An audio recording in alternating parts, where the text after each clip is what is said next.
Well, good morning, everybody. Welcome back.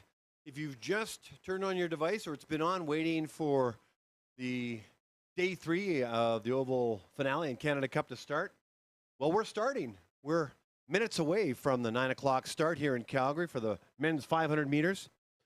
Let's first acknowledge the land and the opportunity to acknowledge the traditional territories of the people of the Treaty 7 region in southern Alberta, and the city of Calgary is also home to the Métis Nation of Alberta, Region 3. So I'm reading something different than perhaps you're seeing on the screen, but we wanted to acknowledge Treaty 7 and Métis Nation, Region number 3. So let's talk about the day ahead at this point. The schedule. We're lots of races today. The 500-meter men's race, 38 pairings. We're going to do that first half of the morning, the last half, and early afternoon. The men's 1,000, so the 500 meters and the 1,000 meters are back. So PB opportunities, personal best opportunities are there for the skaters to get another one or to get one. And then the 5,000-meter women's and the 10,000-meter men's is coming up. On the screen, you'll see the officials, the key officials. Chief Referee Philippe Melroy from Quebec, Andrea McIntosh from British Columbia, and Dave Thompson from Alberta. Starters, Mark Poulin and Kim Fronberger. Mark is going to start, as he has been for the last 2 days, the women's races, and Kim Fronberger will start for the men. More shout-outs later as we move ahead. 4 minutes to race time, and inside the oval, you can't hear it for obvious reasons. The traditional Space Odyssey 2000 music, instrumental. And in 4 minutes' time, we are going to start with the men's 500 meters, as I mentioned. And the racers, the skaters came here. They came here to race because we have 38 pairings. So we'll do 22 pairings first. We'll do a nice resurfacing, or a nice preparation is probably the more accurate way of saying it. And then we'll do the balance of the pairings. Then we'll take a break.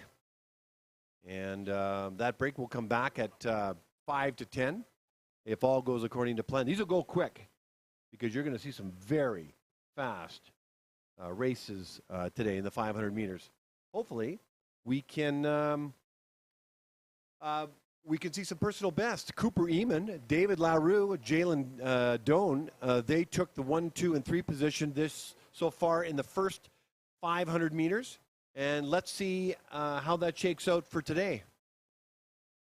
So I'm excited. Day 3, halfway home. This is the final long track competition at the Calgary Oval of the year.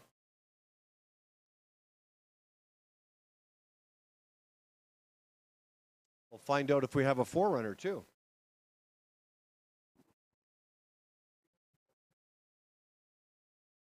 Greg Leonard, do we have a forerunner? Okay, no forerunner today. We have had forerunners in the past, and what they are young skaters that skate around for the 500 meters, and they test the starting, all the systems basically, and everybody likes that opportunity, make sure all the wrinkles are ironed out. They generally are in any way. It's just a double, triple check. As the officials ready themselves and volunteers, so 2 minutes. What are we talking about? 2 minutes till the start of races. Streaming and the results and the electronic timing. Meet coordinator, the referees, the starters, the track stewards, which I haven't given them much airtime the last little while. I'll probably talk about them. And I've got lots to say over the next couple days because this is it. I generally don't run out of things to say. And but I got 2 more days to get everything I want to say in, and then that's it. So it's 2 minutes to race time. I'm going to go on the oval mic and announce the skaters in just a moment. 2-minute warning. I will announce the first pairing in just a moment.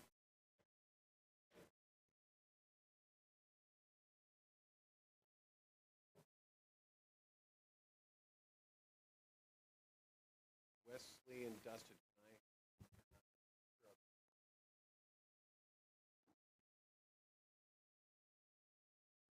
All right, ladies and gentlemen, we're about to get underway. Day 3 of the Oval finale, Canada Cup 5, 2 meets all squashed into 1. 38 pairings. We're coming up with the first pairing of the men's 500 meters, the last 500-meter distance of the meet. In the first pairing, in the inside lane from Ontario, Sebastian Champagne. And in the outer lane from the United States of America, Augie Herman. Good luck, gentlemen.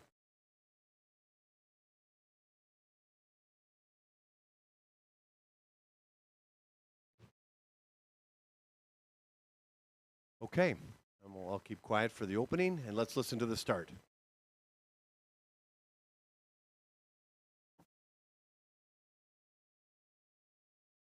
Go to the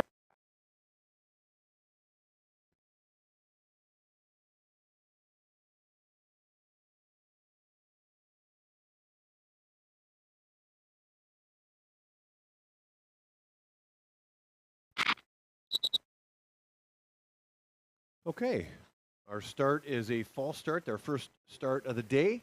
So what that means is that something didn't agree with the starter. Generally, it's movement on the line, or a skater went down too slow, or the skate might have been over the line. Those are generally the most three common.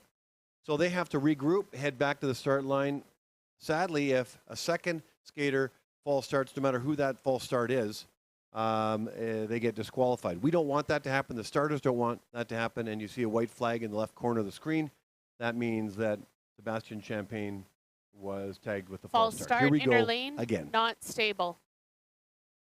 Go to the start.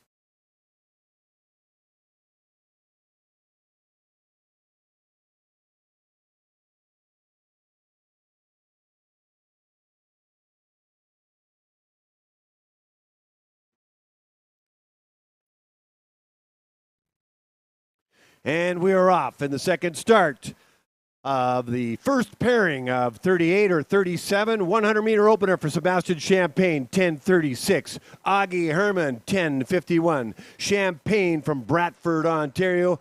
Augie Herman from Forest Lake, Minnesota. Down the backstretch they go.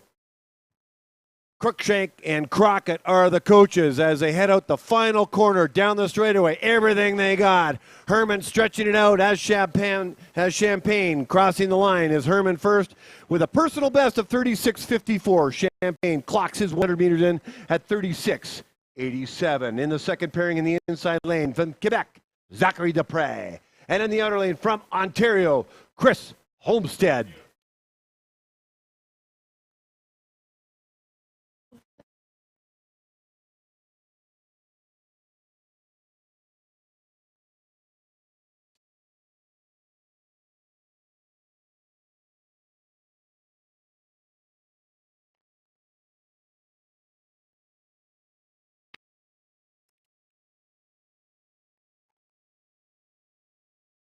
Welcome to pair two in the 500-meter men's race. Dupre from Quebec in the inside lane will finish in the outer. His opening 100 meters is 10:25. Homestead, 10 seconds right on the nose. Homestead from Burlington, Ontario. Zachary Dupre from Quebec, a multi-medalist here at the Canada Winter Games this past February. Dupre, Homestead come out of the corner. Here comes Homestead with a red armband. White armband for Dupre. Homestead crosses the line with a personal best of 35.86. He's going to be happy with that. I heard his cheer from up here. Dupre, 36.64. Getting a hand from the fans in the north-east-west corner. In the third pairing in the inside lane from Alberta, Paul Coder. And in the outer lane from Quebec, Antoine Roger. Go to the start.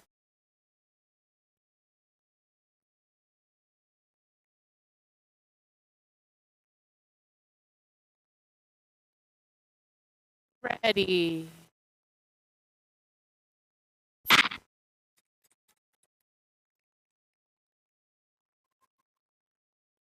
Alberta and Quebec on the ice. You saw the slip right there by Antoine Roger with 40 meters into his race. That will cost, sadly, a few 100ths of a second. Hopefully he can get it back down the backstretch. And as he heads into the inner lane, heading home. That's too bad. But it happens. Coder's opening 100 meters, 10:24. Roger, 10:27. Very close. Here they go, down the stretch, stride by stride. Who's going to cross the line first? It's going to be very close. Crossing the line first is Antoine Roger, 36.23. Coder in with a season's best of 36.28. In the fourth pairing in the inside lane from Norway, Christian Landroy Magnusson. And in the outer lane, also from Norway, Eric Russell. That was a very good recovery from to the start. Antoine Roger on the fly. That's a veteran skater. And here we go. I'll keep quiet for the start. Ready.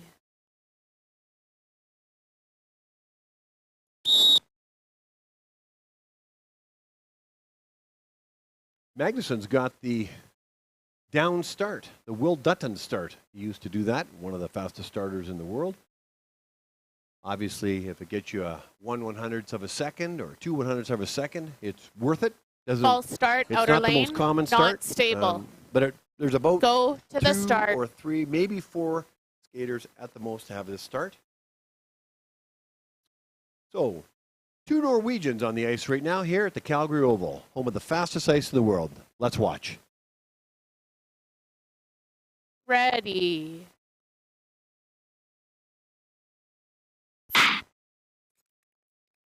And we're off.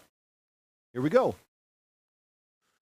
Norway's in the house, ladies and gentlemen, of the Magnusson and Russell family are watching. Hello from Calgary. Russell's opening 100 meters, 9:94. Magnusson, 10.21.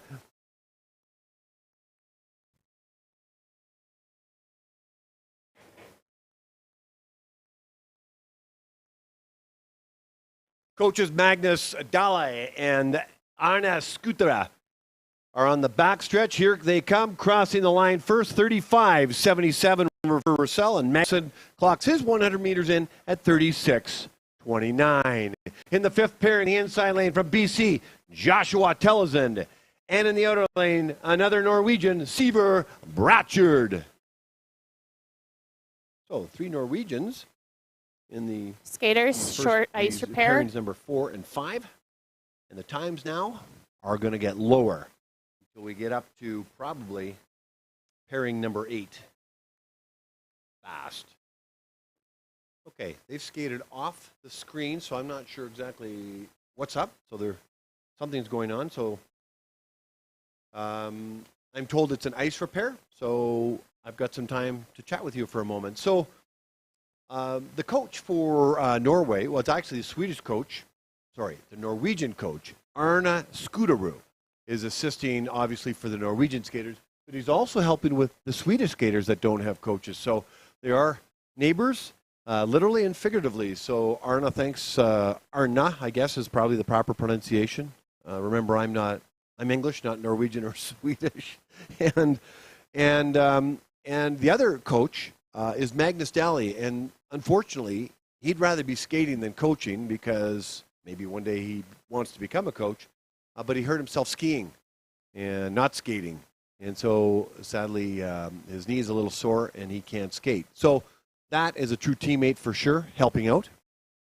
Magnus, and it was a pleasure to meet you, and I met Arna as well.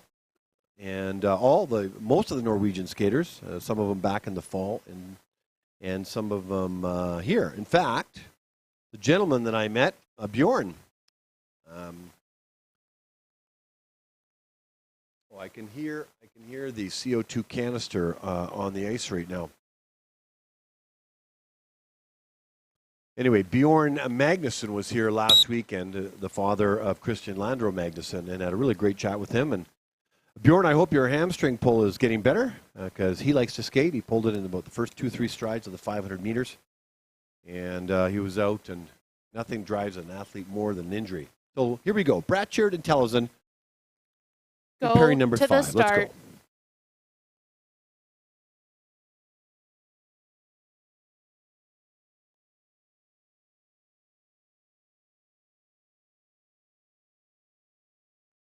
Ready.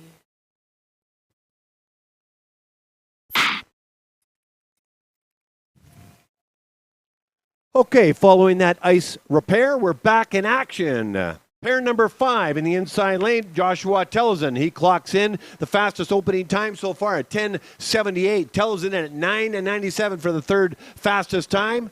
You can see Mike Ireland on the backstretch and Arna Skutera if I've got the pronunciation correct, coaching Bratchard from Norway. Here they come out of the back stretch.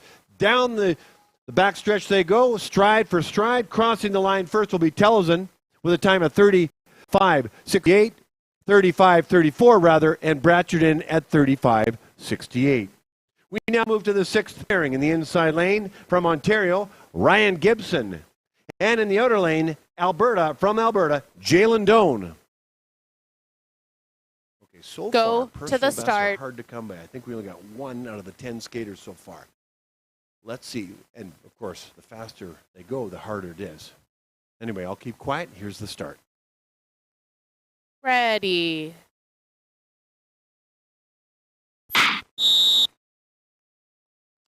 Okay, we've got another false start to kick off pairing number 6. I talked a lot about Jalen Doan, who's having one fantastic season, qualified for the junior national team, multi-medalist at the Canada Winter Games. When I say multi, how does 5 sound to you? With 3 golds out of that 5. Quite impressive, isn't it? Ryan Gibson, I've gotten to know. I think he came out of the RBC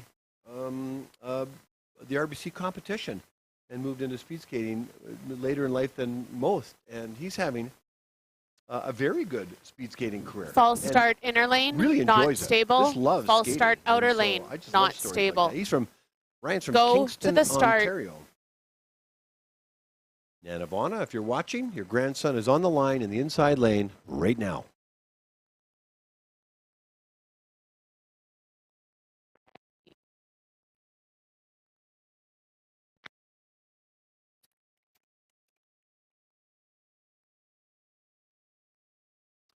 Ryan Gibson, Jalen Doan. These two skaters are going to push each other. They know they're fast. Who's faster? Here comes Doan with the second fastest opener, 9:84. Gibson clocks his 100 meters in at 10:05. You see Mike Hall coaching Jalen Doan and Mike Ireland coaching Ryan Gibson as they head to the south end of the oval. Fast skaters, here they come down the backstretch, stride for stride. These are sprints. Look how beautiful these skaters are. Crossing the line first is Jalen Doan with a time of 35.6 and Gibbs 35.88.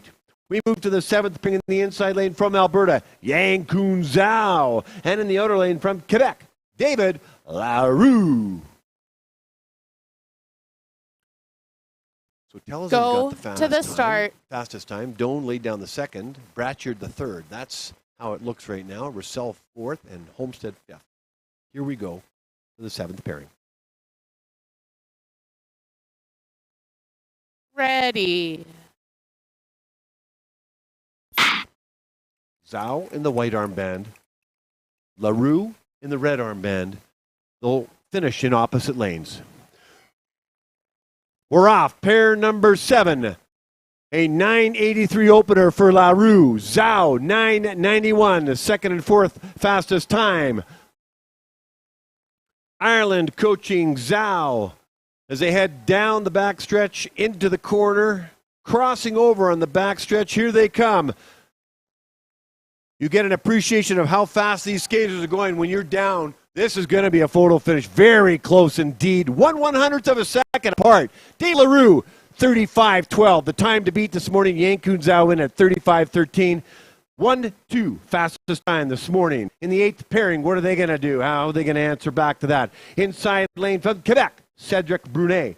And in the outer lane from Nova Scotia, Cooper Eamon. Go to the start. Okay. This is going to be cool because Zhao and Larue have set the pace. Eamon and Brunet are two skaters that can answer back. Here we go. Brunet in the white. Ready. Eamon in the red.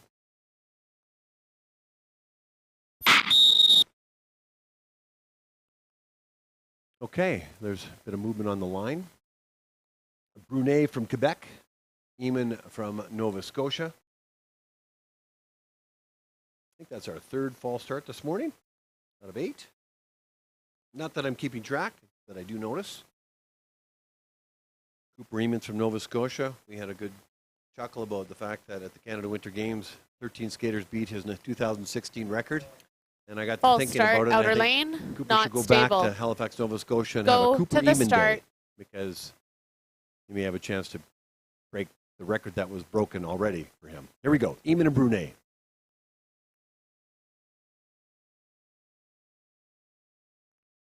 Ready.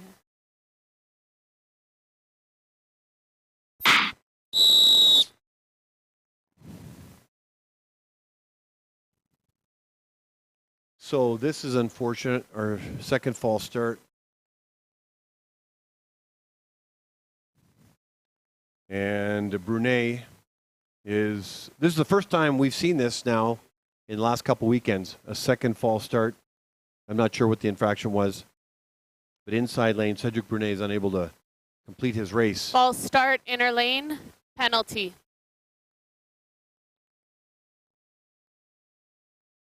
So we get another opportunity to do this. This will change the dynamic Go of this race to the for start. sure.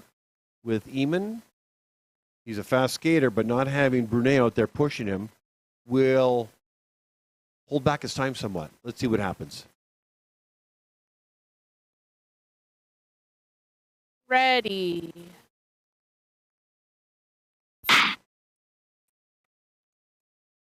Okay, that does have a psychological effect on the skaters. And let's see how Cooper Eamon answers back to it.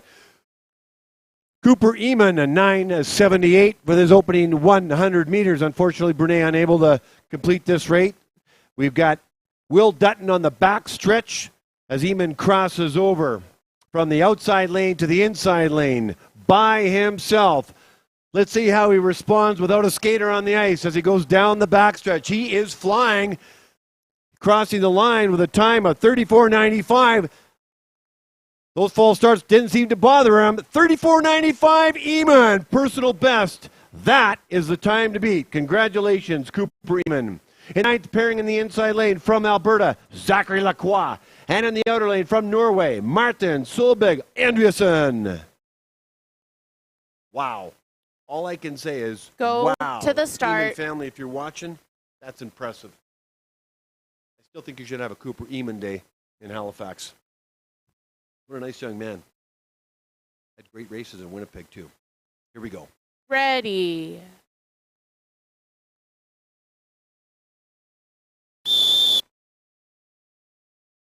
Okay, that wasn't too obvious, I don't think. Zachary Lacroix? No, I'm just kidding.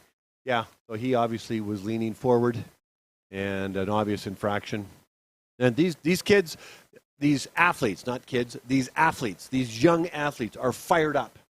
This is the last long track race or meet of the season for them, and they're fired up. They want to head into the offseason False feeling start, really inner good about their lane, season. not stable. Zachary Lacroix Go to the start. in the blue with the white armband, and Andreasen from Norway, the red armband in the Norwegian colors. Ready.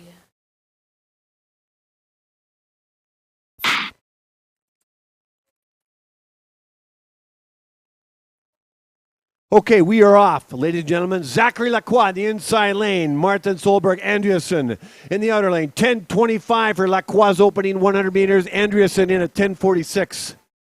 I walked by Lacroix yesterday. He happened to be on the bike, and I only know Zachary with this beautiful, long, flowing hair, and he cut it. He said he had to, and I said, I don't know why. Why did you have to cut it?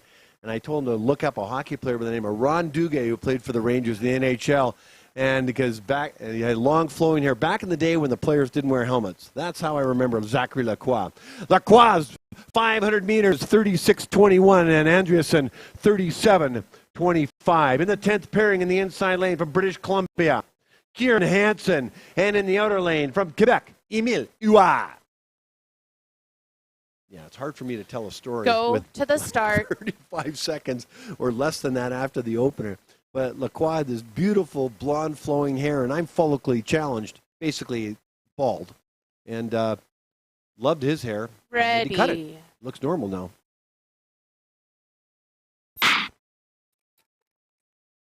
But I suggest you look up Ron Duguay, a famous hockey player in the NHL, good-looking dude, flowing hair, when back then the players didn't wear helmets. Kieran Hansen, 10:27. Huard in at 10:32. What a story Kieran Hansen is. Left the sport at 16, back at 19, rehabbing a genetic defect, which was his hip. Had a great chat with him. More on him later if I have time, but loved connecting with him. Thanks, Kieran, for sharing that with me. Kieran Hansen's time, 36, right on the nose for a personal best. He'll be happy with that as he makes his comeback. Emily Wad, 36, 89 in the 10th pairing. We move to the 11th pairing in the inside lane from Alberta, Andrea Rasmus. And in the outer lane, also from Alberta, Logan Toblin. Go to the start.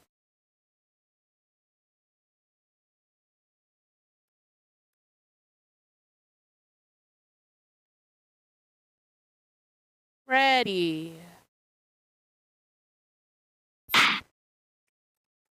Cooper Eamon, David LaRue, and Yank Kun Zhao are the three fastest times so far.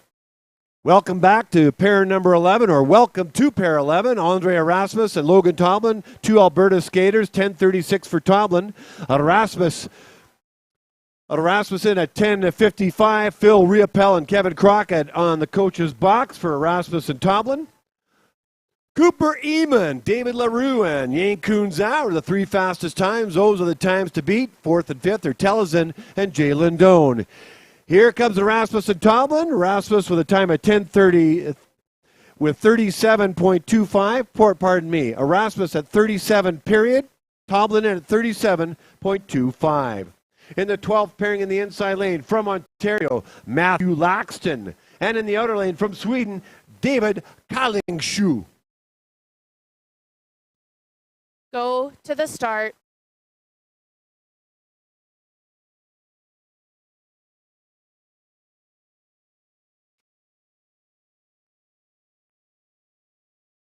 Ready. A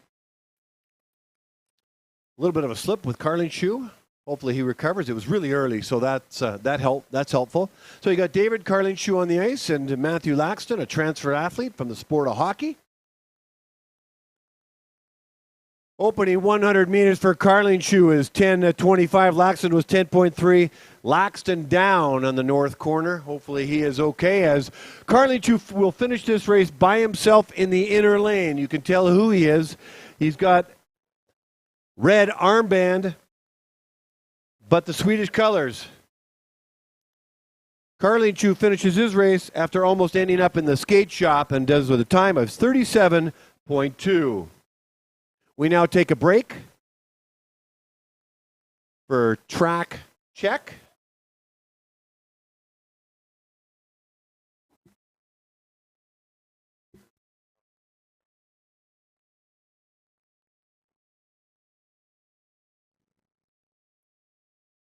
So Laxton went down, unfortunately. That happens. These skaters are going excessive speeds, and controlling them is very difficult.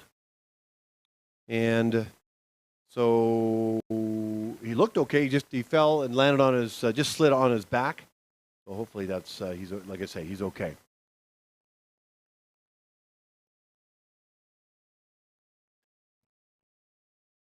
In the 13th pairing in the inside lane from Manitoba, Ryan Kulbacki. In the outer lane from Quebec, Raphael Cote. Skaters ice check.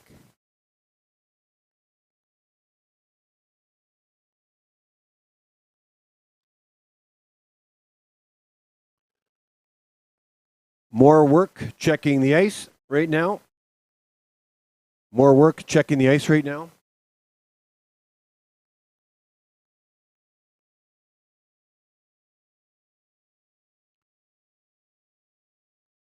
Throw in a little Jeopardy theme to drive people crazy inside the oval. I heard the whistle from the starter. Here come the skaters. Here we go again. Go to the start.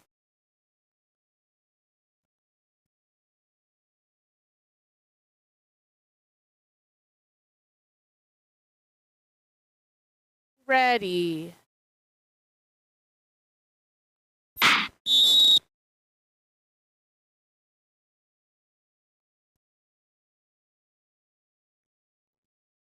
Okay, we have a false start in pair number 13, Kobaki. In the inner lane, Rafael Cote.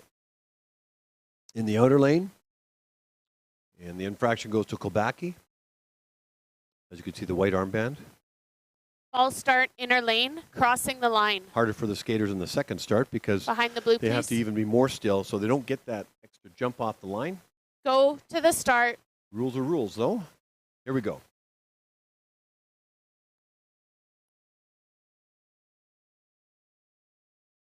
Ready.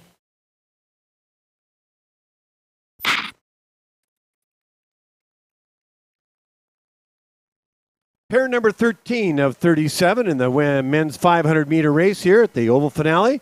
Ryan Kobaki from Manitoba with an opening time of 10:41. Rafael Cote, 10:45. Kevin Crockett coaching Kobaki. Rafael Cote, Sebastian Bulio.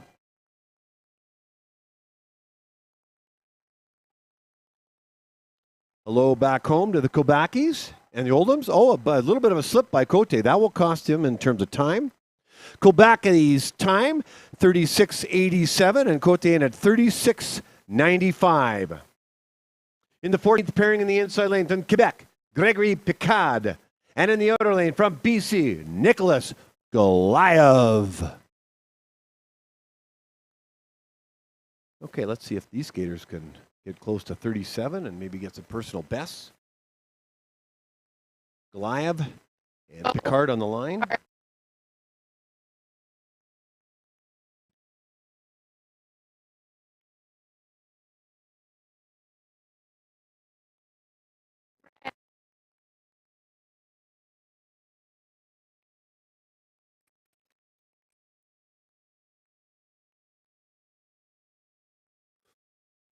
If you've just joined us or you're watching along, the men's 500 meters Olympic Oval Finale Canada Cup 5 on the ice live in real time right now. Goliath's opening 100 meters, 10.63. Picard in at 10.72 with 120 some odd meters to go as they head down the straightaway, stride for stride. Who's going to take it? Red armband for Goliath. And white armband for Picard. Going to be close. Goliath will cross the line first with a time of 37:36. Picard in at 37:93. In the 15th pairing from Quebec in the inside lane, Felix La Rochelle. And in the outer lane from Alberta, Caden Witowski. Go to the start.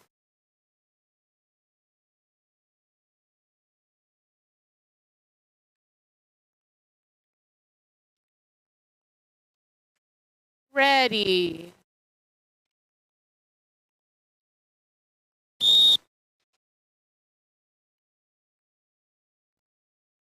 Okay, looks like we have another false start. Lots of false starts today. That's False probably start, number outer 5 lane, or going 6, down too slow. Can't keep track. But, the starter's Behind the role blue. is really to ensure a fair Go start, and to the that's start. where the starters come from.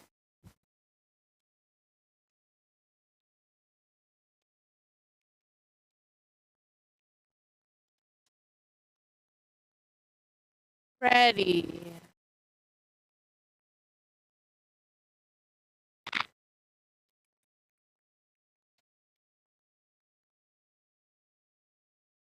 And we're off. La Rochelle from Quebec. Witowski from Medicine Hat, Alberta. On the ice right now, Witowski 10:59, La Rochelle 10:89. You got Kevin Crockett and Sebastian Bulio coaching each of these skaters as they head to the south end of the oval and turn north to the Yukon down the 100 meters left and the straightaway, stride for stride. These skaters are very close indeed. But it looks like La Rochelle will cross the line first. No, it's Witowski, 37.95. 90. Let me start that again. Skaters La were just Rochelle at holding the start. 37.92. I was right the first time. Witowski with a season's best of 37.97. In the 16th pairing in the inside lane from USA, Matthew Somm. And in the outer lane from Saskatchewan, Fergus English. Boy, I got really twisted up on that ending, didn't I? I guess that's why I don't do the news anymore.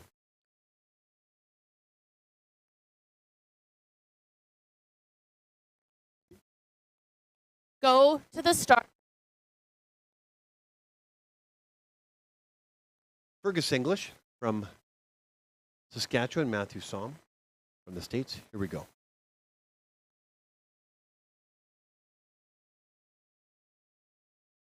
Ready.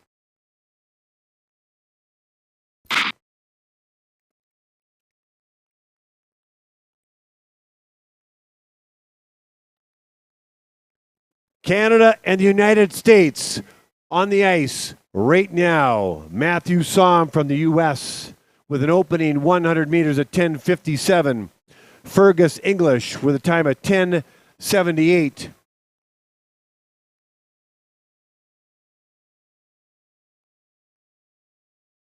And an American and a Canadian as they head down the straightaway to the finish. It's going to be very close. Crossing the line first will be Matthew Somm from the U.S. at 38:04, 6/100ths of a second. Behind him, Fergus English at 38.1. In the 17th pairing in the inside lane from Alberta, Caleb Jacobson. And in the outer lane from Sweden, Oscar Nielsen. Go to the start. There. Looks like he's in the shadow.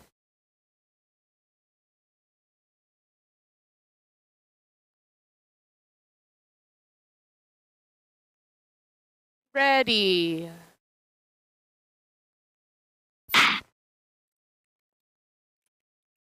Oscar's been here full 2 weeks competing at the Canada Cup 4 and 5.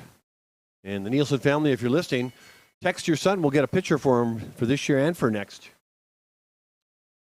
10:54 opener for Nielsen. Caleb Jacobson at 10:62.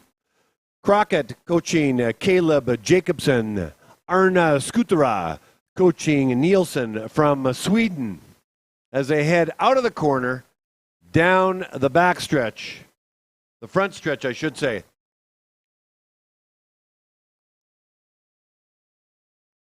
A personal best for Oscar Nielsen. He'll be happy with that. 37.93, 38.45 for Caleb Jacobson. In the 18th pairing in the inside lane from Alberta, Jared Farquharson. And in the outer lane from Norway, Sondre Glesnet. Skaters were just grabbing the puck. Good, another personal best. I love it. That might be the third or fourth. Quiet today on the personal best front. Understandable, though.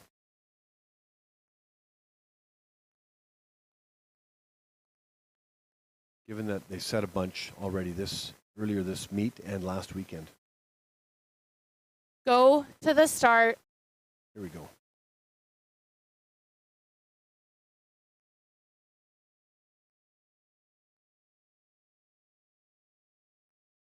Ready.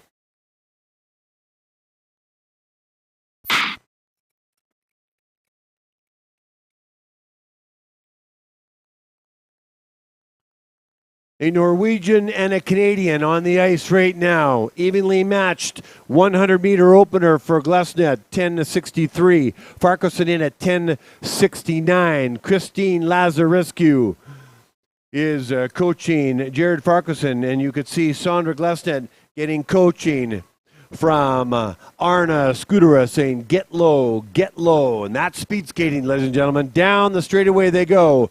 Red armband, white armband. Who's crossing the line first? Very close indeed. This is how close. Jared Farquharson in at 38.1, Glesnet in at 38.11, one hundredth of a second apart. In the 19th pairing in the inside lane from Quebec, William Lafrancois. And in the outer lane from Sweden, not on the screen, David Arvid Karlingsjö. Go to the start.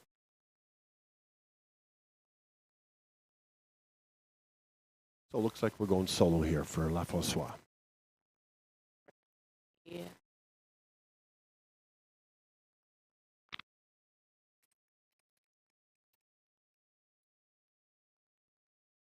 In this 19th pairing, we have one skater, William Lafrancois,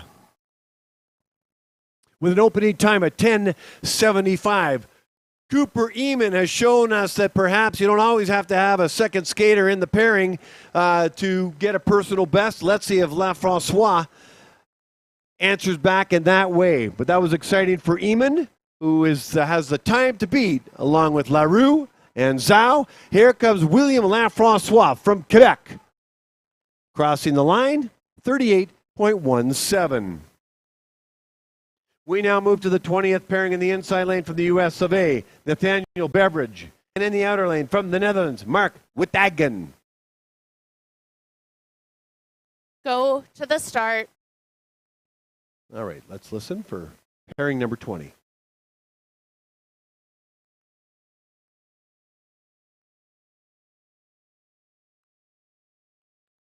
Ready.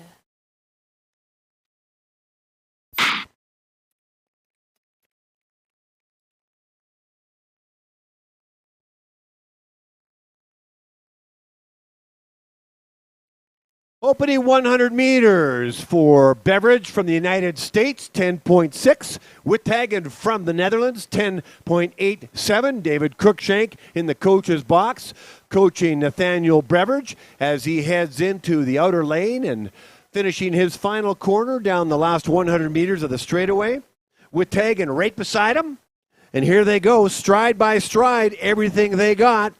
Who's going to cross first? It looks like Beveridge will with a time of 38.26. Wittagen in at 38.4. Two more pairings up before we do an ice preparation. In the 21st pairing in the inside lane from Ontario, Stephen Lee. And in the outer lane from Manitoba, Ian McPeak. Go to the start.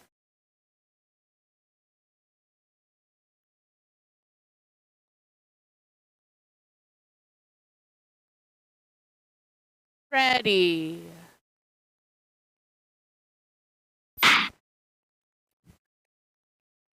Okay, no Ian McPeak. That's rare. Usually Ian is on the line. He might be getting ready for the, I wonder if he's doing the 10,000 meters today. I'll have to check the pairings. But he could be saving himself for that or the 1,000. I'm not aware of any injuries out of the McPeak camp. Stephen Lee's opening 100 meters, 10.76 as he gets coached and encouraged, crossing the line by Coach Bob Mallard. Lee in the outer lane with the white armband, starting in the inside, is going to cross the line. Let's see what his time does, 39.28 for Stephen Lee. We move to the 22nd pairing, the final pairing before we do a nice resurfacing in the inside lane from Alberta, Eric Angelozzi. And in the outer lane from Ontario, Alex Wood. Go to the start.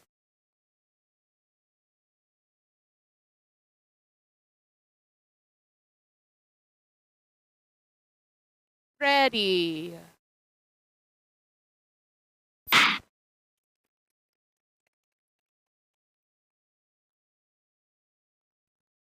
We have an Albertan and an Ontarian on the ice right now. Very evenly matched. Oh, I love when this happens, ladies and gentlemen. 10.99, 100 meters, exactly for both Angelozzi and Wood. That's their opener. Angelozzi and Wood. Very evenly matched, and here they come out of the back corner, down the straightaway, heading north. Going to be very close indeed, but getting the best in this pairing will be Alex Wood, 39.29, and Eric Angelozzi, a time of 39.53. Personal bests are hard to come by, but beautiful speed skating and a ton of effort by all these skaters is in abundance. It's 9:38, and unless we hear differently, we're going to come back at 9:55 with the resumption of the men's 500-meter race here at the Oval Finale, Canada Cup 5, 2 meets, all squished into one. Eamon Larue, Zhao, Telezin, and Doan. All the times to beat, 1 to 5, right there. Welcome aboard, everybody. Let's keep it going. We'll see you shortly.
9:53.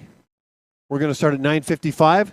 I'll introduce the first pairing of the second grouping in just a moment.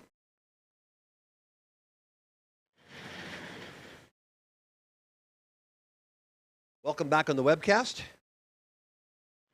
We're just getting in place. We're going to have pairing number 23, or if you just joined us, pairing number 21. There's 37 pairings in total. Anders Johnson, one of the fastest speed skaters in Canada,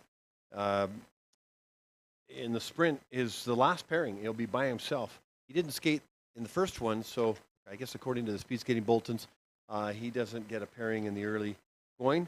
He'll be the last skater. So stick around and watch that one. He's going to challenge. He'll challenge Eamon, LaRue, and Zhao for the current potential podium finish unofficially. Okay, ladies and gentlemen, welcome back. In a moment, we're going to start the next pairing of the 500-meter men's here at the Oval finale, the last speed skating competition of the year in Canada Cup 5. Let me introduce the first pairing now. In the inside lane from BC, Nate Ben. And in the outer lane, also from BC, Jack Hansen. Good luck, gentlemen. Okay. Battle of British Columbia on the ice here.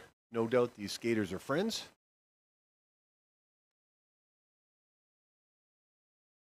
And teammates. Here we go. Bonberger, starter.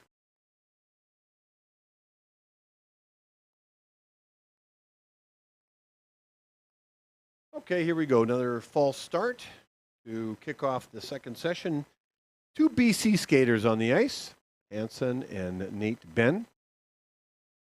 Well, we have a moment, and during the 500s, I don't have that many moments. I'm not sure if they're watching, but I want to give a shout out to Robert and Diane Miller, the parents of Dustin Miller. Robert and Diane, I have an opportunity to meet with Dustin and work with him in the volunteer capacity, and he's a delight to work with. And I just want to say that I understand you watch, and speed skating's in your blood. I'm going to tell you a Bob Ireland story in a second.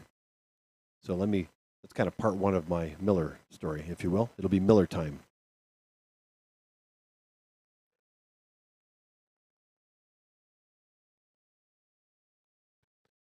That was pause for effect to see if you actually heard that, Miller time.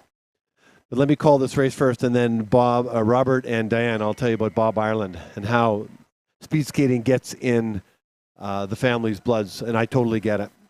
Nate Ben's opening time, 10:81. Jack Hansen in at 10:92. Looks like Phil Rilpel is the solo coach in the coach's box on the backstretch. Here comes Ben and Hansen. British Columbia's on the line, ladies and gentlemen, and pair number 23, but really it's personal bests. Are they going to get him? Here they go, down the straightaway. A personal best for Hansen. We got one to start the second session, 36:18 for Hansen. Ben in at 39:61. In the 24th pairing in the inside lane from Quebec, Etienne Perron. And in the outer lane from Manitoba, Aaron Reel.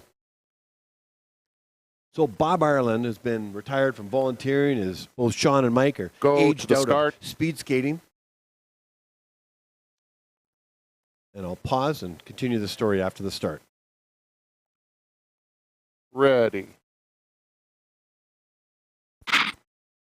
One January 1st, we always held something called Silver Skates in Manitoba.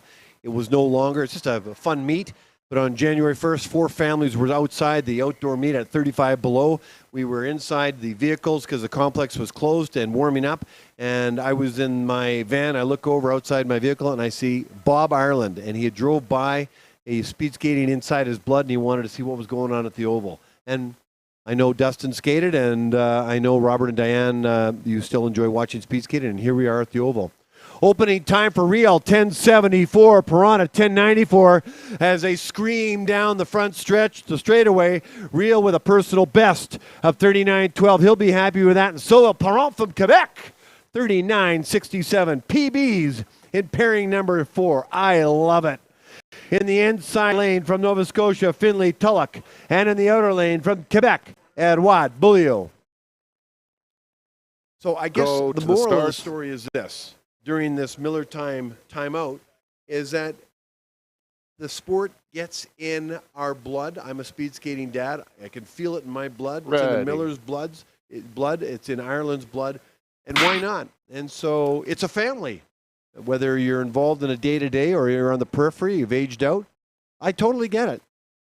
It's a fun sport to watch, and the people inside it are fantastic. Edouard Bouliot, 10-91 for his opener. Tulloch from Nova Scotia, 11 seconds. Marc-André Poudry-Michon is coaching Bouliot, and it looks like Christina Lazarescu coaching Finley Tulloch. The 25th pairing of 37 pairings. Crossing the line first with a personal best is 39.37, Edouard Bouliot, and Finley Tulloch from Nova Scotia, 39.66. Pairing number 25, PBs all around. In pairing number 26 in the inside lane from BC, Matthew Mitchell, and in the outer lane from Ontario, Chandra Danda. Go to the start. Okay, this is awesome. Bring on more personal bests. Congratulations, you guys.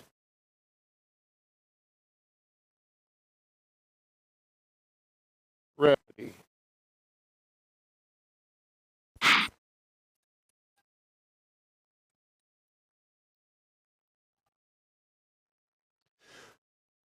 Matthew Mitchell from BC, Chandra Danda from Ontario. Opening 100 meters going to be very close, and it is.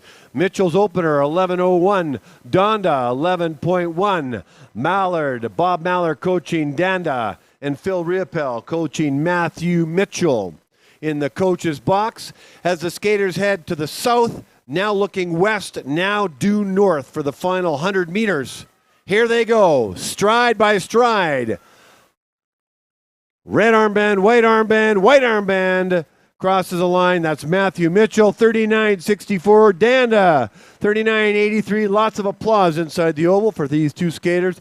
The last three pairings have had personal bests. Let's keep it going. Pairing number 27 in the inside lane from Alberta, Evan Boyce. And in the outer lane from Ontario, Joshua Sutherland. Go to the start. Joshua and Evan, go get some headshots. You still got some time for this year and next.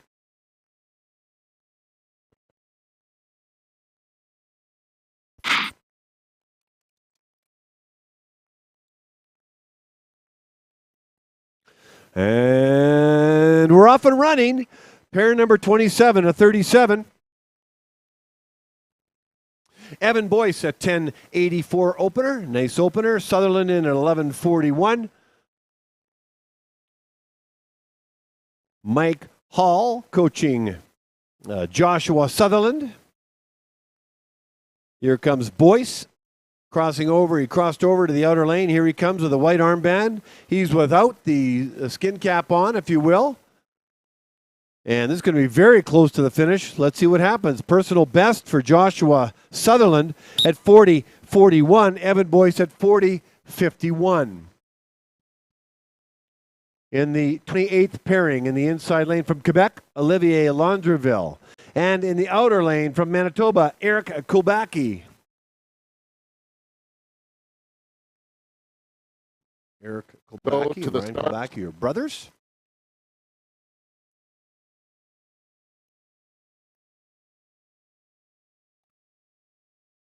Ready.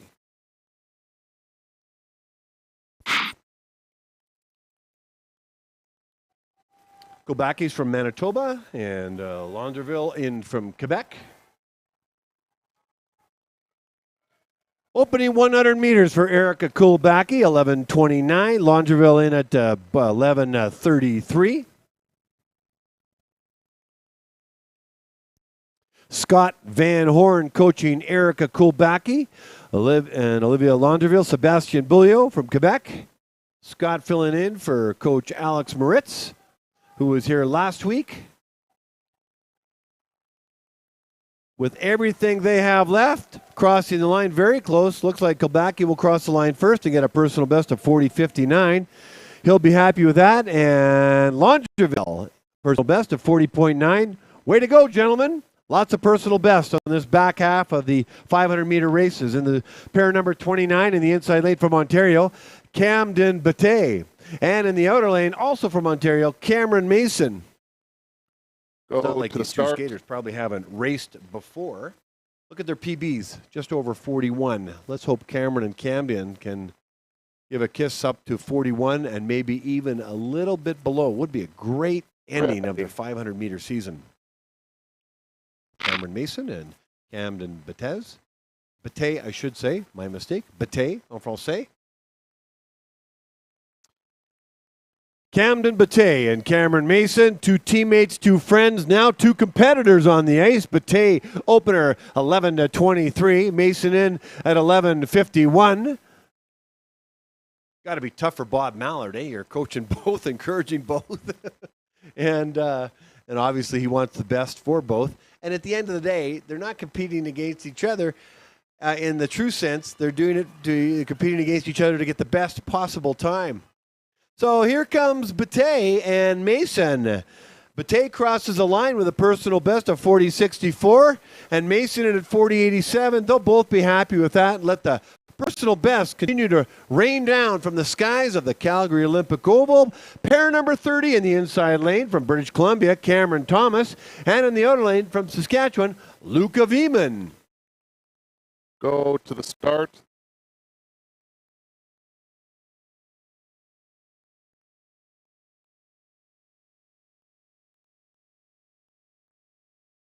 Ready.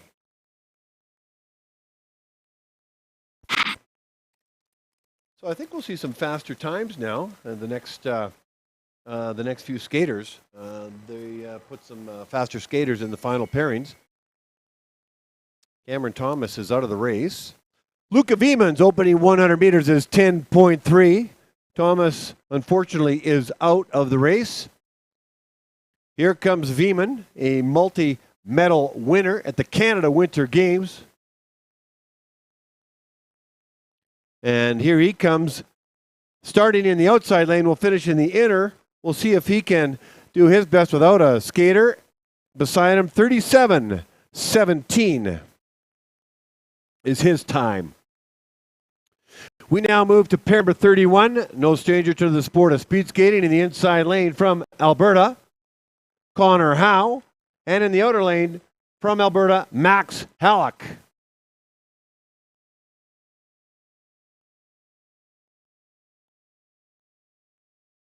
Howe on the line, 35.23 is personal best. World Cup, representing Canada on the World Cup. Was a medalist in a number of races. 1,500 meter specialist. Loves the mass start. Ready.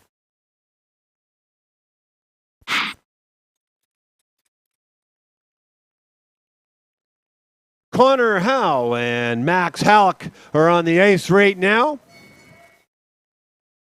Opening 100 meters for Halleck is 10:22. Connor Howe 10:33. As Howe stretches over and into the outer lane, Halleck crossing over into the inside lane. It's going to be really interesting to see how this finishes. World Cup podium finisher Connor Howe and Olympian in the white armband. Back from Heron Vane, crossing the line with a time of 35.8. Halleck being pushed by Howe, and successfully so, 36.22 for a personal best for Max Halleck. In the 32nd pairing in the inside lane from Saskatchewan, Bon Low, and in the outer lane from Ontario, Emile Hodzik Santer. Go to the start.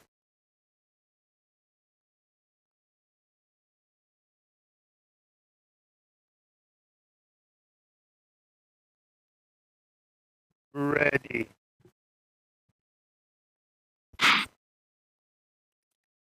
Doesn't Bon Low look like one cool dude in his green and black outfit with those shades on?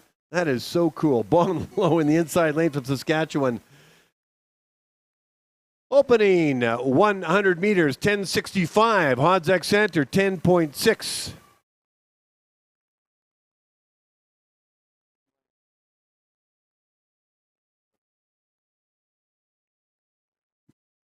So Low with 1065 opener, Hodzic Center 10.6. This is going to be very close to the end, and it is. Hodzic Center with a time of 37.54, low in at 37.57. We now move to the 33rd pairing in the inside lane from Alberta, Matthew Medlicott. And in the outer lane from Alberta as well, Liam Robinson. Start.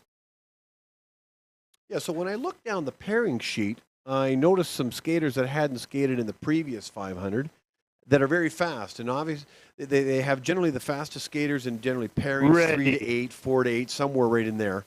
And so, for example, I looked down and I saw Connor Howe's name, and I was kind of taken aback. And, of course, you know, World Cup, Olympian. So, anyway, there's a few other times, like Lowe's in there, and I've got Jerzy Hitler coming up, and Lucas Sullivan.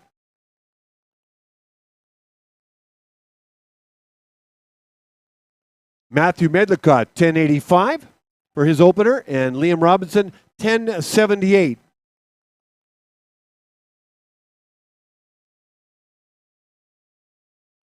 Here they come down the straightaway. In the white armband is Medlicott. He is going to cross the line first and does so with a time of 38.07. Robinson in at 38.43. We move to the 34th pairing in the inside lane from Quebec, Lucas Sullivan. And in the outer lane from the United States of America, Jerzy Hitler. Go to the start. Yeah, so I was saying that some of the names that came up towards the end, usually you have the slower times towards the end, but the fastest times are generally, like I mentioned, in pairings 3 to 8. I see Anders Johnson in a pairing by himself in pairing number 37. That means that he didn't skate the first 500, and there are bulletins that come out and regulations. That means that they don't put him in with the faster skaters. He skates by himself. Those are the rules that, as I understand them anyway, in my limited but yet growing understanding of the sport. Luca Sullivan at a time of 10:66. Hitler in at a time of 10:89 for their opening 100 meters. Final 100 meters coming up down the straightaway, heading due north.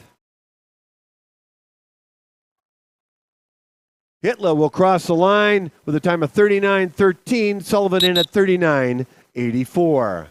In the 35th pairing in the inside lane from Alberta, Braden Kremenek. And in the outer lane from Ontario, Alexander Giannotti.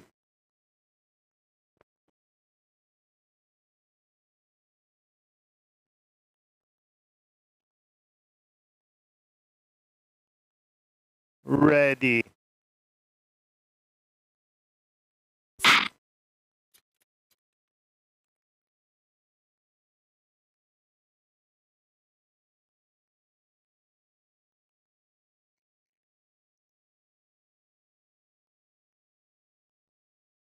Opening 100 meters for Kremenek, 10:86. Giannotti, 1/100th of a second just off. His time in the 100 meters at 10:87.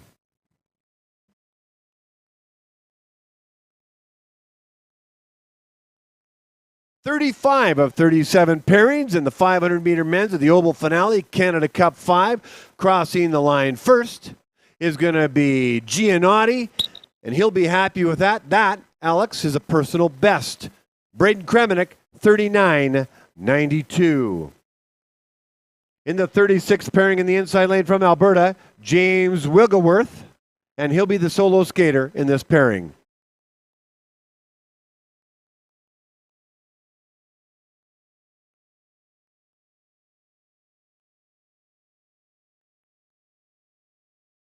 Ready.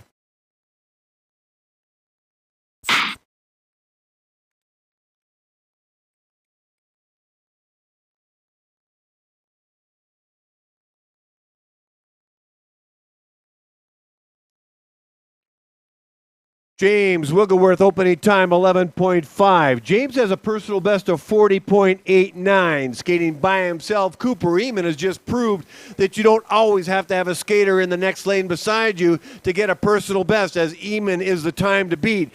So what one man has done, another can do. So hopefully Eamon has set the pace for Wigglesworth. Maybe he can best his time of 40.89 from Alberta. Here comes Wigglesworth all by himself. Does he get a PB? Crosses the line 41.56 off his PB. Good race nonetheless.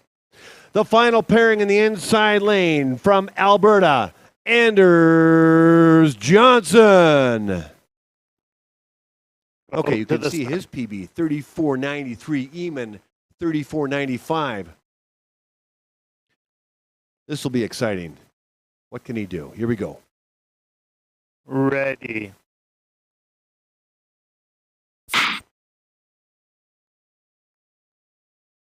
Well, that was a stutter step or a very slow start. I'm not sure, but Will Dutton has told me that fast twitch muscles look very efficient and sometimes don't look fast.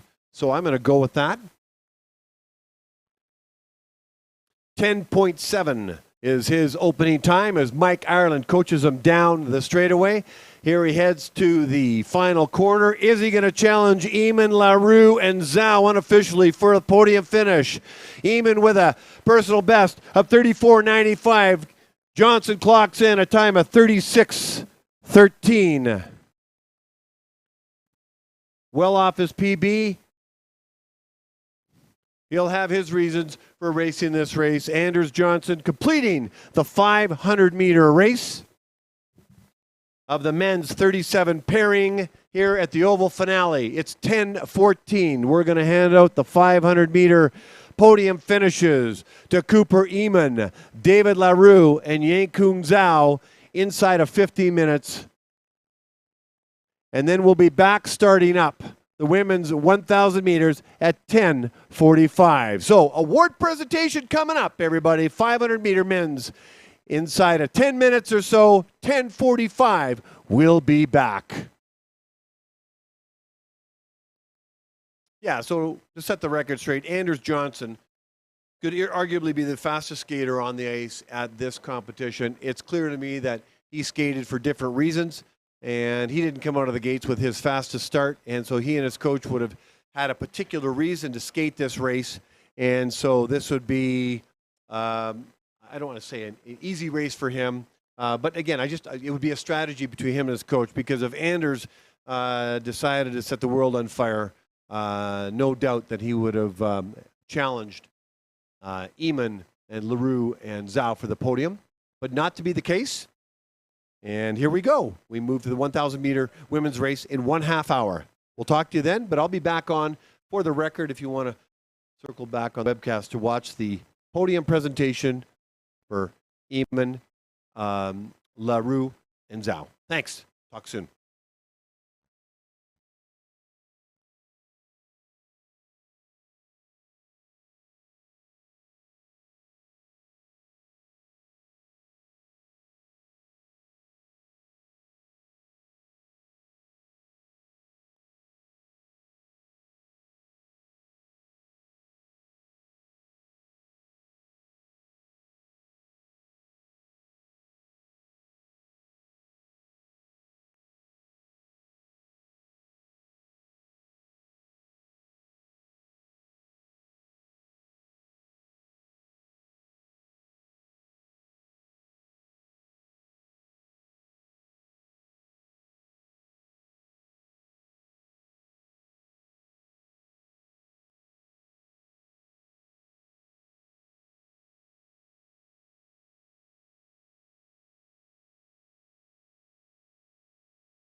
in first place.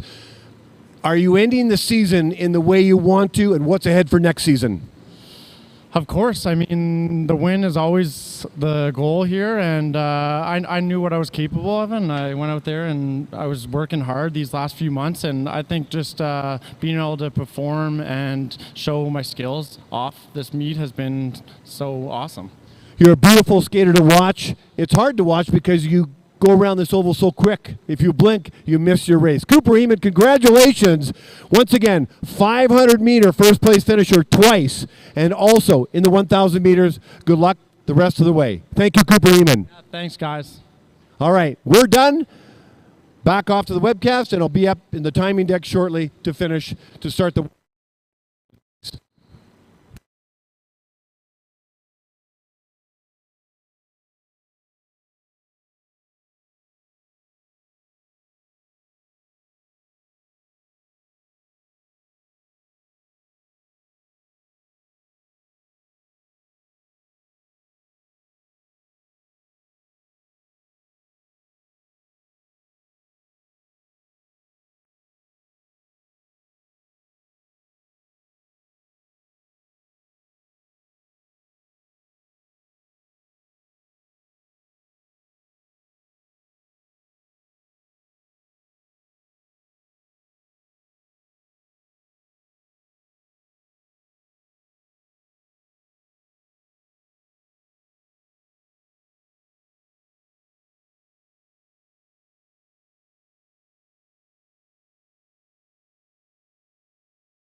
Testing 1 2.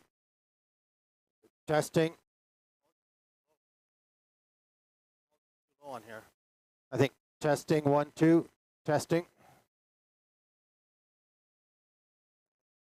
Testing 1 2. Test shot.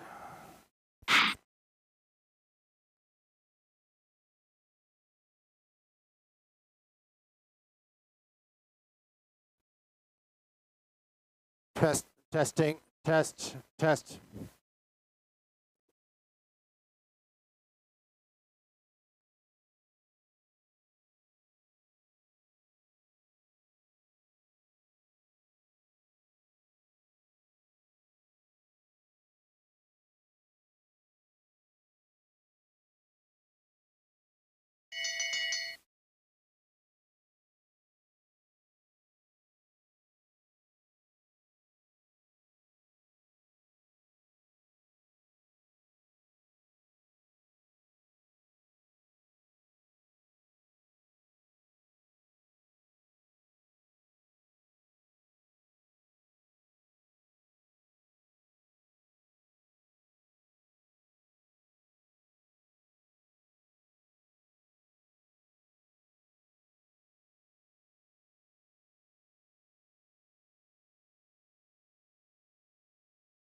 Skaters, 2 minutes to start time. 2 minutes to start.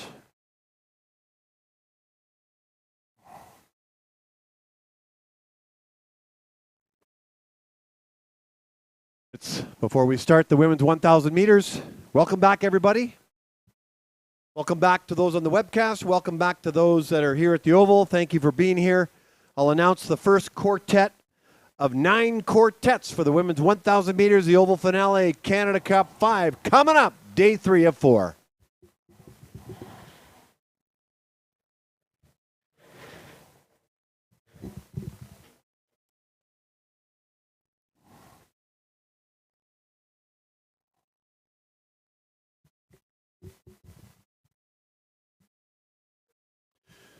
In the 1,000 meter women's race, they will be quartets. In the first pairing of the first quartet, in the inside lane from Ontario, Rachel Freitag. And in the outer lane, also from Ontario, Brielle Durham. In the second pairing of this quartet, in the inside lane from Quebec, Ariane Fournier. And in the outer lane from Alberta, Haley Bell. Good luck, ladies. Okay, here we go. The last 1,000 meter women's race of their long track season of the 2022-23 season. Let's hear the starter, Kim Kronberger, now.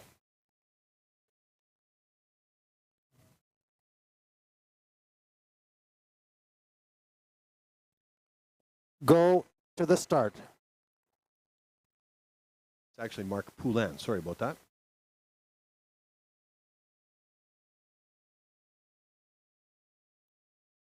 Ready.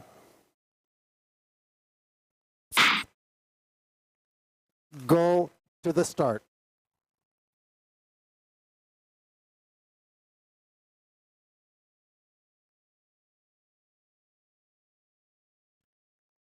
Ready. Okay, let me make sure I got the starters correct here. I always knew Mark Poulin was starting for the women all 4 days, and so Mark Poulin is the starter for the women's quartets, 1,000 meters. Kim Kronberger had started the men's 500 meters. I guess inertia on my mind. Here we go. Rachel Freitag and Brielle Durham, an opener, 1954 for Durham. Freitag in at 20:39. Fournier from Quebec, 20:54, and Haley Bell, 19:62. This is a sprint distance, 2.5 laps around a 400-meter track. 4 skaters, 4 coaches, 8 souls on the ice right now as you see all the coaches lined up in the coaches box. The 1,000 meters starts in the middle of the track in the west side of the oval. It finishes in the middle of the track on the east side of the oval. Crossing the line first was Rachel Freitag with a time of 1:23.97. She'll be happy with that. That is a personal best. Way to go, Rachel. Brielle Durham, 1:23.75, as we see in the screen. Crossing the line, Haley Bell at a 1:23.38, and Ariane Fournier, 1:25.20. We now move to the second quartet. In the inside lane of the first pairing from Ontario, Alexa Annika. And in the outer lane from Quebec, Sandrine Levesque. In the second pairing in the inside lane from PEI, Jenna Larder. And in the outer lane from Norway, Anna Bae Forstad. That was a quick race.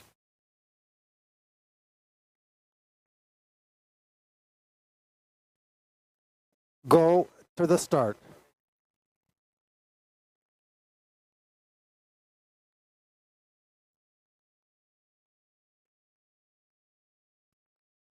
Ready.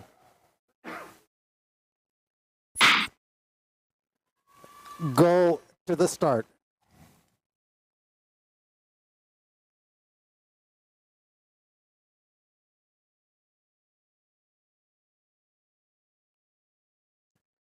Ready.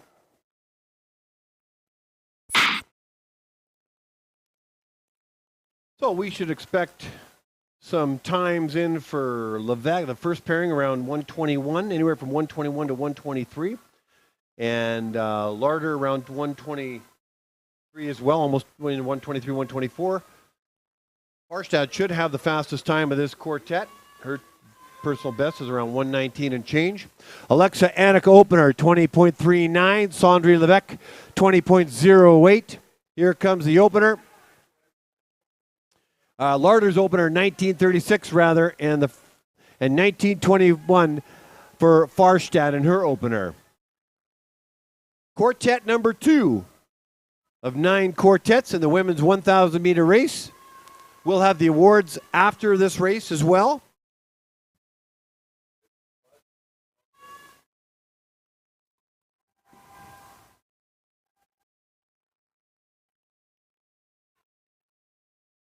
So crossing the line with a personal best, 120.97. And a personal best for Alexa Anika, 123.18. So congratulations, ladies. Here comes Farstad, and she does a time of 120.19. And a personal best for Jenna Larder from Prince Edward Island, 122.58. We move to the third quartet in the inside lane from Manitoba, Skylar Van Horn. In the outer lane from Alberta, Anna Bourgeois. In the second pairing in the inside lane from Alberta, Caitlin Pelkey. And in the outer lane from Alberta, Victoria Goplan.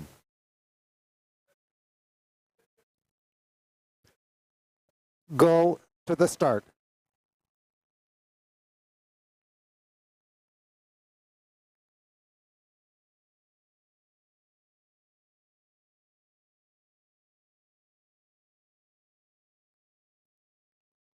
Ready.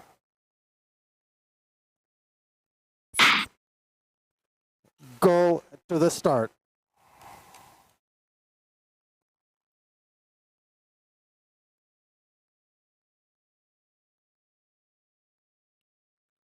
Ready.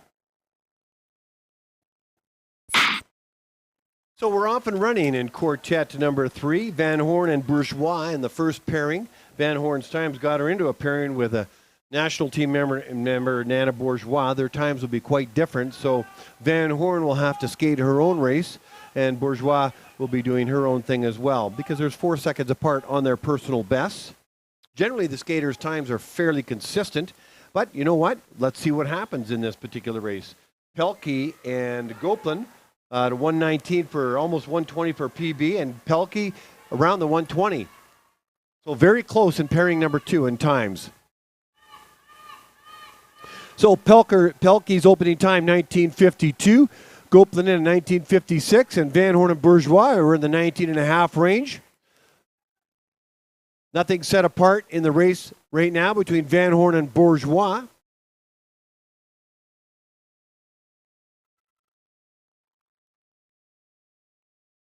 Crossing the line first for a season's best is 118.73 for Anna Bourgeois, and Skylar Van Horn with a personal best of 121.3. She'll be happy with that time. Caitlin Pelkey with the yellow armband crosses the line with a personal best time of 120.26, and Goplan in at 121.12. Congratulations. In quartet number 4 in the inside lane from Quebec, Audrey Faneuf. And in the outer lane from Quebec as well, Gabrielle Jelinek. In the second pairing in the inside lane from the United States, Blair Cruikshank. And in the outer lane from Manitoba, Sophia Bieber.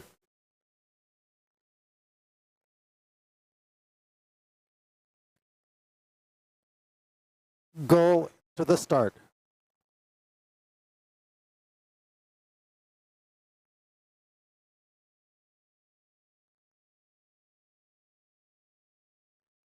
Ready.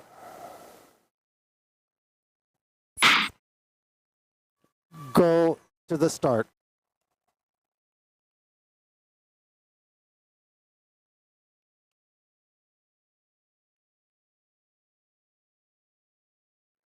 Ready.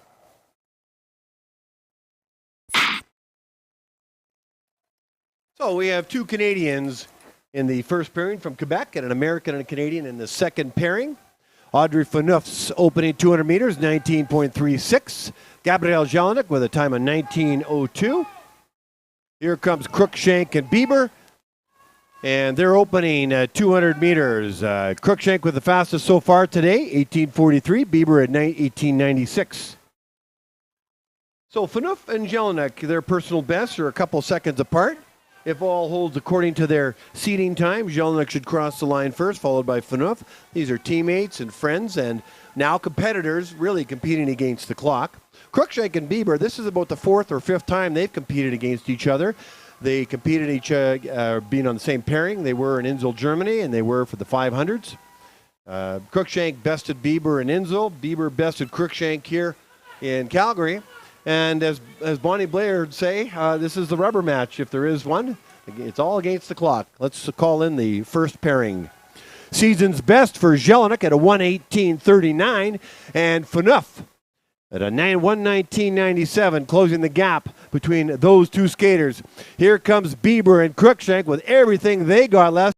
Personal best Bieber, 1:18.22, and Crookshank also with a personal best, 1:18.79. All those skaters in quartet number 4 will be really happy. In the fifth quartet in the inside lane from the U.S., Mary Brophy Magnus, and in the outer lane from Quebec, Emmanuel Cote. In the inside lane in the second pairing from Alberta, Emma Langstrom. And in the outer lane from Ontario, Daria Vogt. Great race in quartet number 4 for all the racers. Awesome to see. Let's listen for this quartet.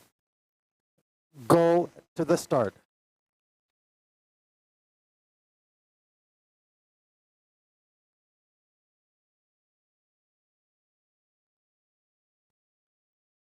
Ready. Go to the start.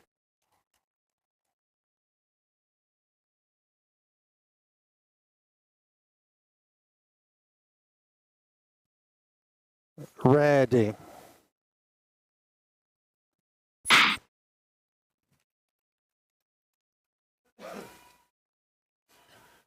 We are in quartet 5 of 9 in the women's 1,000 meter races here at the Oval Finale. Canada Cup 5, 2 meets squished into one.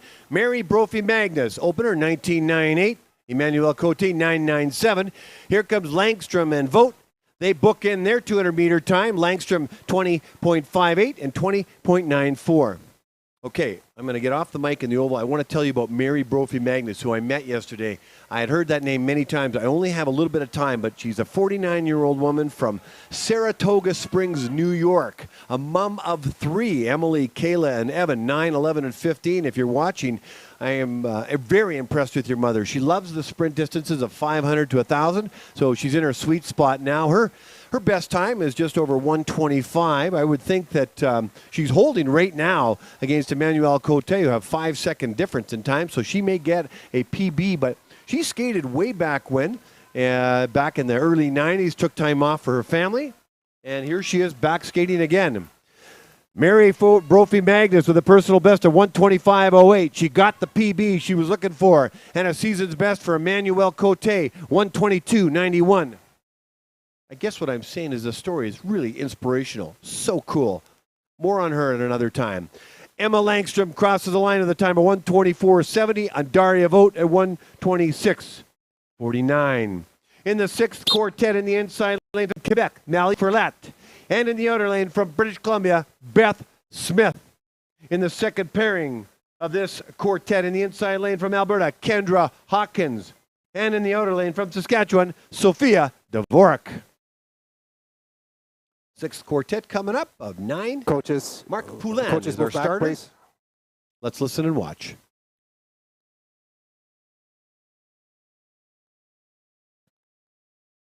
Go to the start.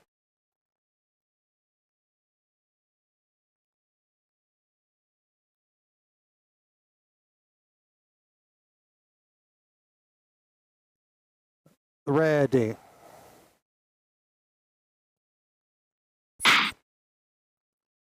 Go to the start.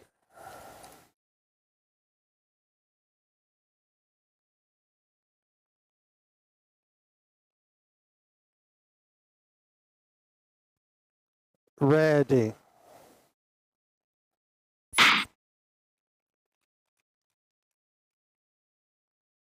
We are underway in the 6 of 9 quartets. Ferlet from Quebec with an opening 200 meters at 20.87. Beth Smith, who represented her province at the Canada Winter Games with a time of 21.59 in the opener. Here comes Hawkins and Dvorak. Dvorak's opening 200 meters is 21.28 and 21.46 for Kendra Hawkins.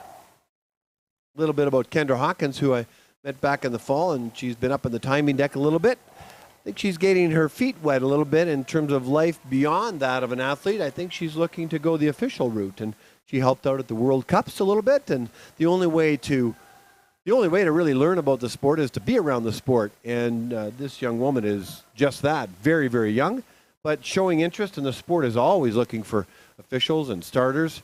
Last weekend there was a level 2 starting clinic that Andrew Cross and Blair Toblin put on. 14 starters across 4 different provinces. That is so awesome. Parents are stepping up.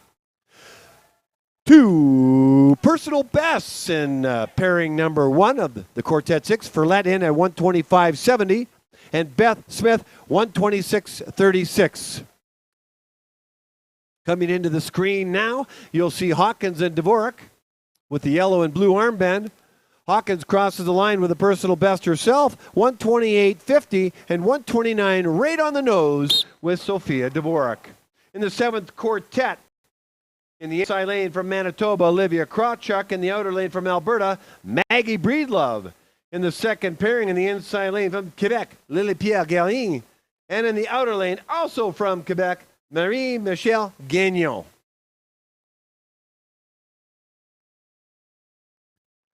Go to the start.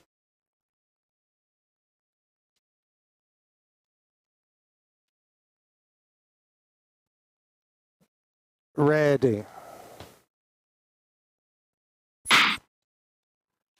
Go to the start.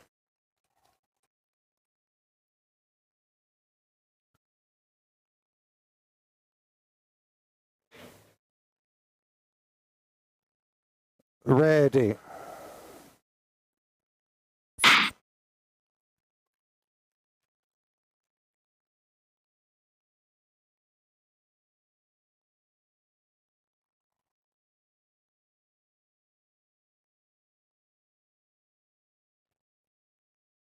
Opening 200 meters for Krawchuk is 20.68. Breedlove 22 on the nose. Guérin at 20.71 and Marie-Michelle Gagnon at 21.17. Gagnon is from Quebec City, and she loves the 1,500 and 3,000. So those are her 2 favorite races. Sebastien Beaulieu is her coach. I asked her what her hopes and dreams are, as I like to do with some of these skaters, and she says she's just going to take it 1 year at a time. 19 years old and has been skating 13 years. So that's a little bit about Marie-Michelle Gagnon, who I just got to know a little bit yesterday, as her and her fellow skaters, Marie Ferlet and Leila Cartier, were riding the bike, warming down from the day. Crossing the line with a 128.05 and a personal best from Manitoba, Olivia Krawchuk. Here comes Margaret Breedlove, and also a personal best, 136.25. In the screen in the outside lane with the blue armband, Marie-Michelle Gagnon, another personal best, 125.68.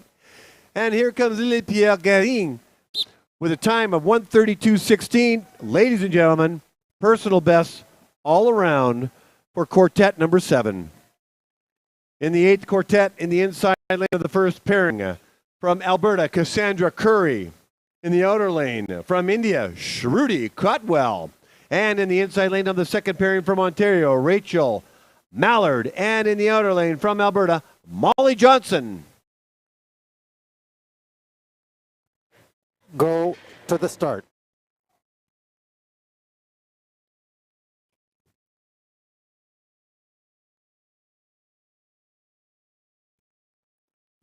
Ready.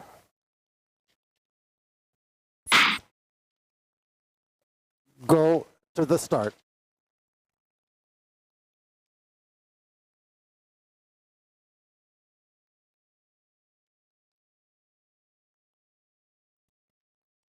Ready.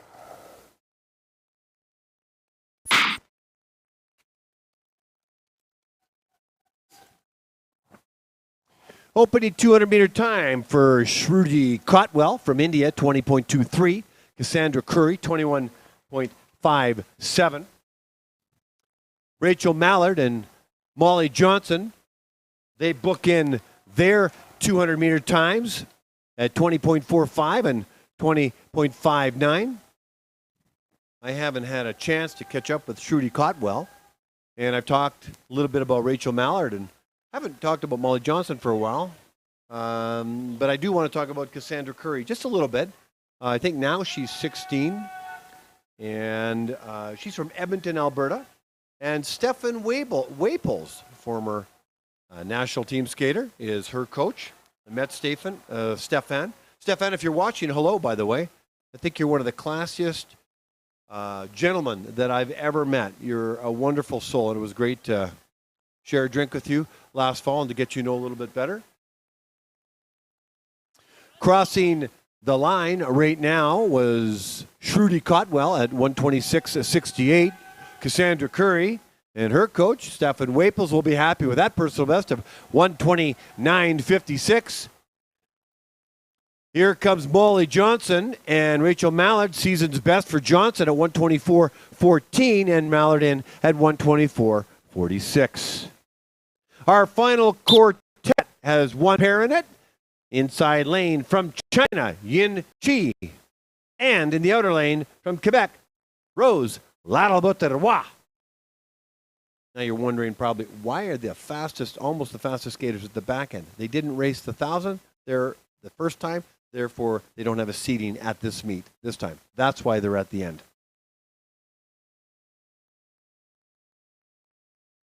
This will be fast. Go to the start.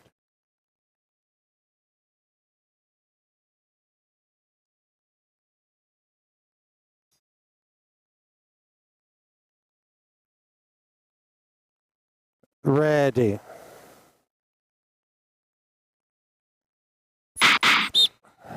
Okay, you could easily see the move on Yin Chi in the inner lane, so the white flag will come out, and it does. They've got some really fast times. So Bieber has the fastest time, Jelinek and Bourgeois, followed by Cruikshank and Phaneuf. Those times are not safe with these two skaters on the ice. Unless something False happens start, inner dramatically, lane, these two not will stable. make the podium. In my Go view, anyway. to the start.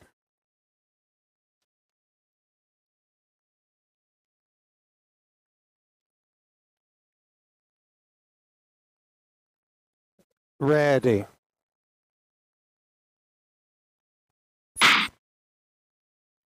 And we're off. Okay. I haven't had a chance to get caught up with Yin Chi. I do. She's laid down some crazy fast times at this meet. But I did get a chance to connect with Rose Lalboterois, who did come to Winnipeg and raced in our very, very cold weather. Let me call the 200-meter opener. 1862 opener for the second fastest time. Yin Chi for the fifth fastest time. Here they go. 2 1/2 laps around a 400-meter track, 13 meters wide, 1 to 1.5 inches thick. Let's see what they're going to do. So Rose Lalboterois, 24 years old, from Quebec City, has been skating 19 years, loves the 500 and 1,000. This is right up her alley, really tight with her brothers Laurence and Thomas, who are older than her.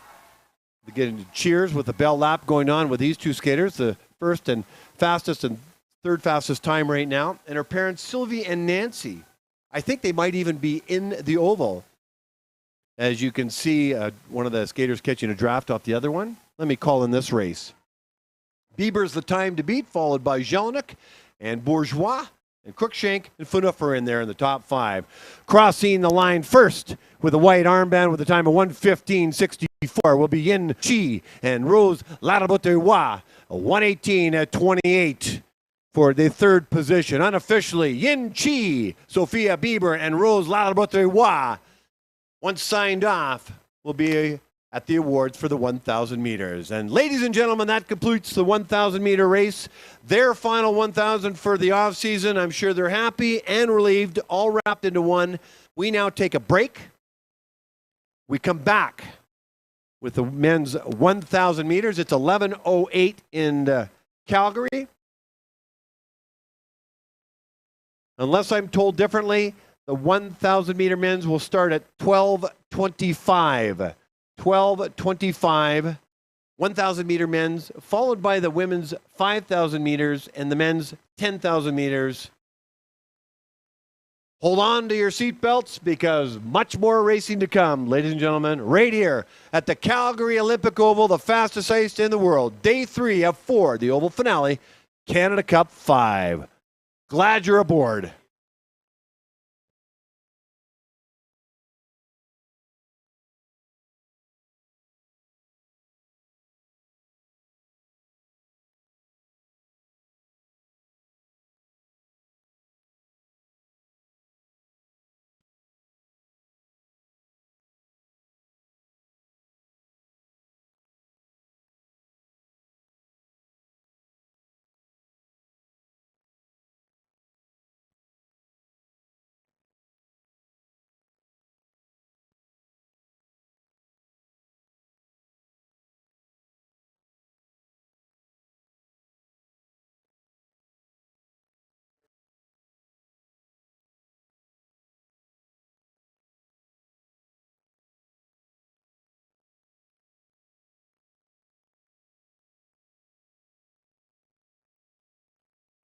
Where?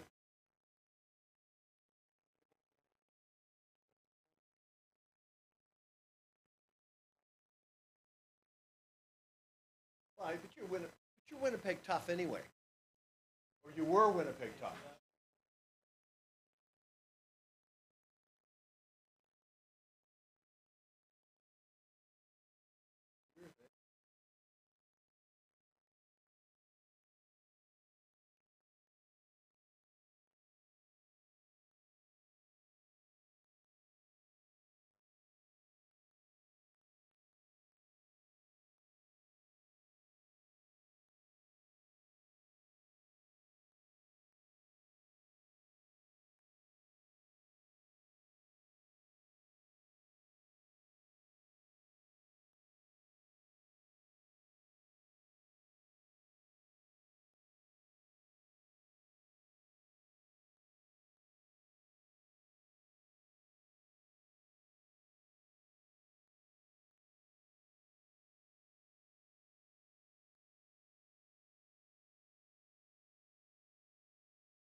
Test, test.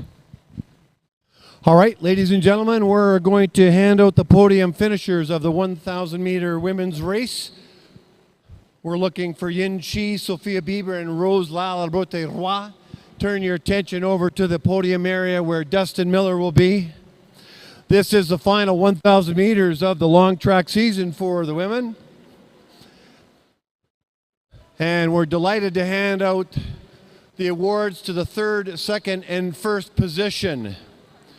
This young lady from Quebec also had a 500 meter podium finish, always wears a smile on her face. That's just who she is, with a time of 1:18:28 from the province of Quebec. Give it up for third place finisher, Rose Larabote Wa.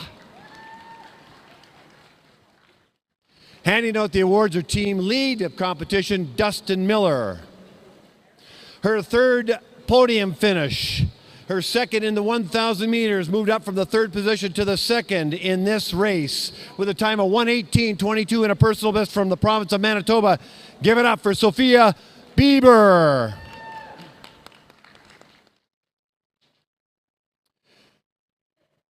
This skater was on the podium for the women's 3,000 meters. She now takes the top position with a time of 1:15:64 from China. Ladies and gentlemen, Yin Chi.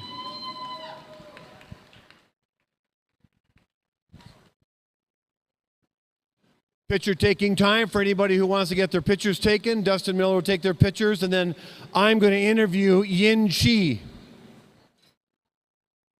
Congratulations to Rose Lalabrote-Roy, Sophia Bieber, and Yin Chi.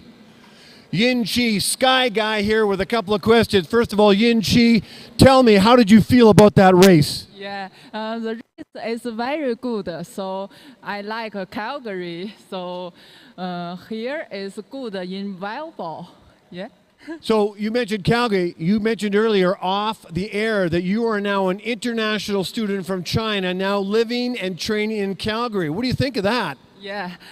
I'm now as international students. So I like skating. So I come here. So skating is my hobbies. I'm come here training and study. So I like my teammate, my coach, my Irisy.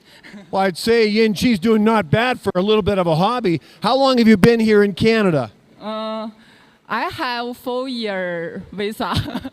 1 full year so far? 4 year. Oh, 4 years. One more question. How much has the training here in Calgary helped you develop as a speed skater?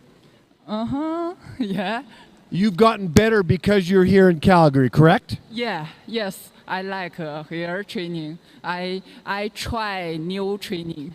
Okay. All right, one more question. You say this is a hobby. What might be one of your hopes or dreams or goals with the sport of speed skating? Because you're a very fast skater. Yeah, thank you. I think I want more fast. I believe I can faster. So I need training again. Well, ladies and gentlemen, that's your first place finisher for the Winnipeg's the women's 1,000 meters. Yin Chi, who wants to go faster, and she's fast already. Congratulations and have a great off season. We are done here at the podium for the women's 1,000 meters. The women's 5,000 meters is coming up. Stay tuned.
Test. Test. Test shot.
Two minutes. 2 minutes to the start of races.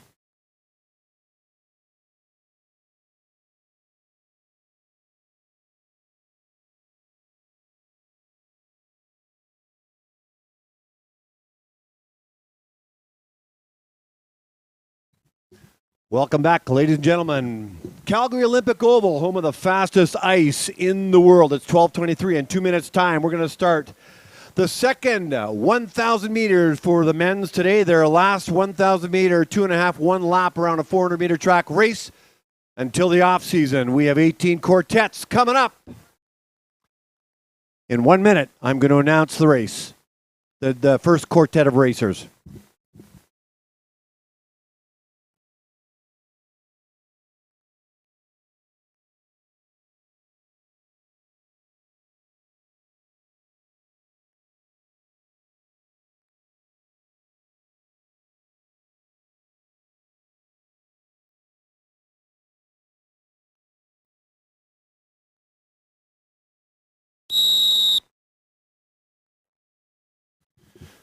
In the first quartet,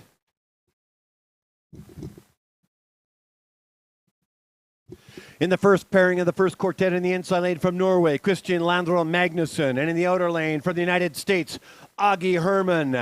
In the inside lane in the second pairing from Quebec, Antoine Roger, and in the outer lane from Quebec, from BC rather, Kieran Hansen. Good luck, gentlemen.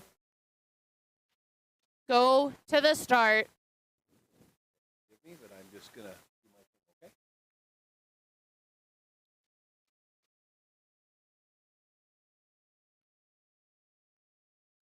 Ready.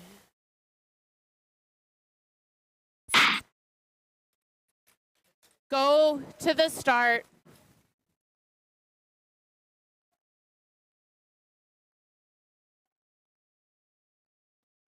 Ready.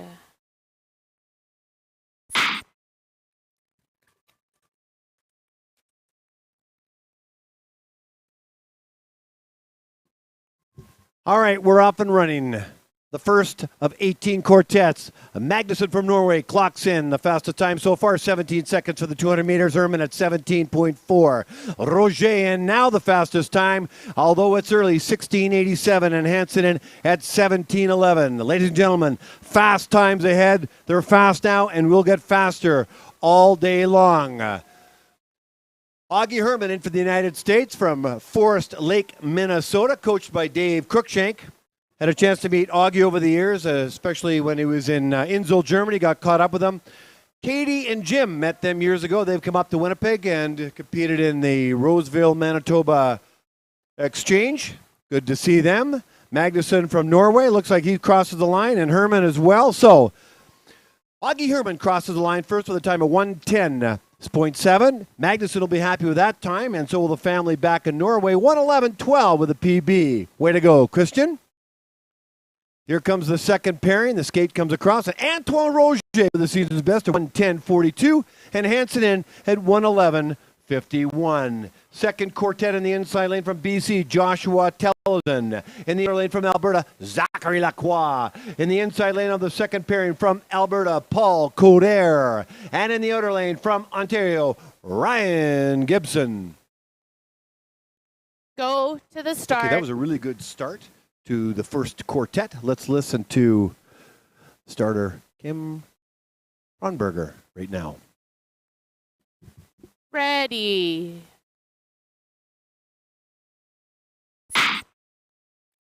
Go to the start.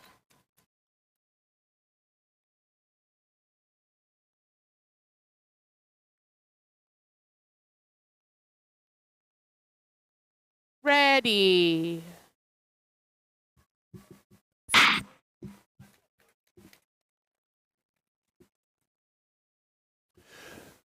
Joshua Tellison, second fastest opener, although two quartets in from BC, 16.9. Zachary Lacroix, 16.96. Coder from Alberta clocks in his opener, 17.2. And Gibson, who came from the RBC training ground to switch over from other sports, a transfer athlete, 16.59, the fastest opener so far. And they will get faster. This is the 1,000-meter race, 2 1/2 laps around a 400-meter track, 13 meters wide, 1 to 1.5 inches deep, -7 degrees at the temperature at the ice level, but about +15, the temperature that the athletes are skating in right now. Welcome aboard for the 1,000-meter race here at the Oval Finale. Canada Cup 2 crossing the line as a pair of personal best.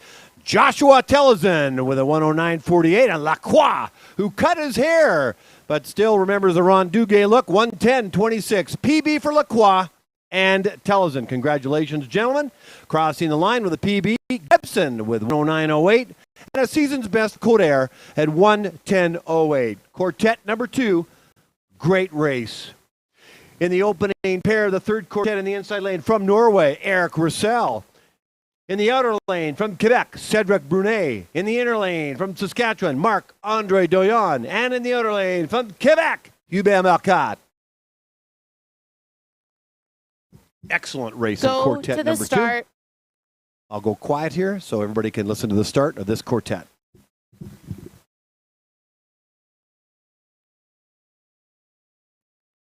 Ready. Go to the start.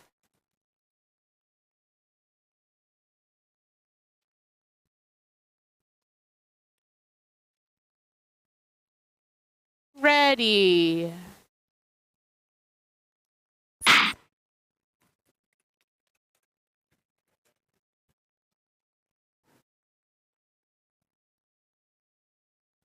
Opening time, Brunet, who can lay down some very fast times in the first opener, 16.55. Eric Roussel from Norway, 16.67. Hello to the Roussel family, which is probably around 7, 8 o'clock at Norway time right now. Hope you're sitting down and watching your son race.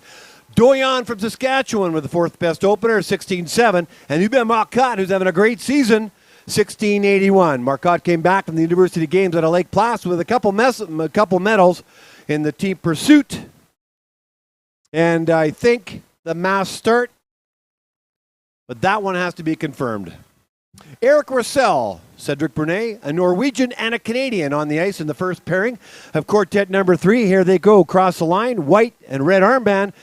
Season's best for Brunet with a 110.19 and Russell 110.50.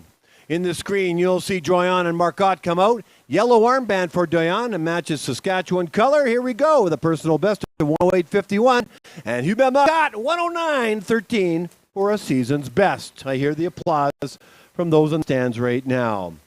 Fast times ahead, quartet number 4 in the inside lane from Quebec, David Larue.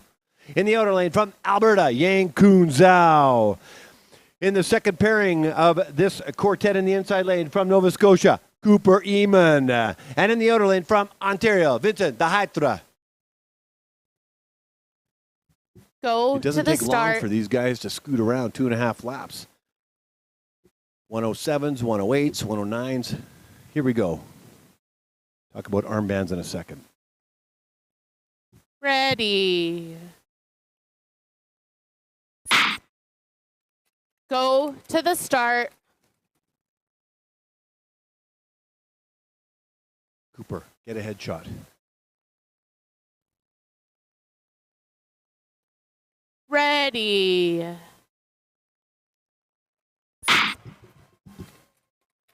And we're off. David Larue, 16:52 booking in the second fastest time. Yankun's out with the fastest, 16:38. Let's see if Eamon and Dahaitre can better that.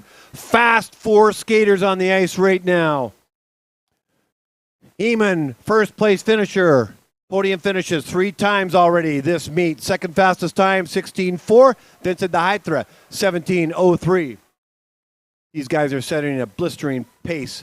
Cooper Eamon is having an exceptional meet. He's had 2 podium finishes so far. Won the men's 500 twice, actually. So let's see how he does in the men's 1,000. Yankun Zhao is having an outstanding season representing his country over in Germany. As he and David Larue cross the line, Yankun Zhao continue to pour on his personal bests. 108.63. He's going to be very happy with that. And a 108.01 for David Larue. Cooper Eamon and Vincent Dahaitre. Cooper Eamon, another personal best. 108.23 and Vincent Dahaitre 108.50. David Larue's time, the time to beat so far. We now move to the fourth quartet in the inside lane of the first pairing from Alberta, Logan Toblin. And in the outer lane from Sweden, David Carlingshoe. In the inner lane of the second pairing from Ontario, Matthew Laxton. And in the outer lane from Manitoba, Ryan Kulbacki. Go Okay, it to looks the like start. Larue's got the time to beat, followed by My Eyes. Trust My Eyes, yeah. Larue, Eamon, Dahaitre, Doyon, and Zhao. Those are the top 5 times. Ready. Let's see if any of these quartets can answer. Go to the start.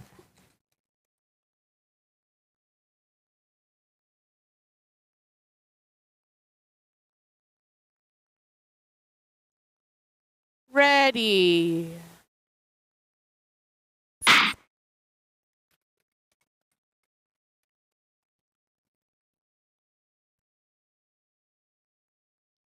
Opening to 200 meters, Carlingshoe from Sweden, 17.3. Toblin in at 17.53. Been a while since I met Carlingshoe, but he loves speed when he was asked what he loves about the sport. And this is a great distance for him. A 1,000-meter sprint. Laxton's opener, 17.52 and 18.01 for Kulbacki. Laxton had a tumble in the 500 meters. Unfortunately, just fell, slid across his back. I asked him what happened, and he said, he just fell. It happens. And they're exerting a tremendous amount of speed, and to head into those corners, they got to get low and hug those corners. Otherwise, if they come around the south corner, they'll end up in the skate shop. So they got to be very controlled with the speed. Here comes the first pairing now. Coming in, white and red armband, Carlingshoe, the season's best. Have a 111.74. Logan Toblin, 112.58.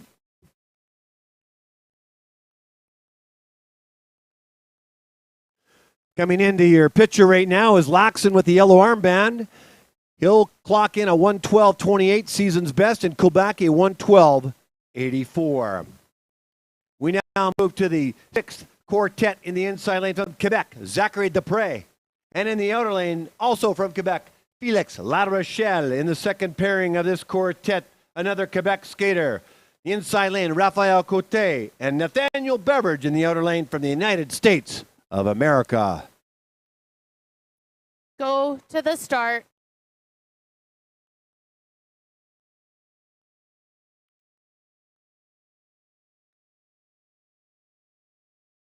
Ready.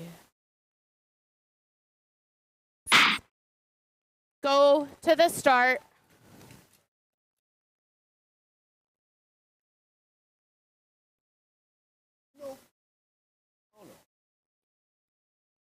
Ready.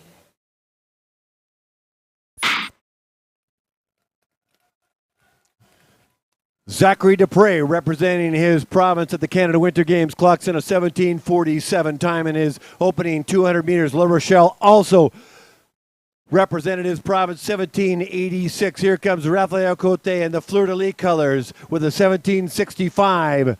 Also representing his province, and Nathaniel Beveridge, 17:96.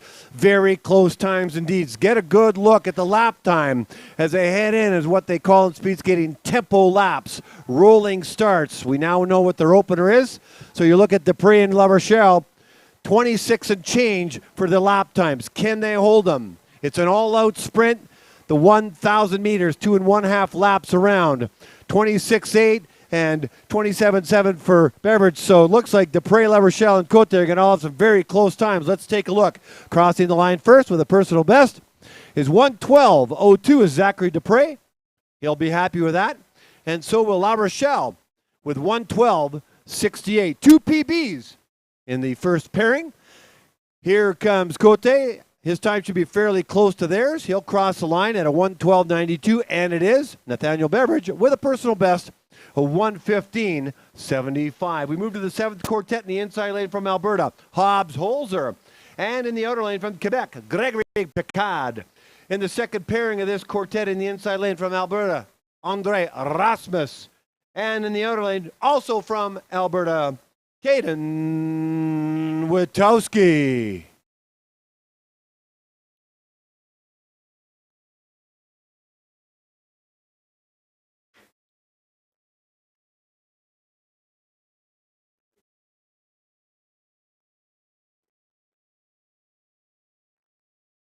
Go to the start.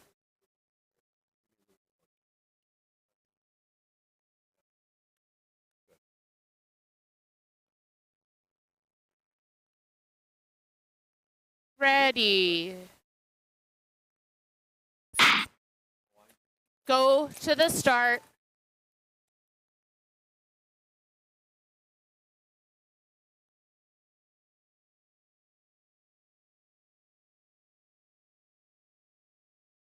Ready.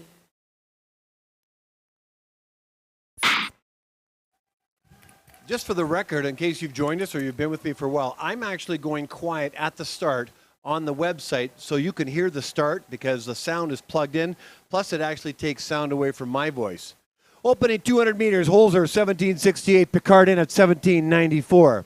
So I want you to take in and the full experience of the race. So let me get this 200 meters. They're flying around. 17.05 Rasmus, 17.66 for Witowski. Rasmus representing his province of Alberta at the Canada Winter Games.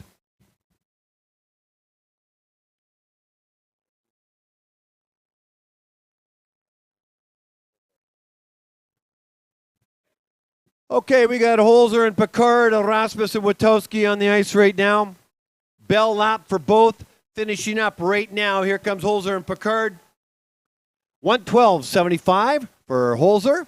Picard, 114.84. That's a season's best. Whatever lane they start in is the lane they finish in. You can see the last pairing head south, now east, and here they come out of the corner, heading north, right into the camera lens. Rasmus and Witowski. 114 for Rasmus. Witowski, 114.62 That's a season's best. In the 8th quartet in the inside lane from the United States, Matthew Somm. In the outer lane from Sweden, Oscar Nielsen. In the inner lane from Quebec, Emile Huard. And in the outer lane from Nova Scotia, Finley Tulloch. Go to the start.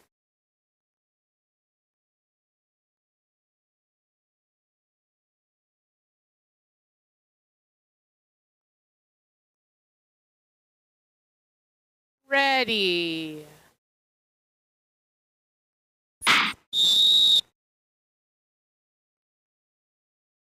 Okay, the false start. And so in quartet number 8, so what they'll do is the skaters will come back and we'll start it over again. If the second grouping false started, they would leave the track and wait for a lap or two to go around and then continue on. So they won't wait for the full race. If they can, they'll try and get the quartet going as much as possible. That's the first false start so far in 8 quartets. False start, Here we inner go. lane. Somm and Nielsen. An Go American to the and a start. Swede on the ice right now.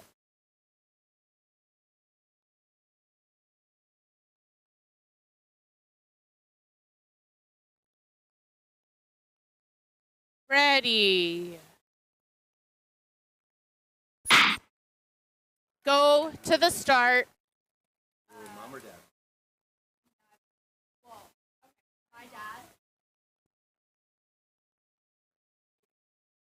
Ready.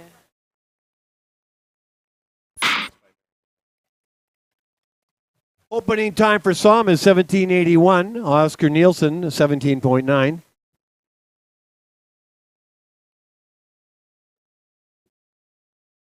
Emile Huard and Finley Tulloch from Nova Scotia.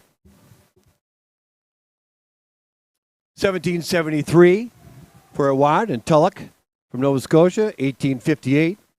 Speaking of Nova Scotia, I have two young ladies up here in the timing deck with me. I'll try and maybe weave them in a little bit as we get through the 1,000. There's just so much going on with quartet. Sydney Turple, who's 17 years old from Bedford, Nova Scotia, is related to volunteer Andrew Cross and his cousin to skater Sophia Cross. And Sophia's dad is Andrew. Andrew is a starter and a dedicated volunteer for the Alberta Speed Skating Association. And he's responsible for getting me a level 1 official status. And we'll come back to these two ladies shortly.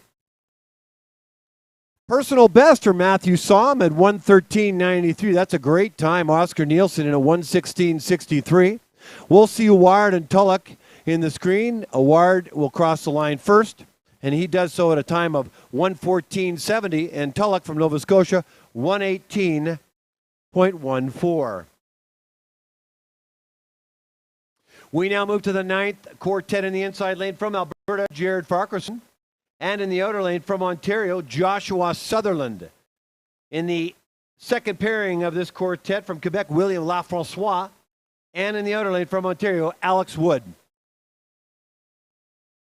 Go to the start.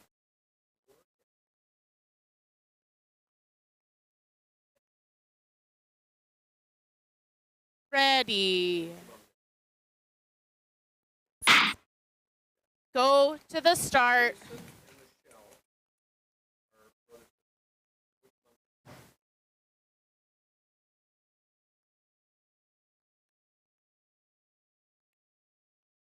Ready.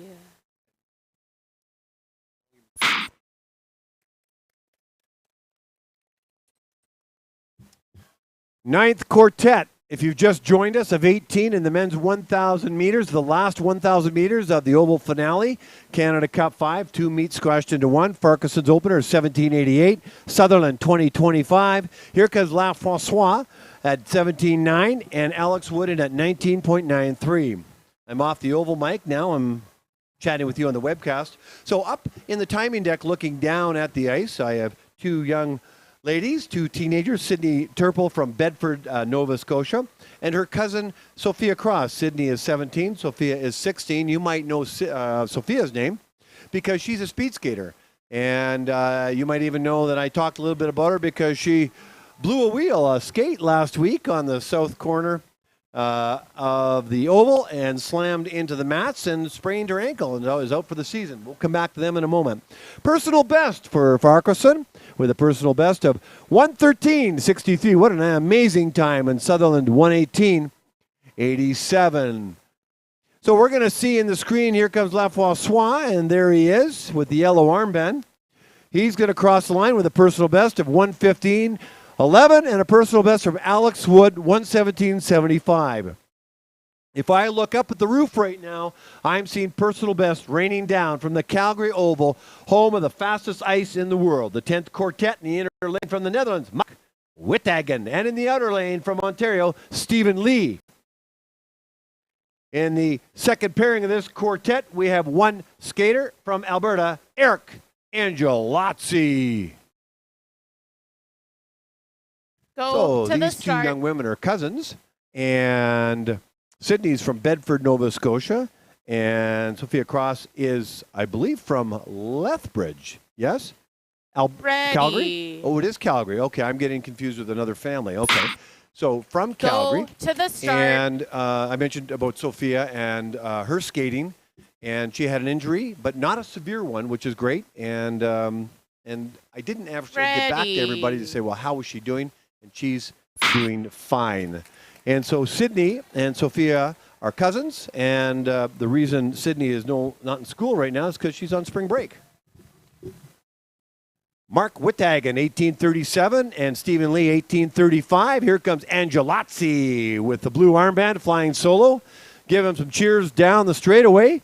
Hard to do it in without a pairing. 18:98 for his opener.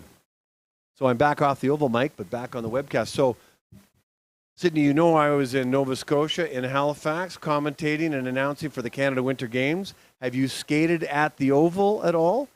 Yes. It's primarily a public facility, which is a legacy venue from the 2011 Canada Winter Games Halifax had. But I just want to tell you, Halifax is a beautiful city. Is it a suburb? Maybe I should get you on the air here. I'm going to ask you a few questions. When I get the opportunity, I'll do that. And then you can help me out a little bit about Nova Scotia. But I spent a week there and had a ton of fun. Mark Wittagen, personal best, 1:15.06. You can see by the body language of these skaters, they're obviously very happy. 1:16.60 for Stephen Lee from Ontario. Angelozzi is going to be challenged to get a PB because he's skating by himself. Got my fingers crossed that he does, crossing the line, the tip of his skate, 1:20.05. Hard to do, just by himself. In the 11th pairing, quartet, I should say. In the inside lane of the first pairing from BC, Jack Hansen. And in the outer lane from Quebec, Edouard Bouillot. And in the inner lane of the second pairing, all the way from Sweden, Arvid Carlingsjö. And in the outer lane from Manitoba, Aaron Reel.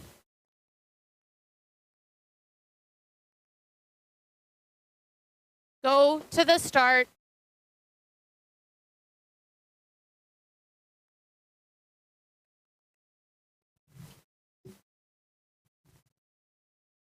Ready. Go to the start.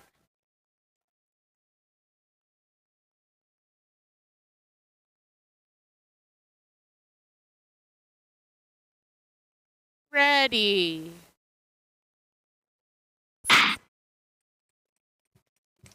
And we're off and running. Jack Hansen and Edouard Bouillot. Hansen's opener, 18:53. Bouillot, 19:17. Carlingsjö and Reel just kicked off their race as they head with a couple meters to go for their opening 200 meters. Carlingsjö, 18:08, and Reel, 18.7. Okay, I turned off the mic on the oval, but I just want to say hi to Sydney Turple. First of all, hello, Sydney. Hi. All you have to do is just speak into the microphone. So where is Bedford, Nova Scotia relative to Halifax?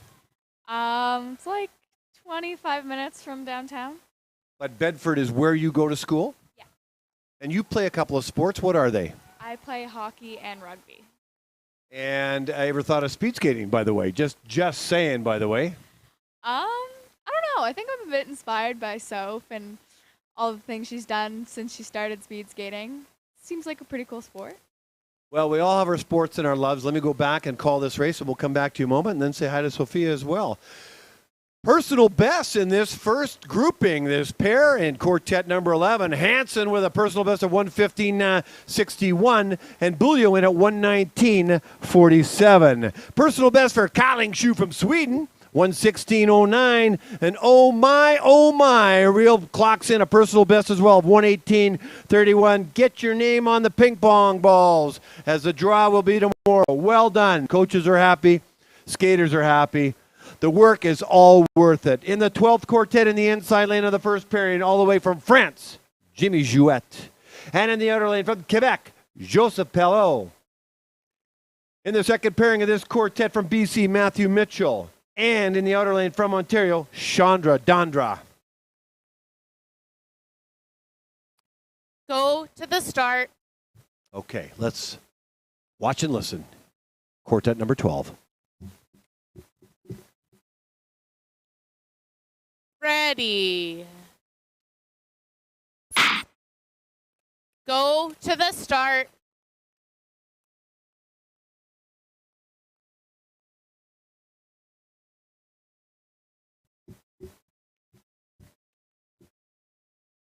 Ready. In case you've just joined us, here we are, 12 of 18 quartets in the 1,000 meters.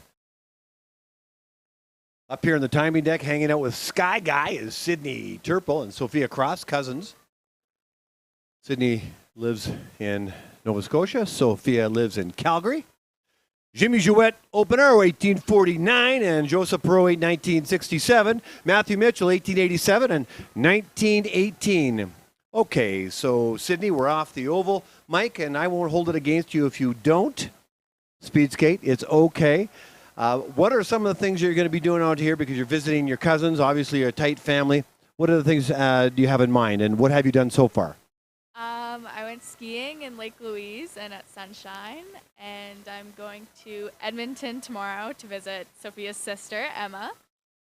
And Any trip to the mall at all?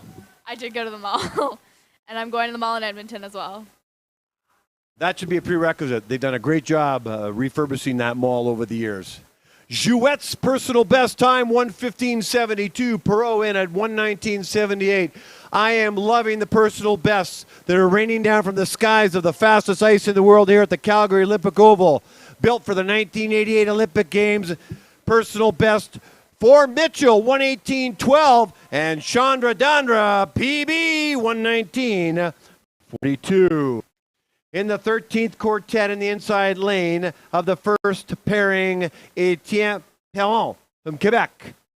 In the outer lane from Ontario, Cameron Mason. In the next pairing of this quartet, in the inside lane from Manitoba, Erica Kulbacki. And in the outer lane from Quebec, Olivier Landreville. I might have said Go Kulbacki to the was from start. Quebec. I meant Kulbacki's from Manitoba. I should know that. Kulbacki from Manitoba, Landreville from Quebec. Let's watch and listen. Ready. Go to the start.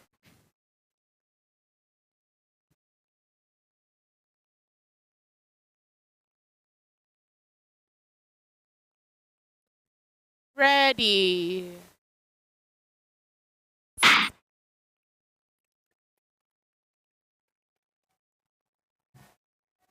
Etienne Perron, 200 meters, 18.7. Mason, who's coming off an injury with a broken kneecap, injuring in short track from Ontario, 19.7. Kulbacki from Ontario, 19.16. And Olivier Landreville, 19.38. So I just spoke with Sydney Turple from Bedford, Nova Scotia, but I want to give her cousin some equal airtime. But Jason and Jennifer, the mom of Sydney, if you're watching, you have a lovely daughter. You've raised her well, and she knows how to handle an interview with Sky Guy. Sophia Cross, I've met you before. Love your dad. He's a big champion of the sport of speed skating, and he's encouraged me to keep going and get my level up. You were hurt last week. Why don't you tell us a little bit about the injury, the wipeout and the injury? I'm not quite sure what happened. I think I just hit an edge. It was my fastest opener I've ever done, so I was definitely heading for a PB, which sucks, but I was going for a PB and don't think I know what I could have done with the speed, and I got an edge, went right into the boards. My foot got stuck in between two slices of concrete. My blade was stuck. The mat was on top of my ankle. All right, we're going to talk a little bit more about that and controlling speed. Personal best for Etienne Perron at 119.62. Mason, 122.13. Kulbaki in at 121.83. And Longerville in at 123.61. Well done in the 14th quartet in the inside lane of the first pairing. From Ontario, Camden Bete. And in the outer lane from Alberta, Braden Kremenek in the second pairing of the inside lane. From Quebec, Luca Sullivan. And in the outer lane from British Columbia, Cameron Thomas. Go to the start.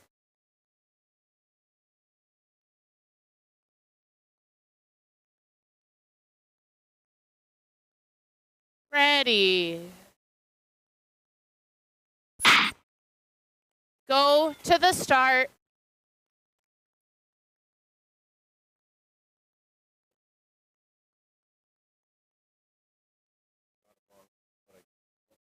Ready.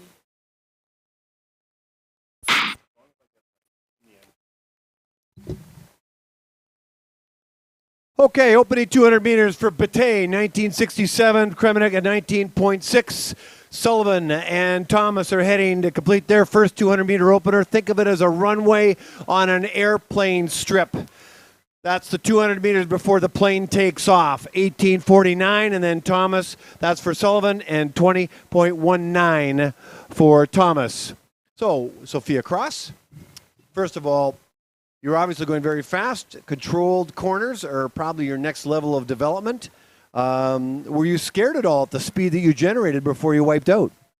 I don't think I was quite aware at what speed I was going until my coach came over to me and told me I was going for a PB, so. Well, that happens, so at least you landed in the mats versus the skate shop, right through the mats. Are you enjoying speed skating? Yes, I love speed skating. It's super fun. Lots of good friends, great coaches. How long have you been speed skating now? For about 6 years. I think this year was my 6th year. Okay, we're gonna have a couple more questions when we come back after this race.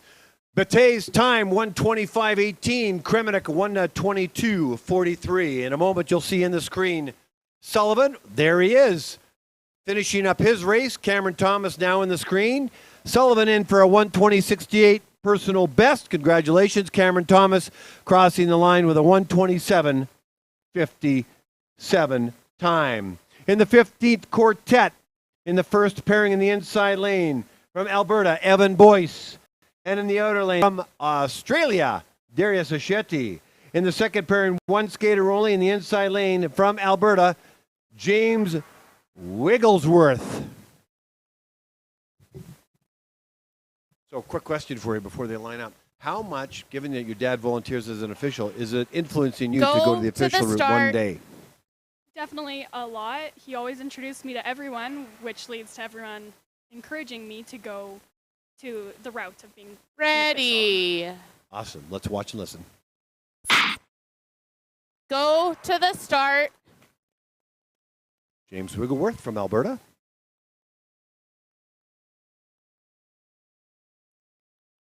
Ready.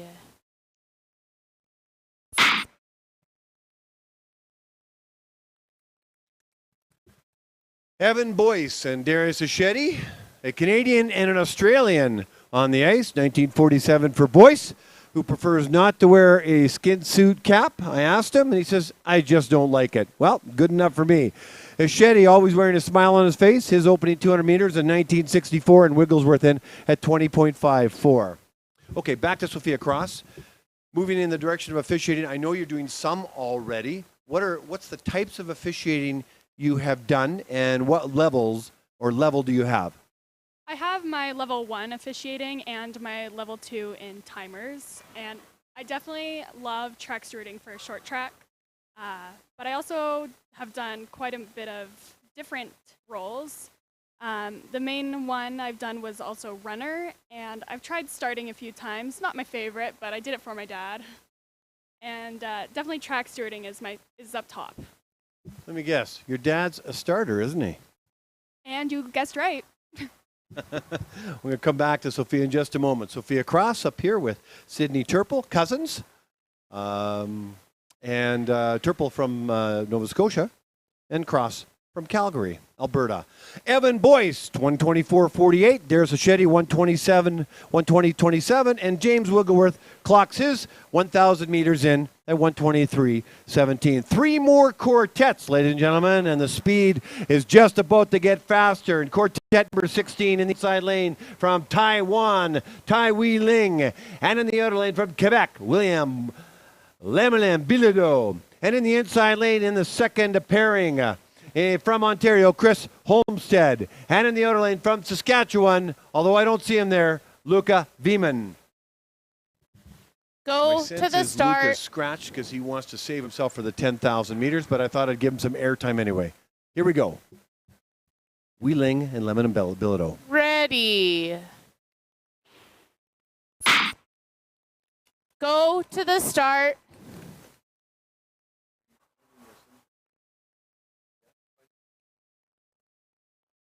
Ready.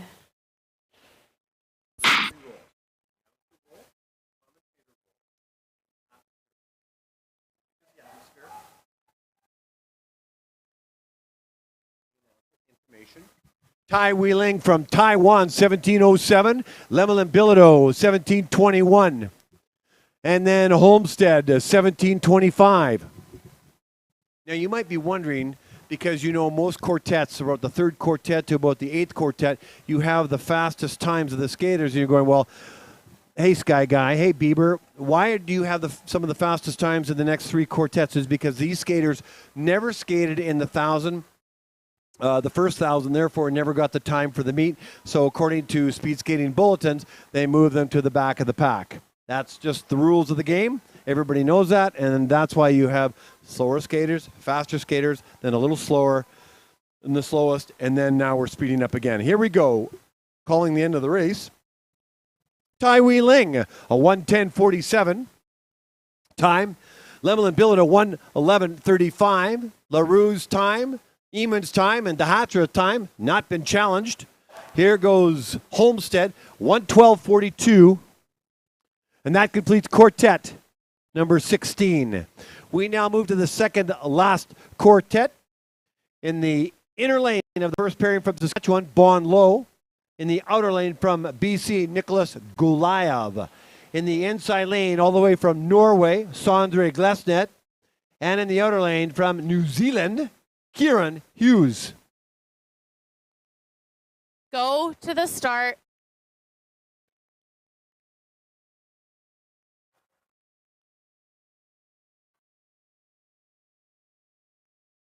Ready. Go to the start.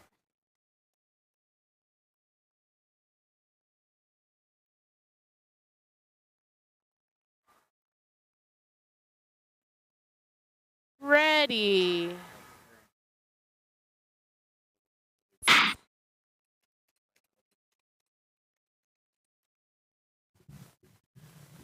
Bon Lo clocks in his 200 meters at 17.96. Goliath from BC, 17.64. Glossnet and Hughes. We've got a Swede and a New Zealander. You couldn't be far enough away on the marble. Planet Earth, Hughes, 18.06 for his 200 meter. Glossnet, 18.19. So we're getting close, ladies, to the final 2 quartets. I want to thank you for taking an interest. Your dad or your uncle brought you over to hang out with Sky Guy and to see what happens behind the scenes. Sometimes we got a camera inside the timing deck because people know my voice, but they don't know what I look like. Now, because I've been around the Oval, they know more and more because I spend time with the kids. But we'll eventually get a camera up probably for next year, and so people can have an idea what goes on behind the scenes. Goliath's time, 1:13.33. I see a P and a B beside that. That's an acronym for a personal best. Congratulations. Low clocks his time in at 1:14.49. Here comes Hughes, all the way from New Zealand, not literally, but around the corner with a time of 1:13.40.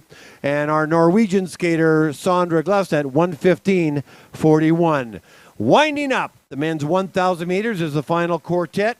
The 18th one in the inside lane on the first pairing from Switzerland. Matthias Nageli. And in the outer lane from Saskatchewan, Keegan Waddington. And in the inner lane of the second pairing from Alberta, Liam Robinson. And in the outer lane from the States, Jerzy Hitler. Go to the start.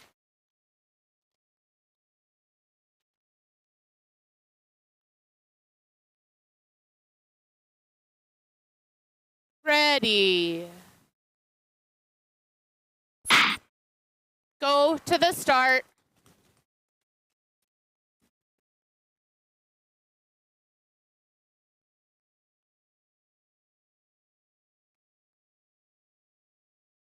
Ready.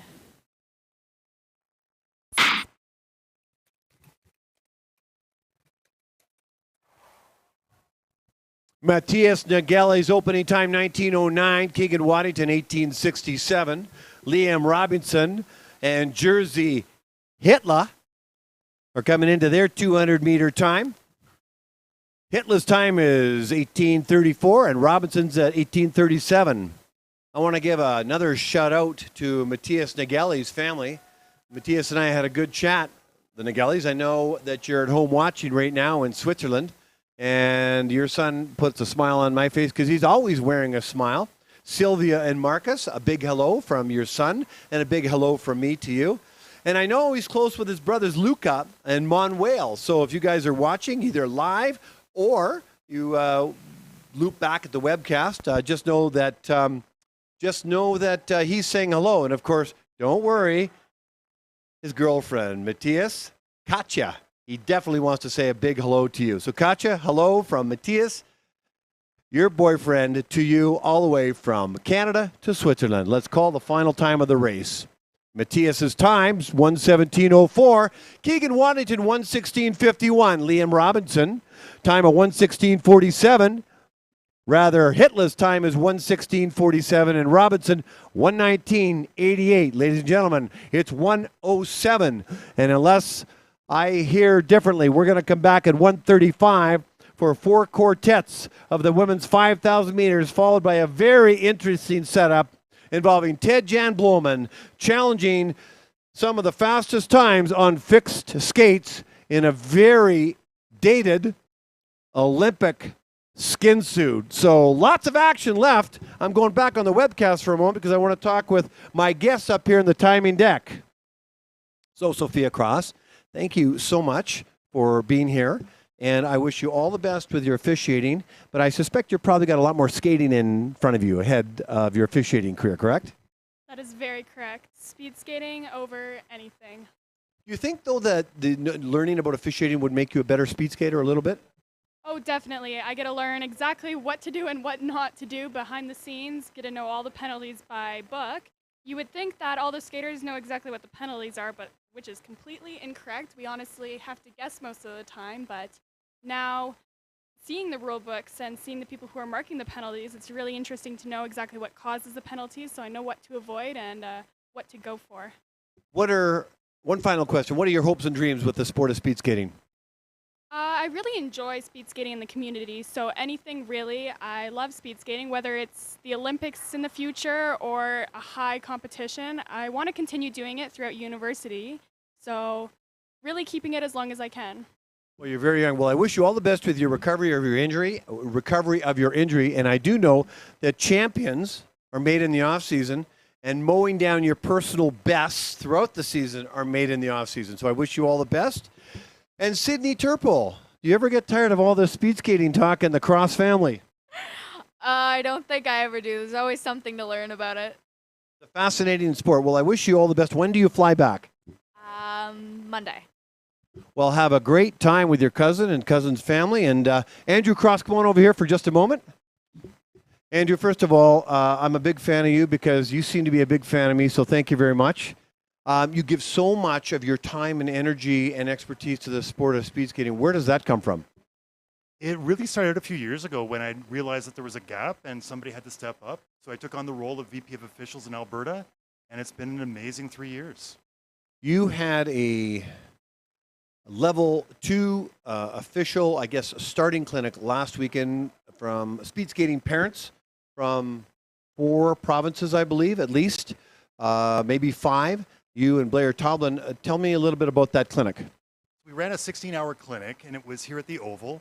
We had really a focus on both short and long track. So we had parents from, I think 44% of clubs in Alberta were attending, so it was a great representation. And it's really important that we get these officials going through the level 2 so they can support the ability level meets. So our young ones that are out there, they have the right officials for a sanctioned meet.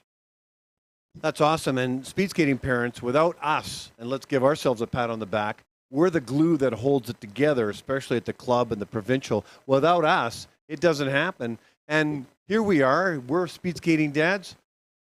Tell me, have you fallen in love with the sport? Oh, it's a great sport. Not only is it a great sport, it's a great community. You know, the people that we get to meet from coast to coast, when we travel to different parts of the country, they really become close friends and almost like family. So we're enjoying it. Next weekend, we're off to Saskatoon for Canada Youth Short Track. That'll be my last assignment of the year. And we're looking forward to seeing some great athletes and great skating. What level are you at in terms of starting? Because you start quite a bit. I'm a level 3A short track and long track starter. And what levels are left, and what do you want to aspire to? So the next level would be level 4, which would be ISU International. And you do have to specialize in either short track or long track. Do you have a preference? I do. You're not committing right now, though, in this interview? I'll keep that one to myself at this point in time. But I really enjoy both. And then you go off to a level 5. So you're following in Brad Bates's footprints if you make it to a level 5, and Marc Poulin, who are both there right now. And that's where you get the opportunity to go, to travel around the world, go to Europe, go to different parts of ISU events, and really get to see the best athletes in the world. Okay, one last question. Do you speed skate yourself? Have you put on the long blades to try them out? What's going on in your speed skating career? And as Sophia, his daughter is laughing, where are you at? I think what we need to do, Greg, is we need a challenge. Maybe you and I will both get out there, put on the skates, and we'll see who knows it a little bit better. As long as I can wear some hockey equipment, because I know I'm going to spend more time on the ice than above the ice. I think we both look good in a skin suit, so let's go for it. Andrew Cross, Sydney Turple, Sophia Cross, thank you so much for coming up on the time today. I hope you enjoyed yourselves. And Wesley Lowe, who's looking at me, has got the video going, but he's keeping the webcast on. So if you happen to stick around after or not, and you will hear this when you play the loop back. So coming up is the women's 5,000 meters at 1:35. So that's going to be in, 23 minutes, I think, from now, if I've done my math correctly. We'll talk to you then.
1,000 meter men's races.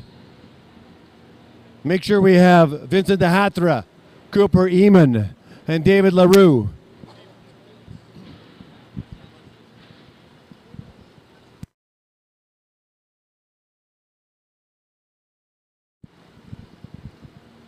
I think I see our podium finishers.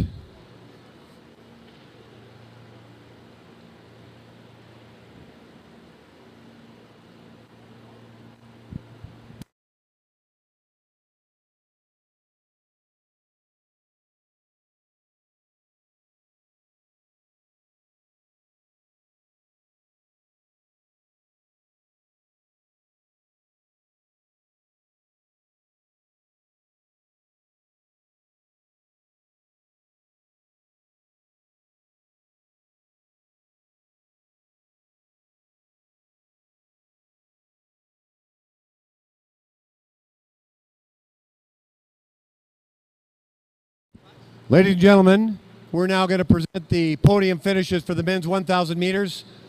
Their last 1,000 meters, I believe, before they head off into the offseason. With a time of 1:08.50.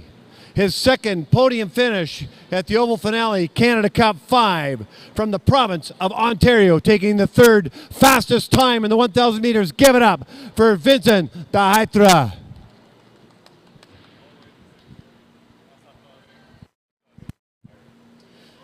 His fourth podium finish so far in this meet from Nova Scotia with a time of 1:08.23. Say hello to second place finisher Cooper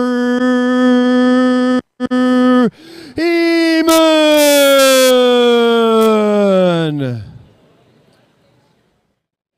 And this next skater has the same infliction. He seems to like the podium, but this time he likes the first place position. He comes all the way from the province of Quebec with a time of 1:08.01. Give it up for the fastest 1,000 meter man today, David LaRue. David LaRue, Cooper Eamon, Vincent de Hatra, 1, 2, and 3. Congratulations. Stay for a photo. Dustin Miller, lead of competition. I'm going to interview David LaRue in a moment. Congratulations, gentlemen. David LaRue from Quebec, four-time podium finisher. First of all, is your meet over or what's left? I still have plenty of races. There's the 1,500 meter tomorrow, mass start and team sprint. So. Okay, you got 3 more races. Obviously, to get to the podium, something's working for you. What is currently working for you right now? I think I should just try to empty my mind while racing and just like let my body do what he can do. So. Does that mean skate more relaxed than tensed up? Yeah, totally like more relaxed and just like not thinking too much about like all the technical aspects, just like let it go. So how do you compare this race season with all the other race seasons so far in your short career? It was a good season. I mean, I had a rough start to the season, like injuries, and the last couple of years has been hard this way, like for plenty of injuries. So I'm glad that I managed to come back to this level, and I think it's a good step to the upcoming seasons. So what are some of your hopes and dreams? Let's give us one that you'll be looking forward to. Well, a dream is to participate to the Olympics. That's for sure. Like I missed the last 2 by not a lot. So I'll be working toward that. So next year then, what would be one of the stepping stones that you would tick off your list to say, I'm one step closer to my dream of being a Canadian Olympian? Well, I'd like to podium in individual distances on the international circuit, that's for sure. So I'm going to work toward that. And what are your favorite distances to race? Testing? I think the 2015 are has always been my go-to races, but I've been enjoying the Master this year a lot. I didn't do a lot of them in the past few years, but this year I did all of them in Canada Cups and really enjoyed them. So David LaRue from Quebec, congratulations for being the fastest 1,000 meter men's skater. I wish you all the best for tomorrow, and maybe we'll be back here having another conversation. Congratulations and all the best. All right, thanks a lot. David Leroux, everybody from Quebec, coming up the women's 5,000 meters at 1:35. 4 quartets for the 5,000 and 4 quartets for the 10,000. Lots of excitement yet ahead.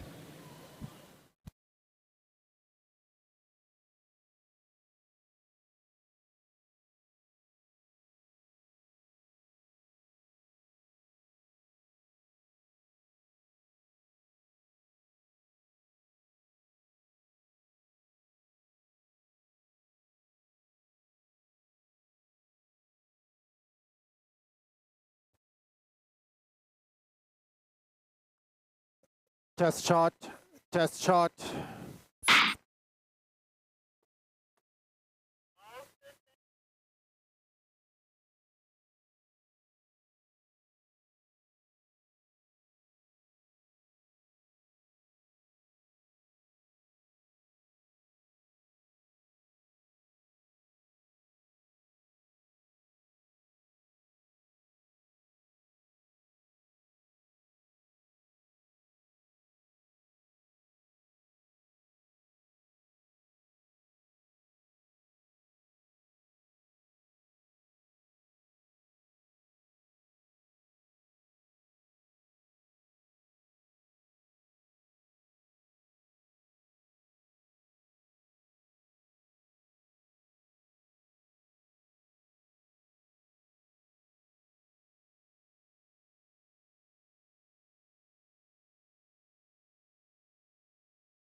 Skaters, 2 minutes to start. 2 minutes to start.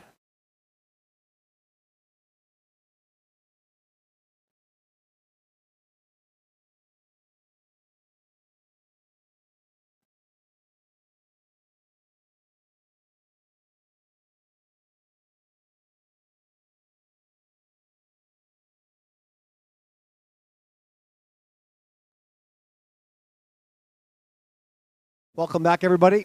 1:33. In 2 minutes, we're going to start the women's 5,000 meter race. 12 and one half laps around. We will have 4 quartets. I'll introduce the skaters in one moment.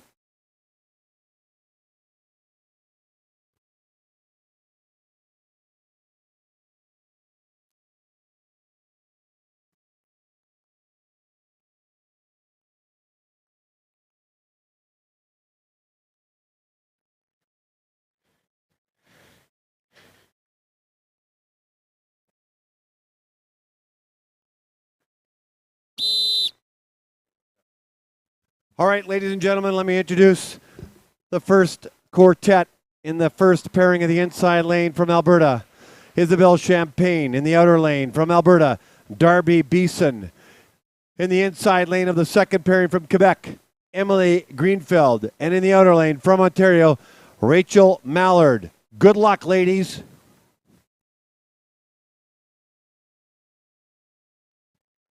Go to the start.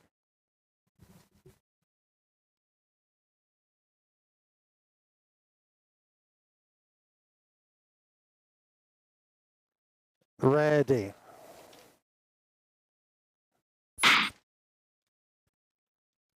Go to the start.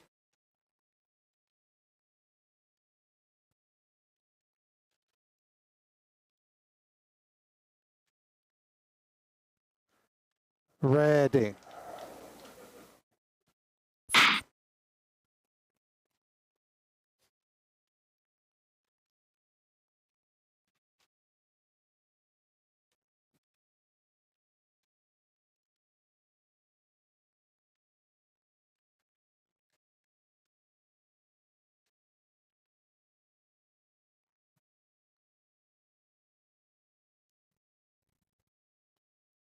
All right, everybody.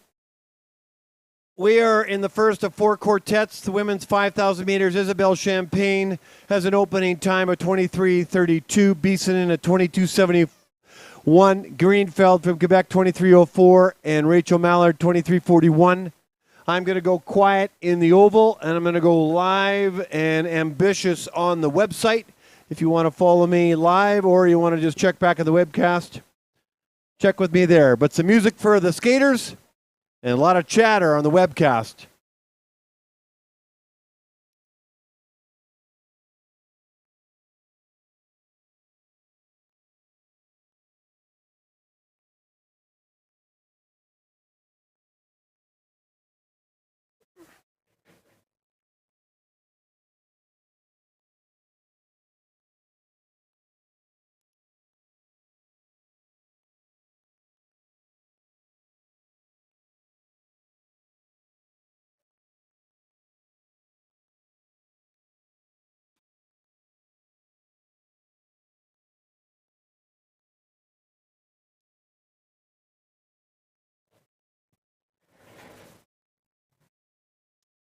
Well, if you've just joined us, we're in the long distance races for the women and the men, just starting. 4 quartets for the women, 4 quartets for the men. The men will do the 10,000 meters. The women will be doing 5. 5 is 12 and a half laps around. The men's is 25 laps around. It sounds like a daunting distance to me. And so I'm going to keep you company for the race. And the music that I play in the oval will keep the athletes company. They don't need to hear my voice for 12 and a half laps. Heck, you don't need to hear my voice for the next 12 and a half laps. All these skaters I've gotten to know, Champagne, Beeson, Greenfeld, and Mallard, all wonderful young ladies. Let me tell you a little bit about each of them. Champagne is a young rising speed skater, having a really good year. too young to try out for the junior national team, but next year she will.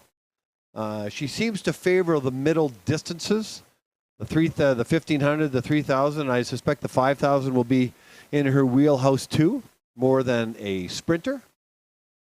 Just a tremendous young woman who had a very good Canada Winter Games. So, came home with, Isabel came home with 3 medals, 2 gold in the 1500 and 3000, and a bronze in the mass start. She put a clinic on in the 3000. So if she's looking to make a statement to say, hey, this is a sport I want to participate and do really well in, she's done it.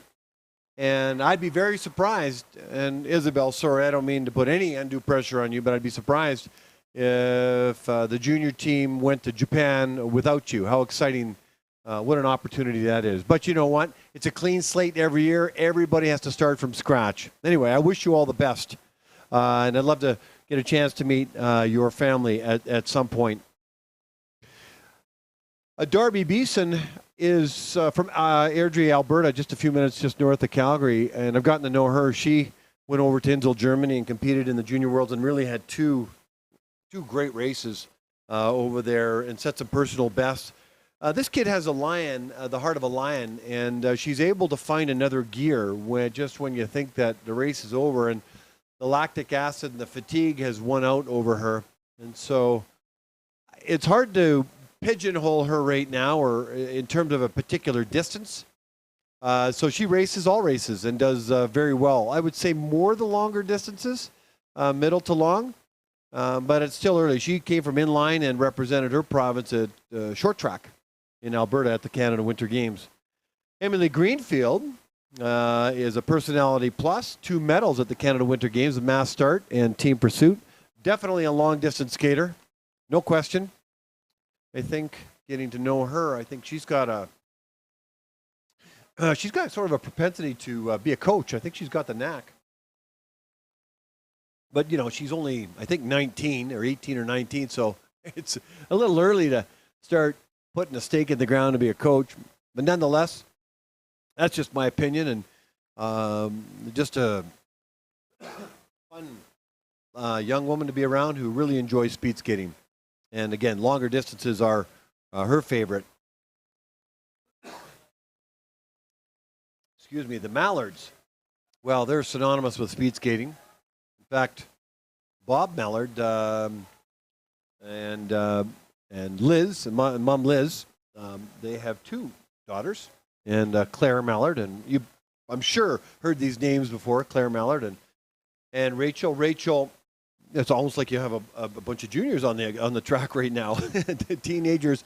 Anyway, Rachel Mallard is from Ontario, and the Mallard family is from Ontario, and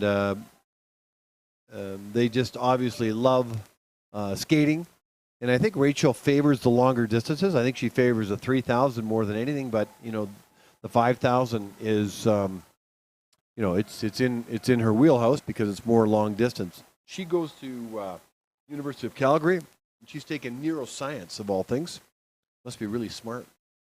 And she ticked off one of her goals, which was to go to the Canada Games.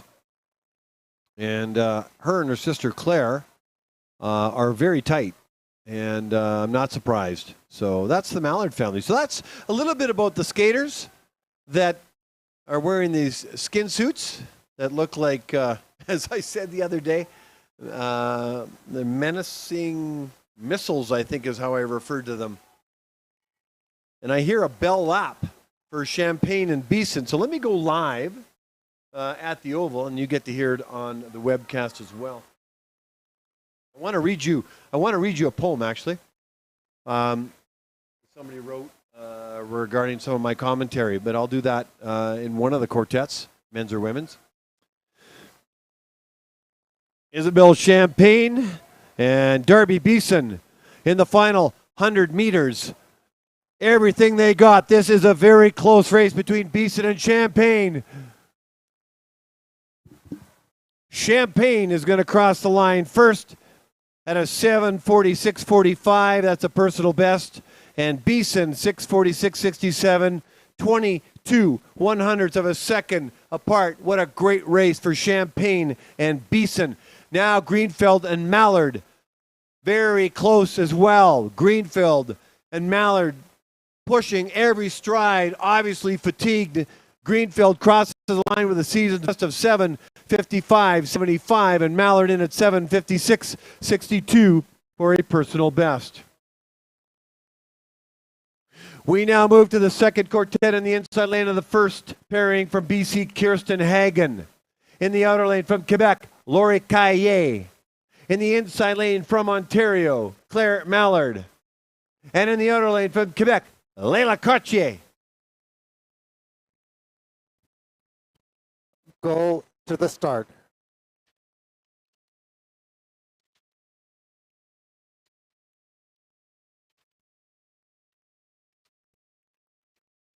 Ready.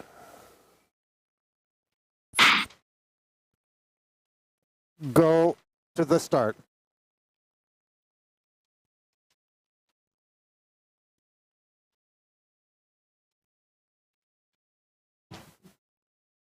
Ready.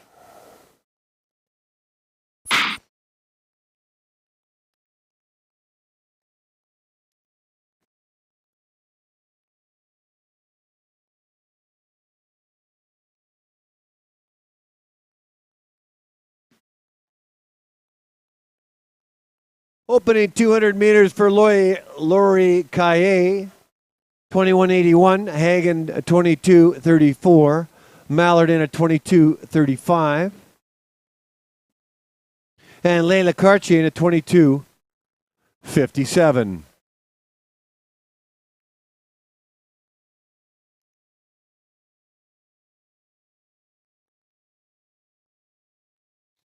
So Hagen and Cartier,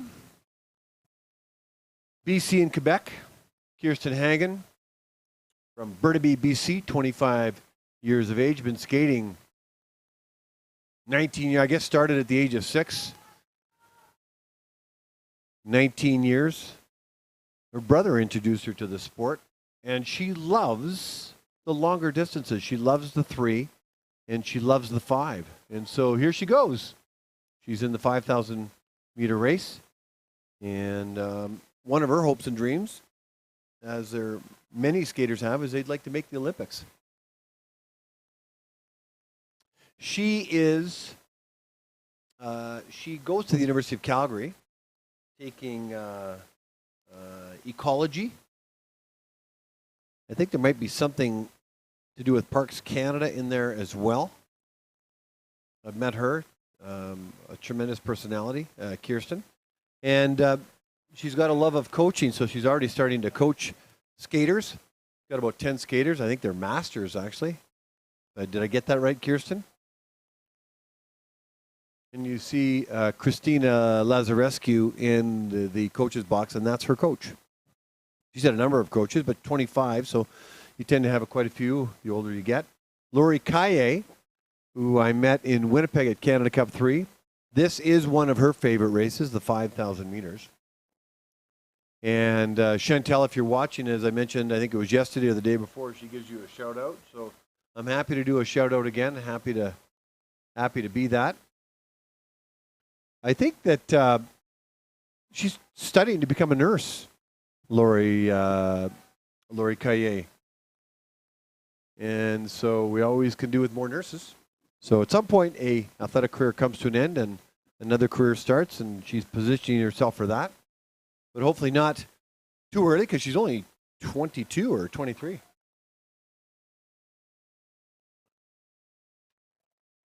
Now, Claire Mallard, she's in the second pairing, and her sister, it would be her younger sister, Rachel, was in the earlier quartet, the first quartet. Again, the Mallard family, what can I say about them? They're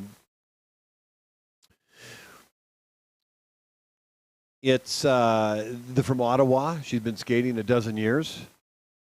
She likes the 3,000 meters, but here you go. She's doing the 5,000.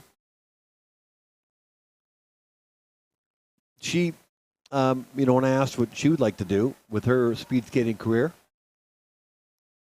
she just says more like go with the flow, see where it can take her. So Ed and Marilyn from Ontario and Judith and David from the UK. I've said hi to you before on behalf of Claire. Now there you go. Another hello. Christine is also her coach, so I'm not sure actually who's coaching Claire and who's coaching Kirsten. I'll have a better look. Kirsten's wearing the white armband. Let's see on the backstretch. And Layla Cartier finally caught up to her. I think she was in Winnipeg. Been skating for about 15 years. She loves the 3,000. But here she is competing with the 1,000 as you look on the screen and see Claire Mallard. Sebastian Bouillot is coaching Layla. You see some encouragement by one of her teammates. That's for Laura Kaye. But Layla Cartier, she was raised in New Brunswick. She was born in Quebec, raised in New Brunswick, and now lives back in Quebec. And she moved there to train. She wants to speed skate more and go to school, so she's going to Laval. International relations and modern language is what she's taking. So Layla looks like she's going up the education route. As you see, Laurie Kaye head into the screen, followed by Kirsten Hagen. And then you see there's Layla with the blue armband. And she wants to give a shout out to her mom and dad. So Claudine and Louis Jacques, if you happen to be watching, your daughter Layla says hello and thank you for everything.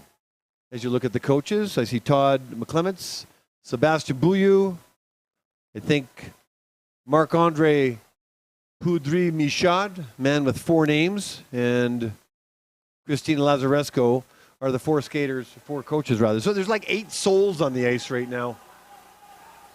We're coming up with 2 laps to go for the first group.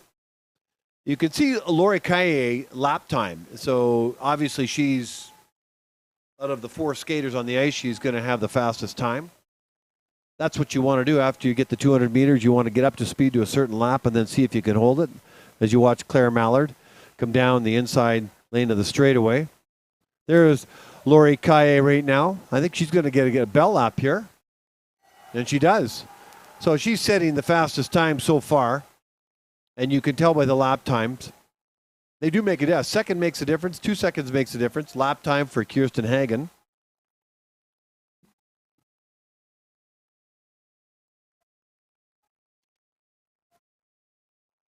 So can you imagine what these skaters are feeling right now as Claire Mallard comes into the screen?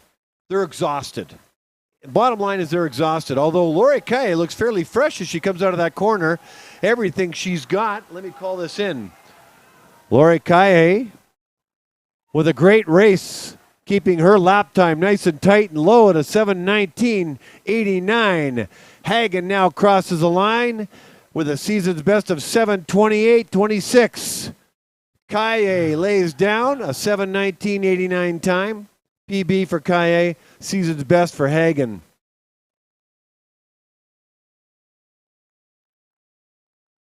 Claire Mallard down the straightaway with the last few meters to go to finish up her 5,000 meters, 12 and a half laps around. She'll be happy with that, a 7:34.41 with a personal best. Gotta love PBs. They're sweet when you get them, but they're bitter when you try and achieve them. Layla Cartier crossing the line with a time of 7:52.56, and that is a personal best for Layla Cartier. We now move to the third quartet in the inside lane of the first pairing from Alberta, Laura Hall. In the outer lane from Quebec, Roseanne Grenier. In the inside lane from BC, Abigail McCluskey in the second pairing. And in the outer lane from Alberta, Madison Pearman. Go to the start.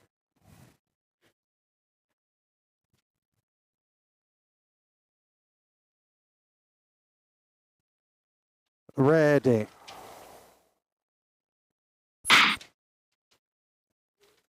Go to the start.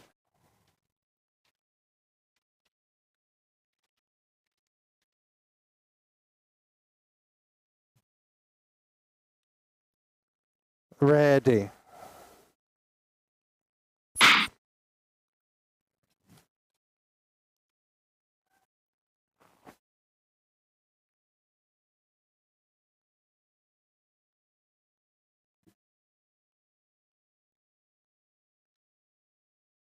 Opening 200 meters for Hall, 21.5. Roseanne Grenier, 21.98.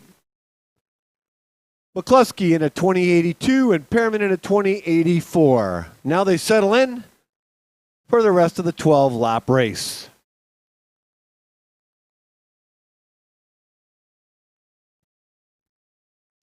Well, 4 formidable skaters on the ice right now in Hall and Grenier, McCluskey and Perriman, synonymous with female long track speed skating in Canada. The Hall family from Salmon Arm, BC. Laura has a brother named Daniel, and he obviously skates. Mike Hall, coach. Hall, both Halls actually are long distance skaters, 3,000, 5,000, 10,000. Laura Hall has set a couple of track records that I'm aware of, one in Winnipeg and one in Lake Placid this year. She is a student now. This would be her first year as a University of Calgary biomedical engineering student. And Laura would love to make the Olympics one day. I just happen to think that she will, given the trajectory of her career. I mean, anything can happen in the sport of speed skating, as I'm often told. At the end of the day,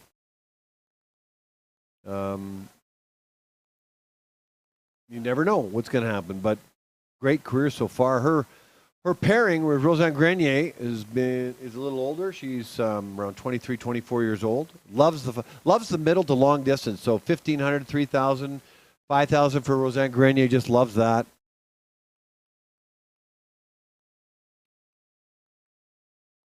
Sabrina Lapointe has coached her. Munsi Fuwadi now coaches her. She's got a really good attitude. She just loves to go with the flow and see where this sport takes her. She has no sort of specific, I want to do this, I want to get there. You see Munsif in the coach's box with a hat, glasses, and a beard. Caleb Mueller is her partner or boyfriend and wanted me to give a shout out to Caleb. Caleb was here. Caleb got a podium finish, first place in the men's 5,000, so he's a long distance as well.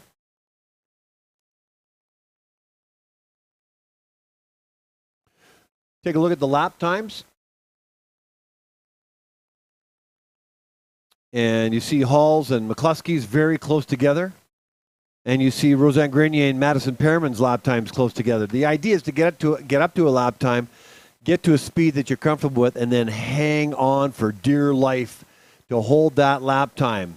Obviously, with each lap, you're going to get more tired, or with each cluster of laps.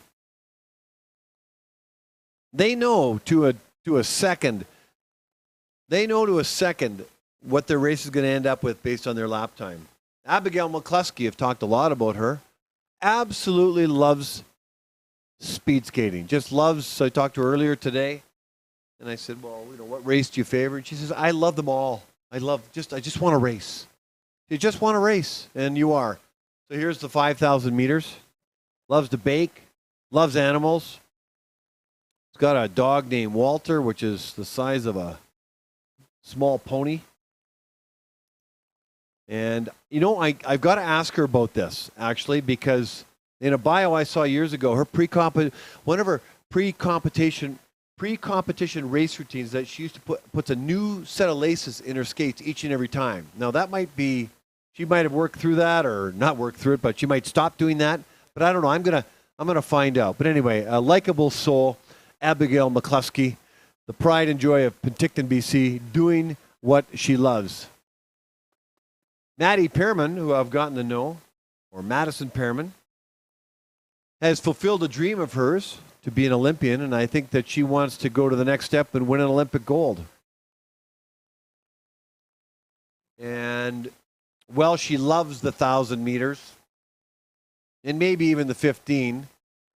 She's decided to go in the 5,000, and obviously a test of endurance. There's Madison in the blue armband. Right behind her is Laura Hall. Madison wouldn't be considered a 5,000 meter distance skater. When I think of Madison, I think of the 1,000 or the 1,500. And I think she would too. She works on her technical cues and mental prep. This is a young woman that walks into her room and lights it up. Gotten to know her family, Shauna Hicks. There's some roots back to Winnipeg. Her father, Myron Pearman, is a legendary starter. They've got a huge cattle operation up in Ponoka. I'd love to go up and have a look at it. Her mom introduced her to the sport because her mom was a skater along with. There's about 7 or 8 women that stay in touch today after their skating careers about the ages of these young women right now.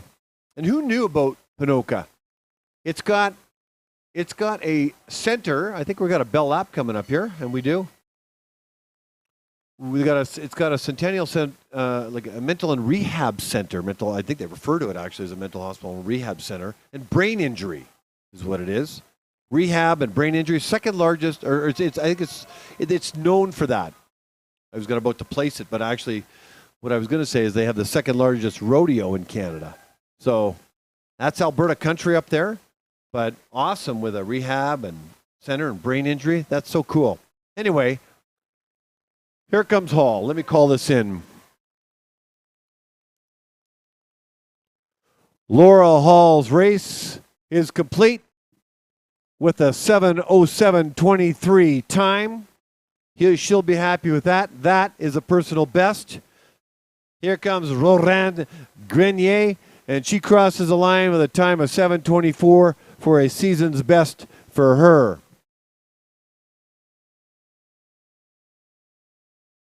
Personal best for Abigail McCluskey, 7:09:12. You could tell by the lap time she was getting there. PB for McCluskey, congratulations. And Pearman comes in at a time of 7:25:98.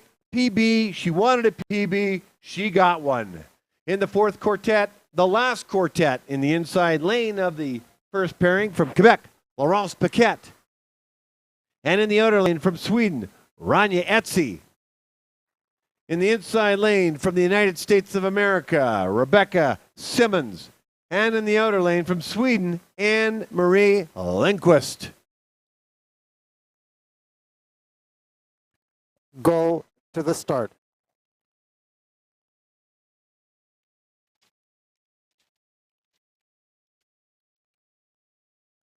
Ready.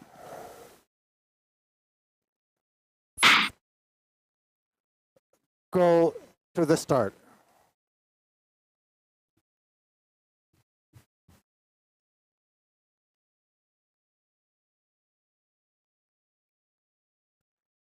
Ready.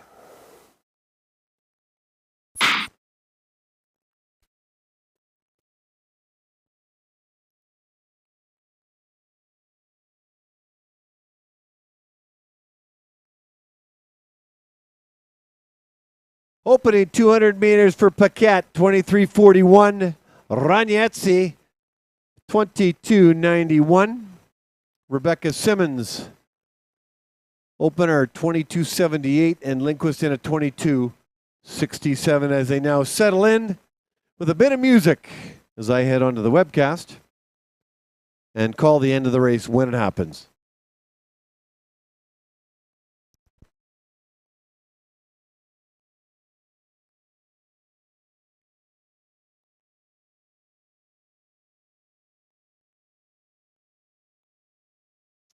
Welcome back, everybody.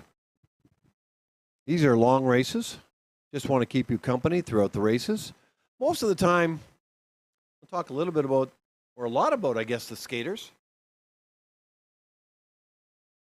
I'm doing everything I can to get to know most of the skaters in person. They help provide a little bit of information at registration.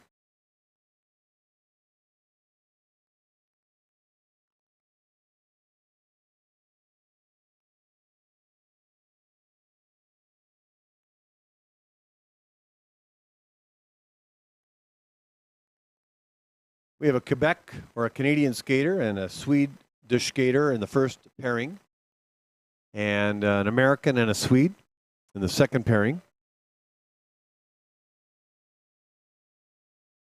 I know little. I've not met Laurence Paquette and Rania Etsy. A little bit about Paquette, though. She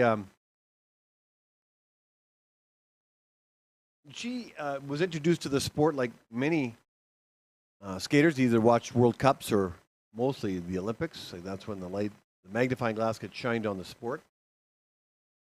And she just loves, everything about the sport and getting to know skaters from around the world. And apparently she likes cats. So, Laurence, I guess you like cats. So that's kind of cool if you're a cat person. Etsy, I've met some of her teammates, or two of them. I've met Anne-Marie Lindquist, who I'll talk a little bit about. And there was another one I'd met late yesterday, Tina Svensson. Talk a little bit about them tomorrow, or at least Tina, Rania. So, Rania, I look forward to meeting you, and along with Rebecca Simmons, I've not yet met. What can I say about Anne-Marie, though? Anne-Marie Lindquist is 25. She's from Gothenburg, Norway. Been skating about 16 years. And so down goes Paquette. But is she going to get up and keep going? We're about to find out. She's going to stay out of the way of Rebecca Simmons. Simmons sees her, will go give her some wide space, and Paquette's going to call it a day. She's going to head off.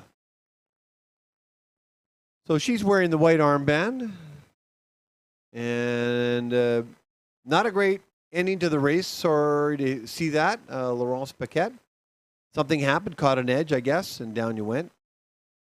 So there's always a next race. It happens to the best of the skaters. So Rania Etsy will finish this race by herself. And then Rebecca Simmons and Anne-Marie Lindquist, they continue to skate on in this 5,000 meters. So let me tell you a little bit about Anne-Marie. I met her and Tina Svensson at the guest services desk and got to know them a little bit. It was a very interesting story because I asked them, who their coach was. And they don't have a coach.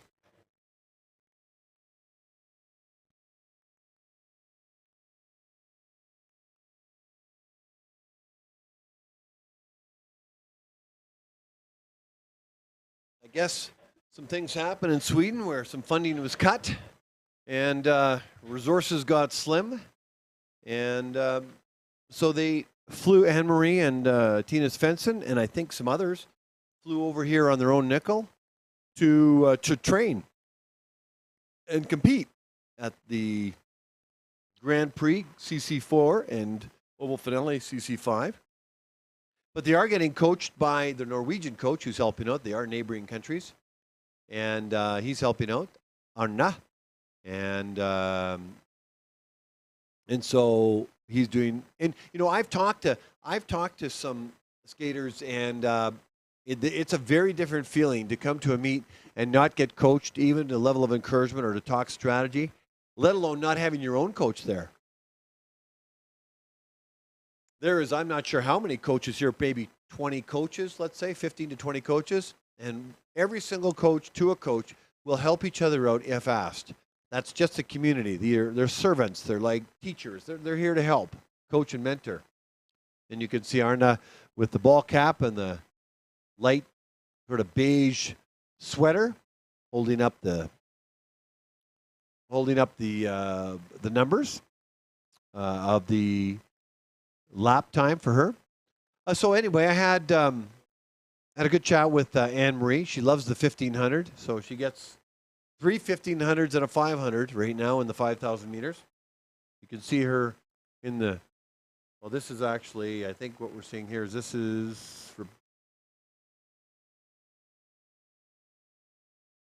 I can't tell who that is. I think that's Anne-Marie, actually. The blue armband on the blue background of her skin suit gets camouflaged.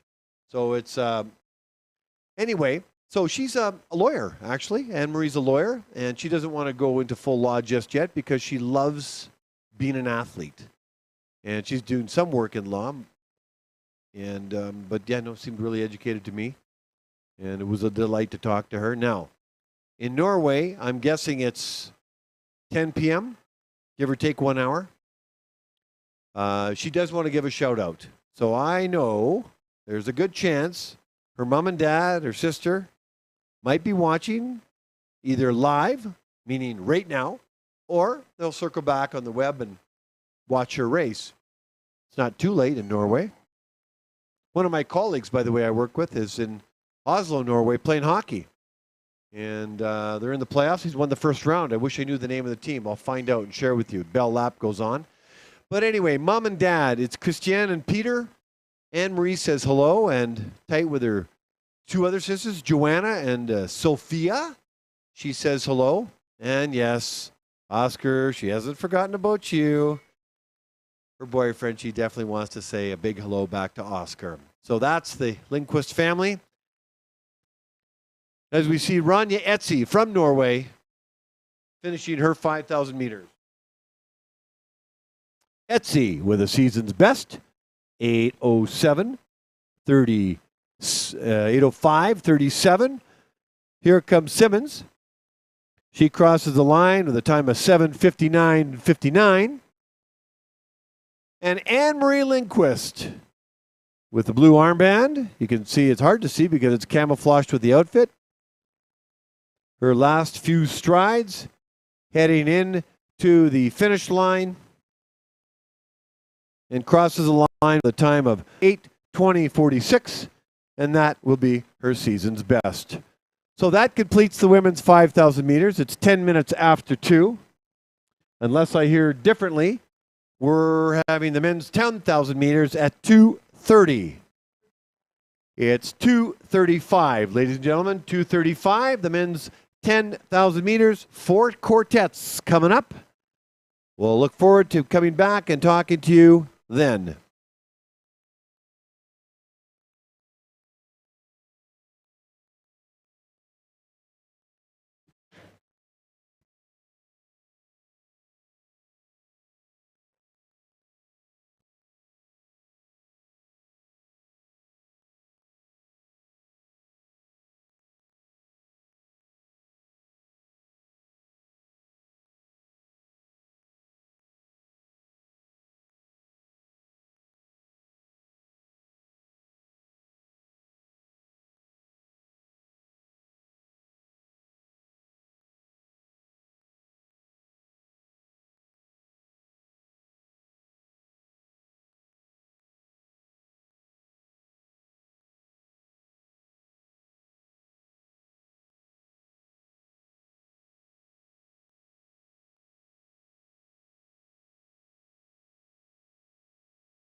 Test shot.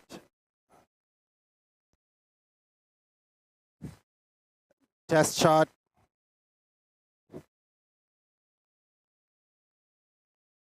I know.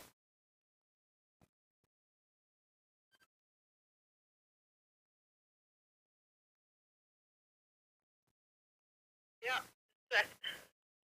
we got it. Okay, let's just try.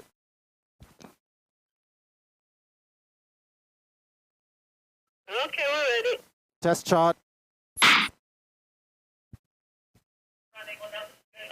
we're good.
2 minutes. 2 minutes to the start of racing.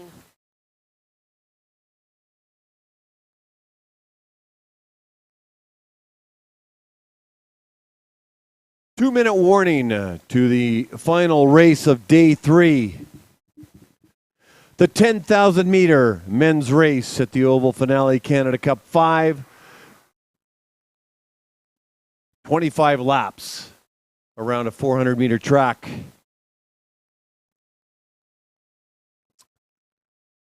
You'll want to be watching the lap times of the racers to see what speed they get up to and how they can hold that lap time.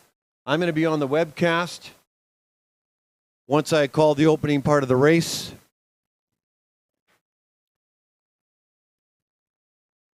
"25 laps. Some of these racers are nervous, and I don't blame them. But they're also competitors, and they'll rise to the occasion. We'll see times anywhere from the 13 to the 16-minute race. Let me introduce the first 4 skaters in the first quartet in the inside lane of the first pairing from Quebec, Jonah Hutebus. In the outer lane from Saskatchewan, Luca Wieman. In the second pairing in the inside lane from Poland, Norbert Piekielny. And in the outer lane from Alberta, Joshua Hathaway. Good luck, gentlemen. See where the start is? Right where it ends. Go to the start.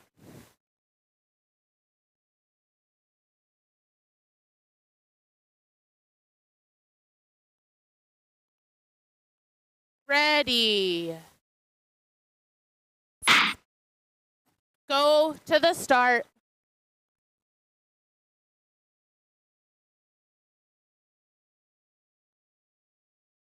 Ready.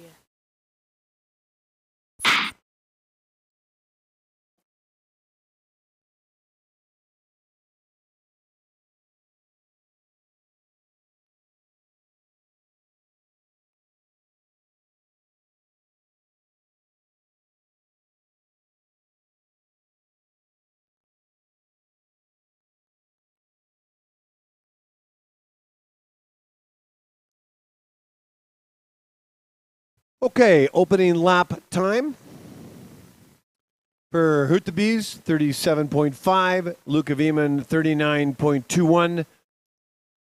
For Piekielny, his opening 400 meters, 37.48. Hathaway, 37.3. As they now all settle in for this race, establishing a lap time and then holding it. I see Chris Wieman in the coach's box.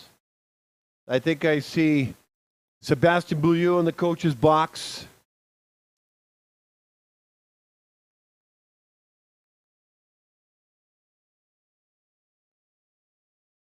Todd McClements in the coach's box.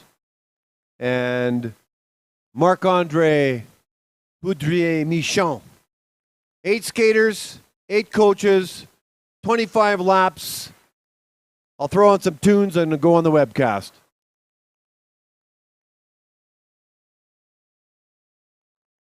So we got some time together.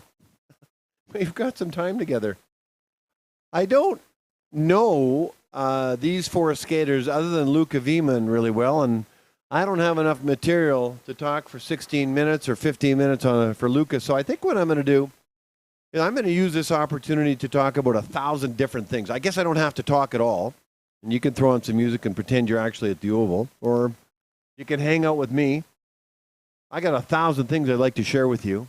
I think the first place I want to share with you is as we watch these 25 laps unfold. And watch the lap times. And that's absolutely the key. The strategy is keeping those lap times around. You're going to see 32s, 33s, 34s, 35s. When you see Ted-Jan Bloemen coming up in quartet number 3, although he's not wearing clap skates, and that's a whole story I'll be talking about. He's wearing fixed skates. But when he's wearing clap skates, he's keeping those times around 28, 29 seconds.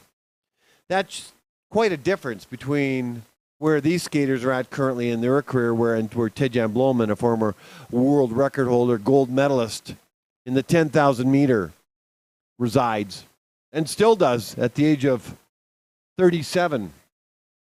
It's quite a story. But what I want to do is I want to acknowledge all the people behind the scenes that make this meet work. And any speed skating parent knows that if they put on a short track or long track event for their club, for their province, there's just a lot of work to be done. A lot goes into it. Meet coordinator is Greg Plenert. His job is to make sure everything runs smoothly. He's been doing it for years, and so it's always tweaking. But Calgary, and there's been 18 events, run always very smoothly. For the most part. I mean, I have nothing other than our local clubs and provincial events, what I have to compare it to, but we have technology and support a higher tech supporting cast. But the local clubs and the local provinces, or the provinces, are learning to develop that as well. So a big shout out to Greg Plenert. The referees today, and there's a whole whack of them. Philippe Marois from Quebec, Andrea McIntosh from BC, Dave Thompson from Alberta, Werner Meyer from Alberta, Mark McGee from Alberta, Jackie Shoebridge from Alberta, Rona Hathaway and Eureka Boyce also from Alberta. Do you ever wonder what a referee does?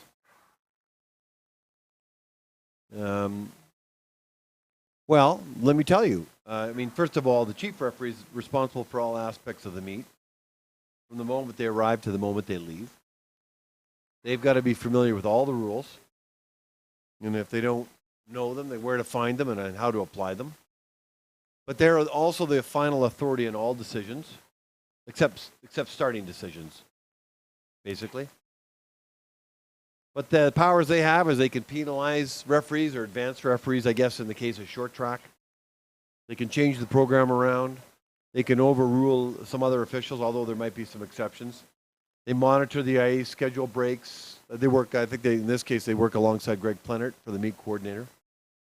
I guess the bottom line is the chief referee, along with the assistants, they basically have complete control over the entire competition.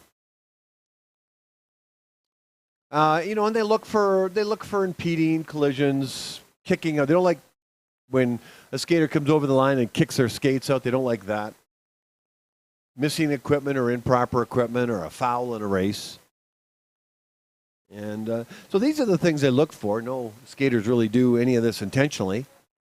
And you might even see a skater, we saw it yesterday in the women's 3000, where they forgot to change lanes. Well, that's a disqualification. So the referees call those. That's what referees do. They're needed. And they do a great job. Our starters, well, the two starters that are looking after this meet for all 4 days is Marc Poulin and Kim Fraunberger. Marc Poulin is starting all the women, and Kim Fraunberger is starting all the men. So Kim would have started this group. Brad Bates is a legend in the world of starting, and he hangs out and starts. It's weird, they have these rules that at age 60, they age out for long track, I believe for long track. Now, somebody can correct me if I'm wrong. So, heck, somebody can correct me if anything I say is wrong as I learn more about the sport. But get this, there's 25 international starters, long track starters in the world. Marc Poulin is one of them.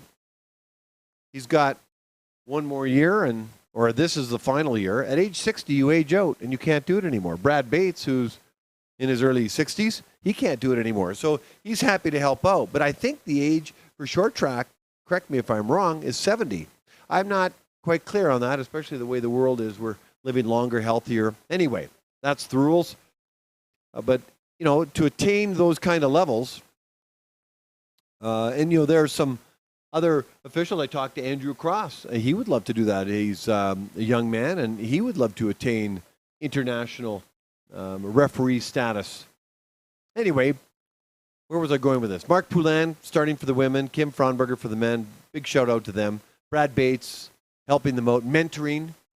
Other officials, Jason Bate, his son Camden is in from Ottawa, skating.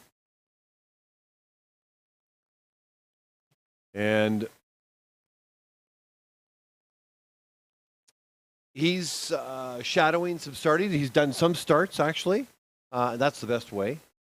So Jason Bate, who's a speed skating, we're all speed skating parents in the volunteer, at least when our kids go through, and then eventually we age out, but some stick around. Anyway, Jason Bate is contributing to his club and also learning starting. You think anybody could start? Not at all. And what a starter really is responsible for is for fair starts for the athletes and to look after all the assistants. What do they look for? My understanding is sort of three things. Movement on the line. They don't want any movement. You got to be still like a wax museum figure.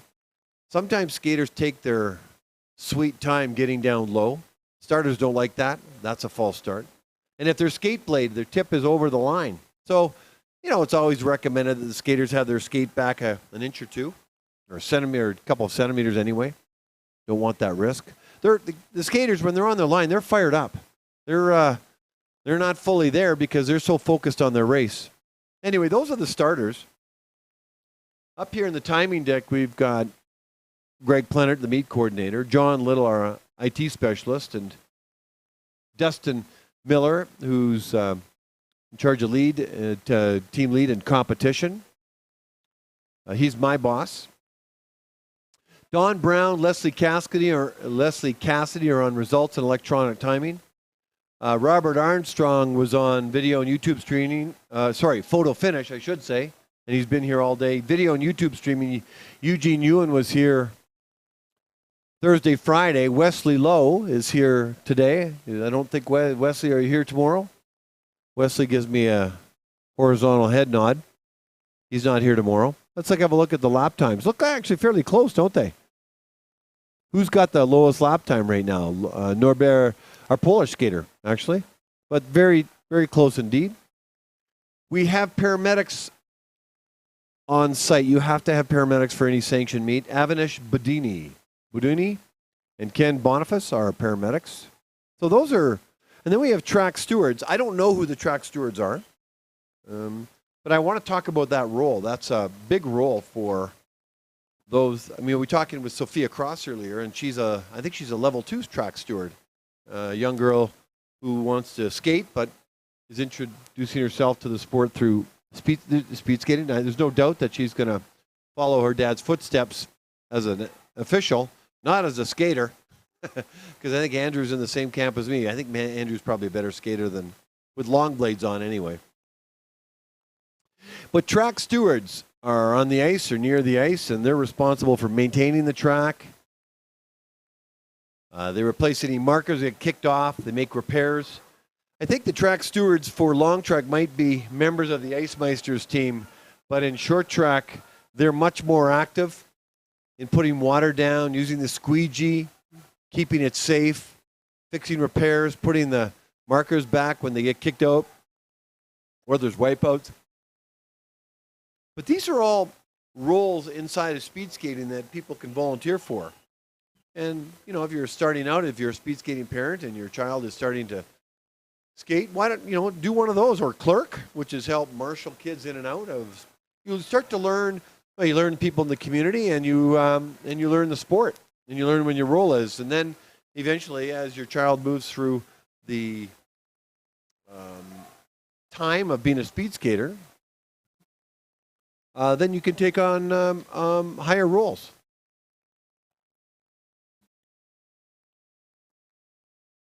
So what's going on the ice right now? I've been talking a little bit about giving a shout out to all the people behind the scenes that make this work. Oh, you need an announcer. That's me. As you see right now, you've got Luca Veman. And behind him is Joshua Hathaway. Hathaway looks like he'll pass Veman. Good thing I'm not on the oval mic to let him know.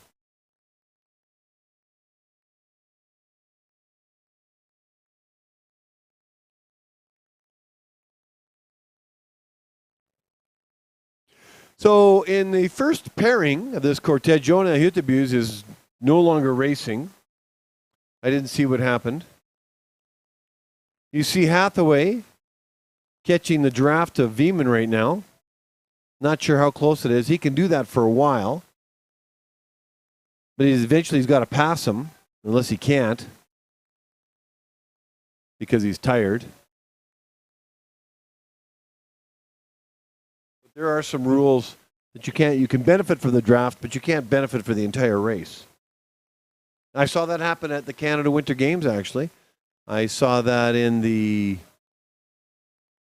men's 5,000 meters, where one skater was drafting another, similar to what I'm seeing here, and did it for a couple hundred meters, and that was fine, but 700 meters later, it was obvious that he was catching the draft. I think Hathaway is really just tired and not using the draft to get around him. Otherwise, he would have already gone past him.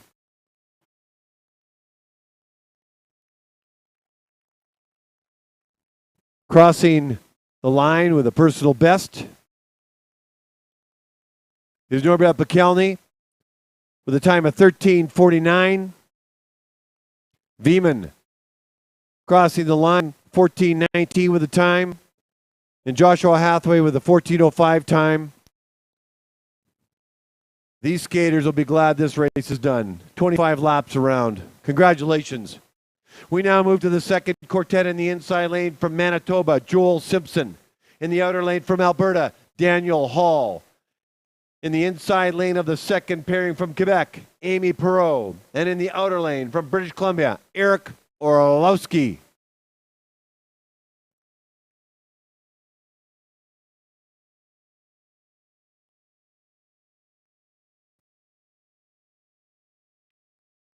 We're going to have a pause at the start. I heard some chatter over the box.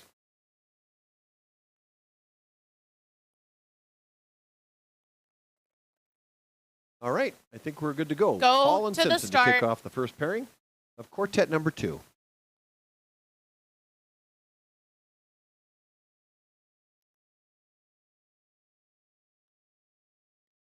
Ready.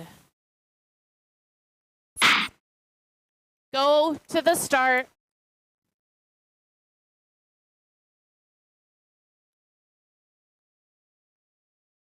Ready.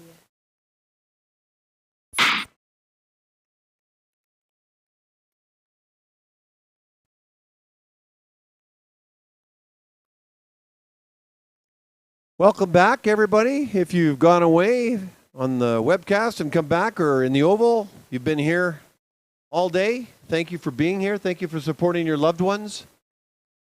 We're in the second of 4 quartets in the men's 10,000 meters, a daunting 25 laps around a 400-meter track. Daniel Hall on the ice right now with an opening lap time of 37:33. Simpson in at 38:38. Amy Perreault from Quebec, 37:52, and 37:27 for Orlowski. Those lap times now will come down before they will go back up, because it's from a standing start. The whole strategy behind a race is get up to speed to a lap you're comfortable with and hang in there. If you look in the northwest corner to see all the yellow numbers, there's are your lap times, and keep an eye on them. I think you already are, as this is a highly educated speed skating group inside the Oval. So I'm going to put the music on and go back on the webcast.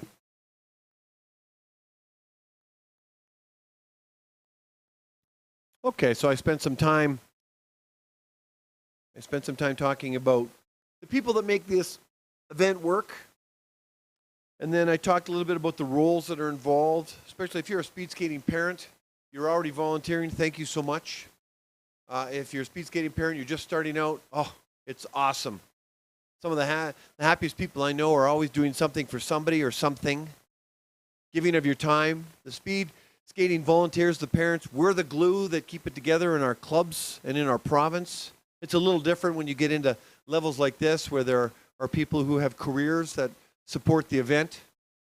You know, in Manitoba, there might be 27, 28 volunteers. And you know what you know what the most fun is for a Saturday, Sunday meet is the food. Everybody brings food. And boy, we just can't wait for lunch break. The hot chili on a cold Winnipeg Saturday or Sunday, because we're outside. You know, when I announce I'm outside, I'm not inside. I don't want to be inside. And, you know, the manual timers, the starters, the referees, the clerks, the track stewards, we're all outside. And it's not plus 15 inside indoor conditions. And so it's a different setup, a different group of people, different roles.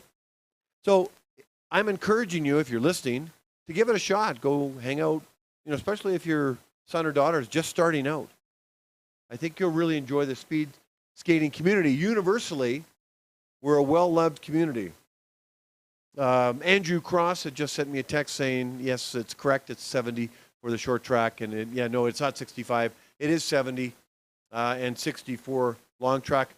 I don't make the rules, but I can say that doesn't, you know, I mean, maybe they're making room for other officials. Maybe that's probably the reason. They're always regenerating officials. There are only 25 of them. And Andrew, I hope that in your starting career that you get the opportunity to go to Heronveen one day, or go to Inzel, or go to Poland or Norway, or even a World Cup stop in Calgary and get a chance to start.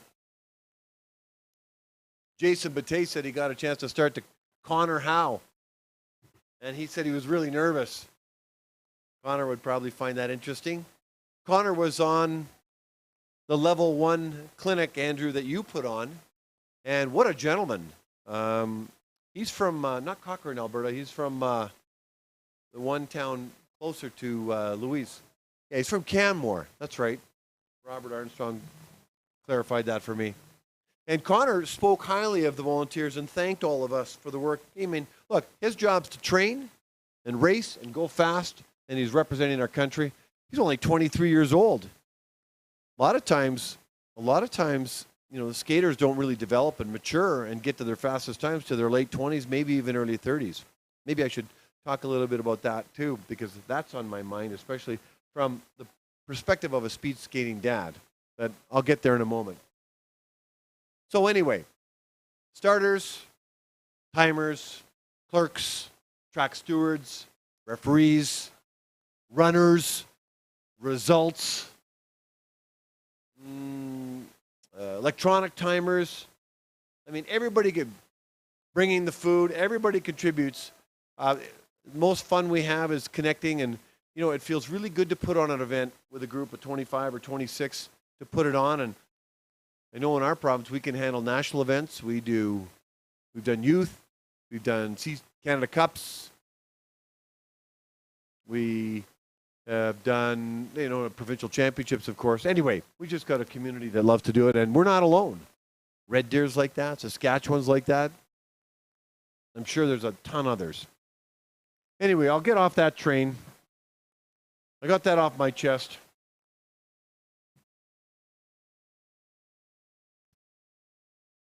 Do you ever wonder what kind of racing goes on in long track speed skating? Just in case you're wondering. It's primarily individual distances.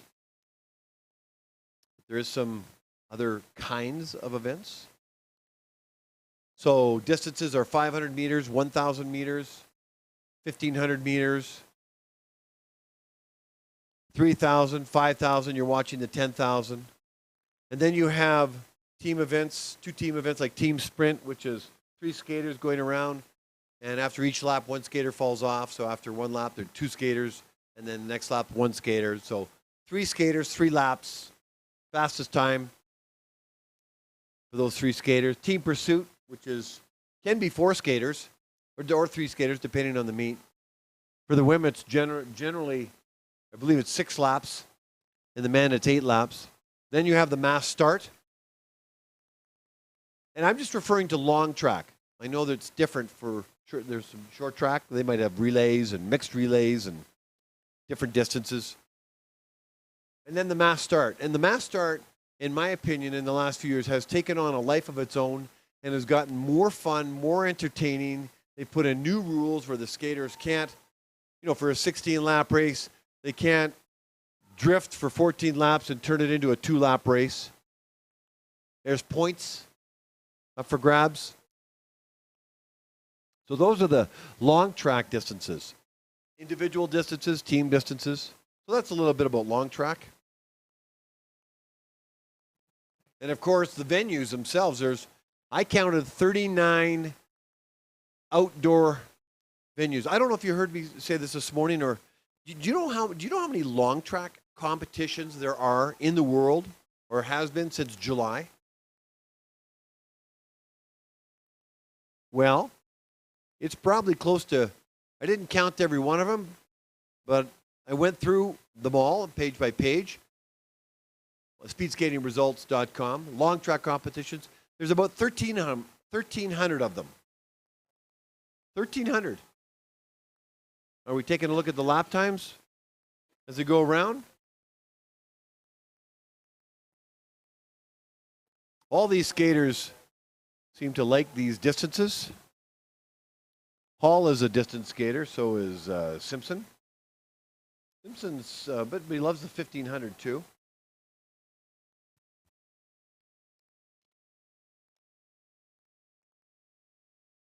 What do you think about for 25 laps?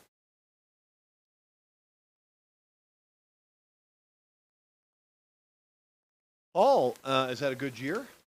He takes home the silver medal from the World Junior Long Track Championships in Insel, Germany.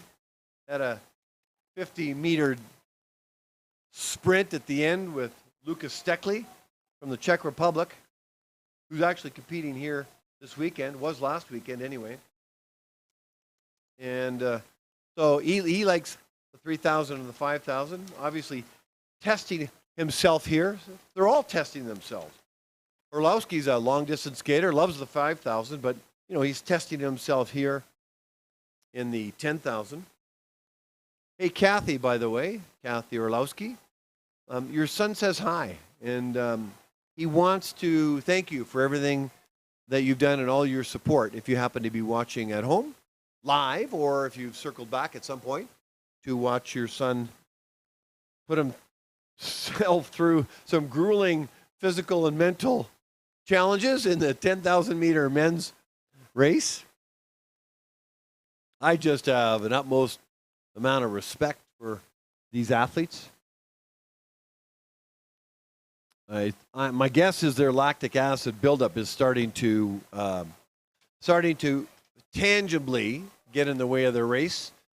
Although I'm looking at the lap times, and they're holding nicely in the 33 and 34 range. This is very good. Perot has got the fastest time going so far, as you can tell, with the number 1 beside him. 2 seconds better.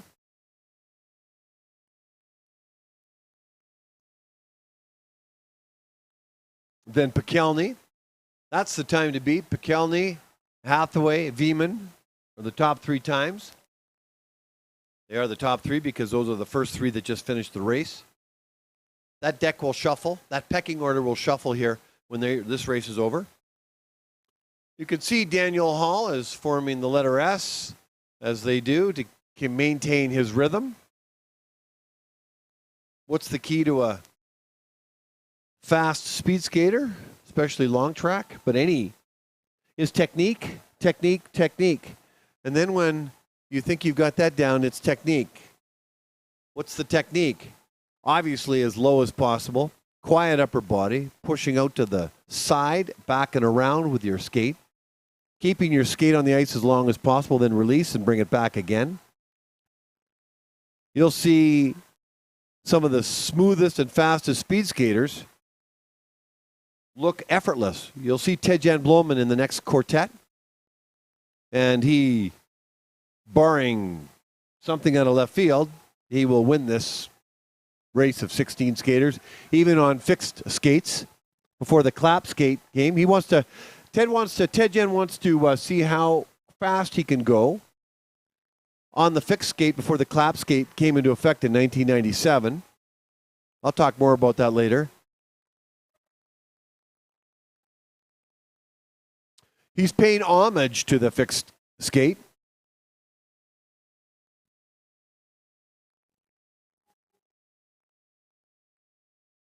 Perot is putting on a clinic in this quartet right now. He did a negative split. What's a negative split in speed skating world? That means you went faster than the previous lap. Generally, you're supposed to get slower because you're getting more tired. So that means he has more in the tank to continue and give. We're going to... And looks like Hall is picking up his pace now. Anyway, the fitter you are, the more you're able to hold your technique, the smoother you're going to look, the faster and farther you're going to go. And again, the fastest skaters don't look the fastest. We're going to get a bell lap here, I think, coming up for Daniel Hall, and we do. I'm going to get on the oval mic and say hello to those that are inside the building.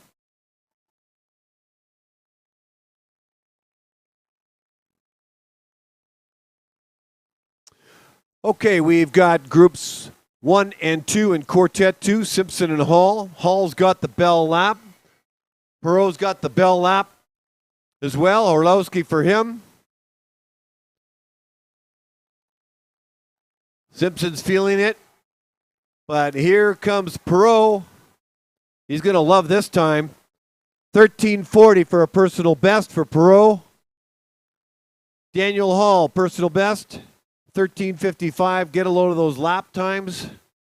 That's what that 13:40 to 55 looks like. 32 to 33 lap times. Here comes Orlowski. He crosses the line with a personal best. 14:03. Good job for him. Simpson is digging deep. Obviously can feel it. At least he'll be happy with that pain at 14:27 with a personal best. Good job, Quartet number 2. Quartet number 3. In the first pairing, in the inside lane from Alberta, Caleb Mueller. In the outer lane from Ontario, Jake Weideman. In the second pairing in the inside lane from Alberta, Ted Jan Bloemen. And in the outer lane from Alberta, Connor Howe. Good luck, gentlemen. Go to the start. Okay, I got lots to say during this race, so hang in there. Look at Bloemen's outfit. I'll talk about that in a moment. Go to the start. Ted, we got to get your photo. I mean, we know what you look like, but I think you just dug a hole in the ice.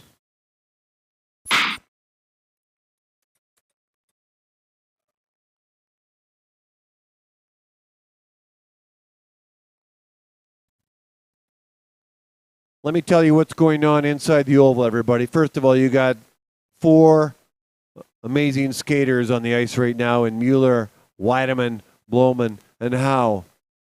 You've got Olympians and some national team skaters. Mueller's opening 400 meters is 35.66. Jake Weideman, 35.69. As Bloemen and Howe come in front, I want everybody to take a look at Ted Jan Bloemen's skates. 36.61 for Bloemen, Howe 36.3. Ted Jan Bloemen is going back in time, back to the future for Bloemen today. He is wearing fixed skates, the skates that basically retired in long track when the clap skate came on board, actually here with a prototype 26 years ago at the Oval Finale in 1997.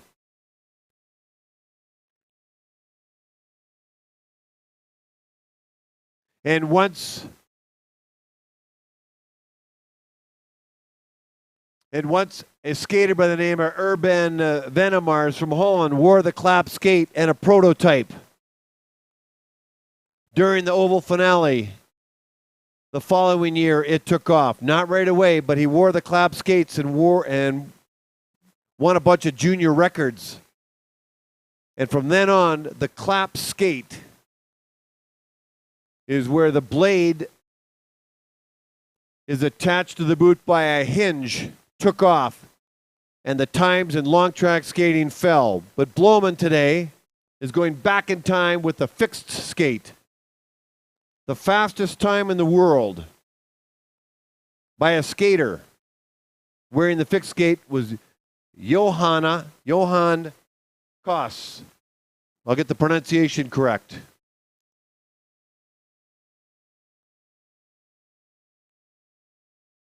Johann Olav Koss, back in Amar, Germany. 13:30 is the time. 13:30 with the world record with a fixed skate.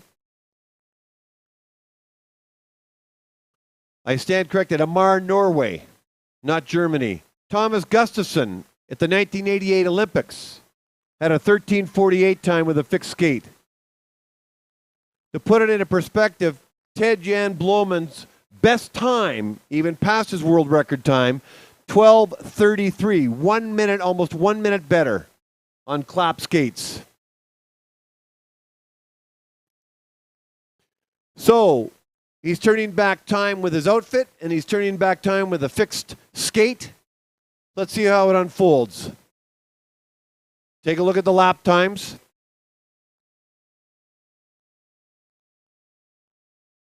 They're all hovering in around 32. Let's see what happens. Let's give these guys some music.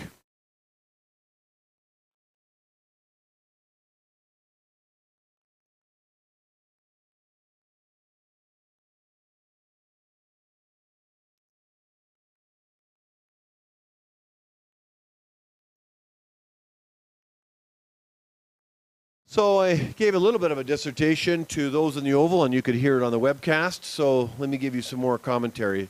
First of all four skaters on the ice right now are incredibly accomplished. Obviously, Bloemen at 37 has got more skating kilometers under his skates than any other. Was once world champion in the 10,000. He's got a gold medal from Pyeongchang in the 10,000 meter, also a silver. So, and he's held world records. And he turned back the clock at the World Championships at Heerenveen, getting a bronze medal with a time of 13:01.84. I think if the world records are going to be broken, unless Niels Vanderbilt is around, they're going to happen in Calgary or they're going to happen in Salt Lake City. But Niels Vanderbilt, given the training schedule he have and the phenom he created two world records in the 5,000 and the 10,000 in Beijing at the I think it was called the Blue Ribbon, the venue in China for the Olympics. So let's take a look at the lap time. Mueller and Weideman have 32 plus seconds in lap time.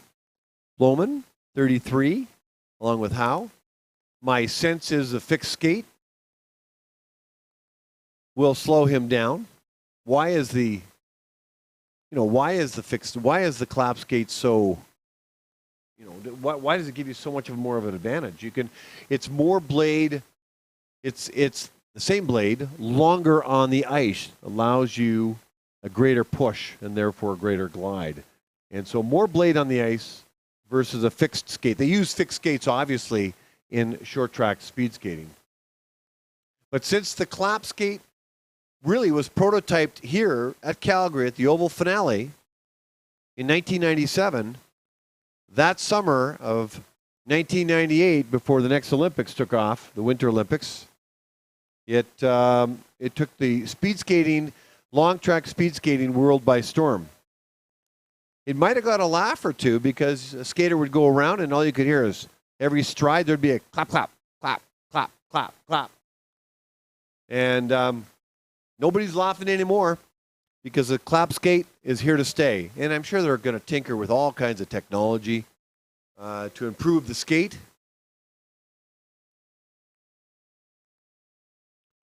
I see for the first time Bart Schouten, which is the coach for Ted-Jan Bloemen, in the coach's box.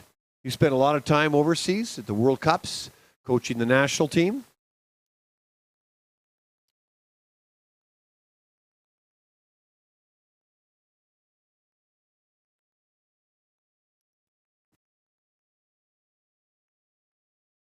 So Mueller has got the best lap time so far. Caleb he won the men's 5,000 meters. If he keeps this up, good chance he could take the 10,000 meters. Bloemen's and Connor Howe's time. Now Connor, obviously Ted Jan is a long distance skater. Connor's more a 1,500 meter specialist, but I see Connor skating in all kinds of races, and he seems to love the mass start as well. Weideman's having a good meet. He was second in the men's 5,000 meters. He'll want to have a good time here. Help his Canada Cup point standing and funding and position on the national team. You see Tyson Langlar in the lower part of the camera, cheering on his teammates. Negative 4 seconds better by Mueller. So he's got a good race going. See Will Dutton, he'll be coaching Jake Weideman. He's in the coach's box. Will Dutton was a sprint specialist, went to the Sochi Olympics, World Cups, fast start, one of the fastest starts in the entire world. Studied him, maybe the first, second, third fastest starts back in his day. Maybe he's getting a little bit older now, but if he went back and said, I want to skate again, I'm sure he could hold his own with even the younger skaters. He's only in his early 30s.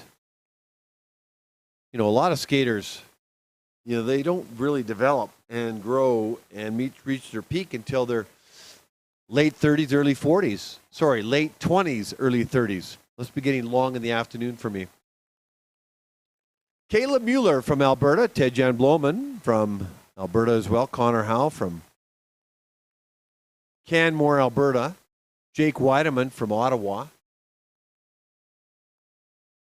I hear his parents when they're in town, they've got the setup perfect for when they know their children are skating. They show up, watch the race, and then slide right back out. I've got to get that technique down. But their kids have been skating a lot of years, so they've seen a lot of races, so they've earned that right to do that. My children are still really young. They're teenagers. So Weideman, sadly, is out of the race. Not sure what happened. I'd be interested in finding out.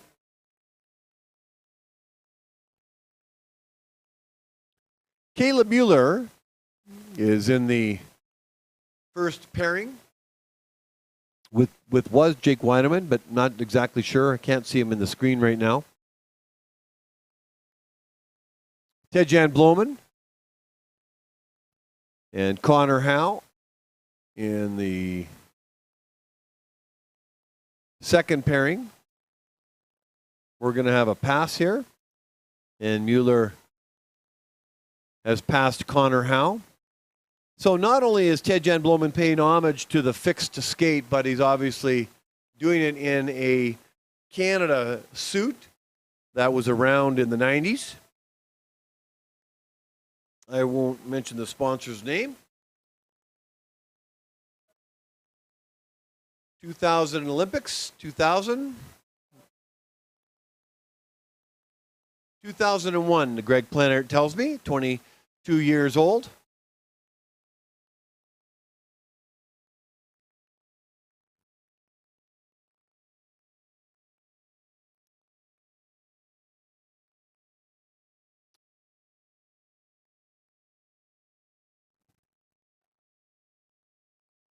So what's happening is you got Bloemen in his own race. Caleb Mueller setting this quartet on fire. His time now is starting to increase on the lap time, but that's to be expected. But he's got this race in hand. Connor Howe is right behind him. You can see a lot of the athletes along the edge of the mats. They're all their teammates and friends. This community is very small. They want everybody to do really well. They know what goes into the training. It's an imbalanced life these athletes lead.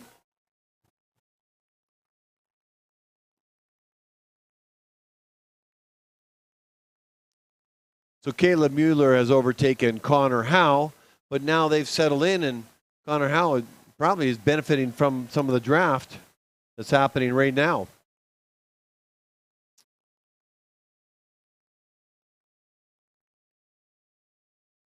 But now Connor Howe has overtaken Caleb Mueller.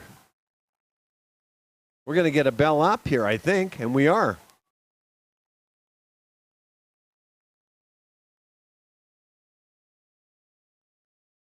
We got a bell lap for Caleb Mueller, the first skater. One skater remaining in the first pairing. Jake Weideman had left the race, not sure why. Hopefully everything is okay.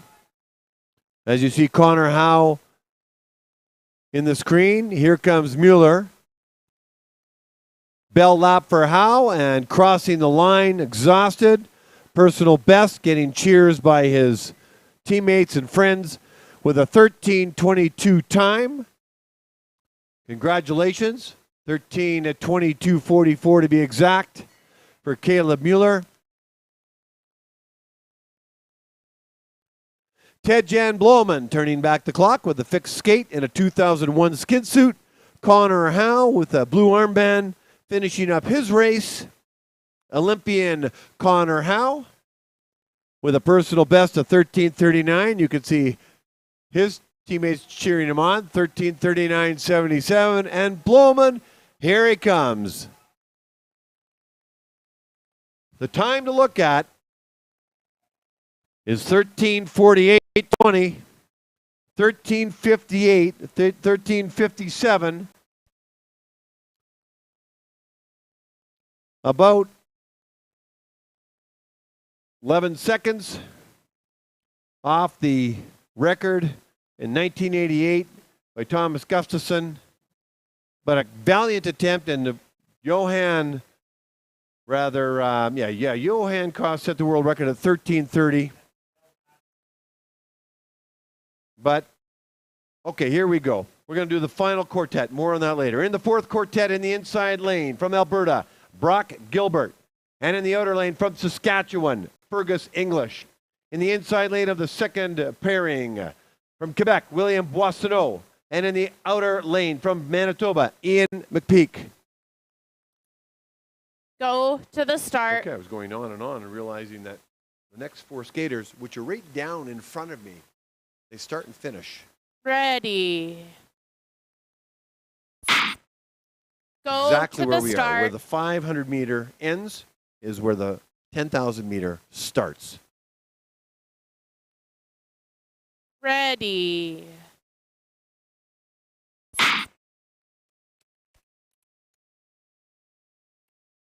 So, talking to Ian McPeak, he's taking a shot at the 10,000 meters. He didn't know whether he was going to get in or not.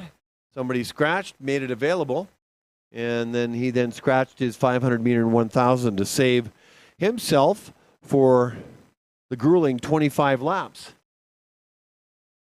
So, Brock Gilbert and Fergus English in the opening lap. Gilbert opening time 39:99. Fergus English 40:57. Boissonneau's opening time is 39:99 as well, and 40:11 for McPeak. These times will come down now, as it's one full lap with the rolling start is quicker than it is with it's quicker than a standing start. So my guess is they're going to come in around 34, 35, and but that's exactly what happened. Gilbert's in at 34 and 35 and change for English. Now they settle in. How long can they hold their 34s and 35s? That's the key. 35 and 36 for Boissonneau and McPeak.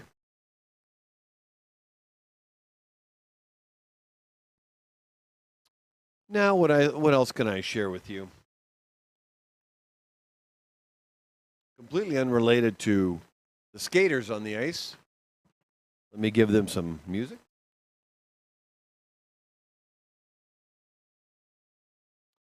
Well, one of the things that Dustin Miller and the crew up on the timing deck put together was a classic series.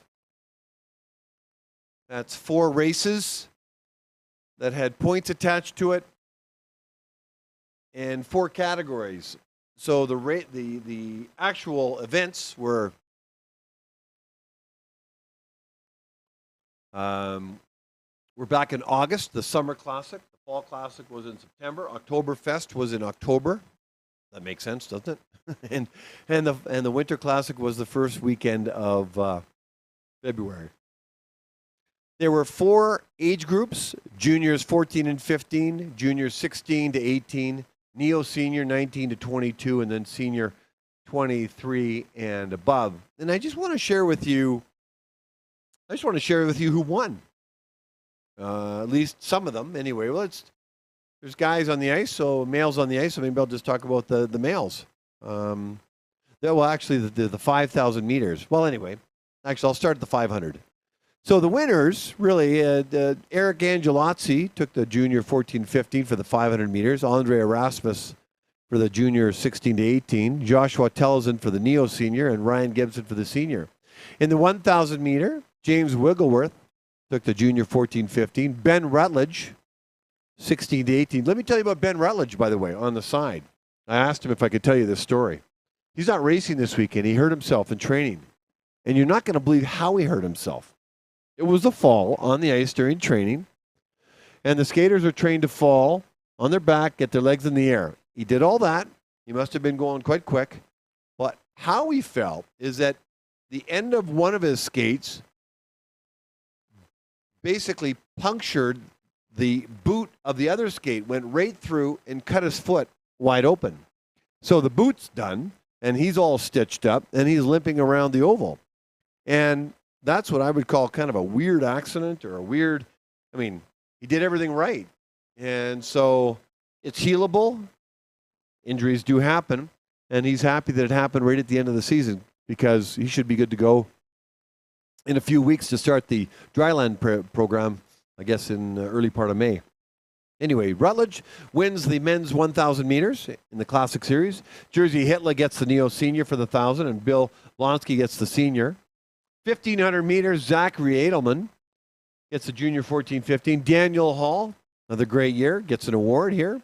Marc-Andre Doyon as a neo-senior, and Darius Achetti for the senior. And then the 3,000, I should say the 5,000, Zachary Edelman for the junior, Daniel Hall for the junior 16 to 18. Jay Wan Sheng in the neo-senior, and Scott Anderson for the senior. So that's the Classic Series.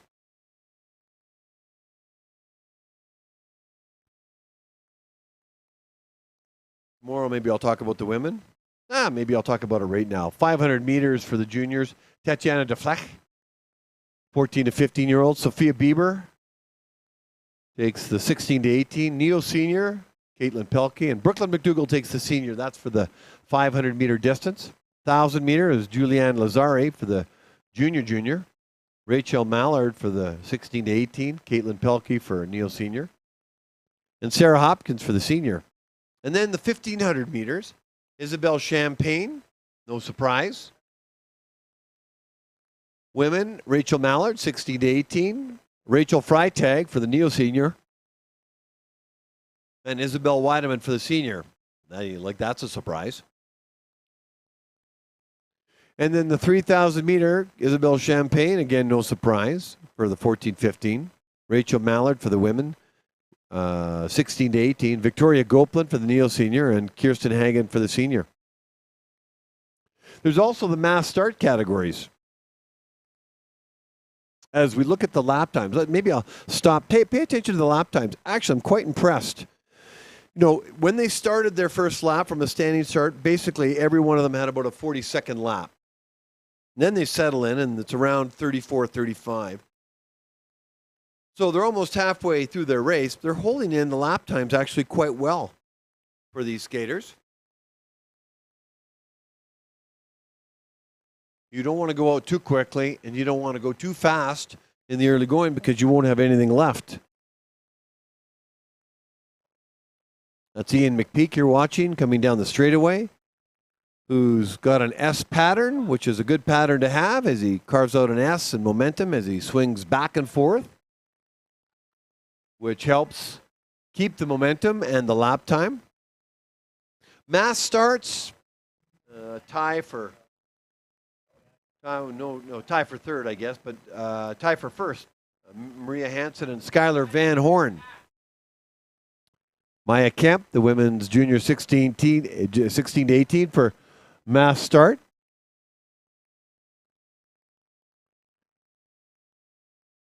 And then in the mass start for the juniors 14 to 15 men's, Gabrielle Padbury. 16 to 18, Daniel Hall. Jersey Hitler for the Neo Senior, and Darius Achetti for the senior. So those are the, not that you're keeping track at home, but the Classic Series is alive and well. It's something to start along with the personal best of the ping pong balls. Just to add a little extra oomph and competition for the skaters as they go through the season. So we're going to hand out awards for the women's 5,000 meters tomorrow. We'll probably do the men's 10,000 because they'll be here. Mueller will have the time to beat. I don't think anybody's going to touch that time. So Caleb will unofficially take the first position. Looks like Connor Howe will take the second position and Amy Perot the third. So I guess there is something to the fixed skate or the clap skate over the fixed skate, as we can attest as the equipment for the sport has evolved and gets polished up over time. Caleb Mueller from Alberta, Connor Howe from Alberta, Amy Perot from Quebec. As we come close to completing day number 3, day 3 of 4. Tomorrow we finish up. Day 3. Day 4 is going to be exciting. We got the 1,500 meters, mass start, and team sprint. We're not doing team pursuit, team sprint. So hopefully we got all the athletes charged and got their teams together.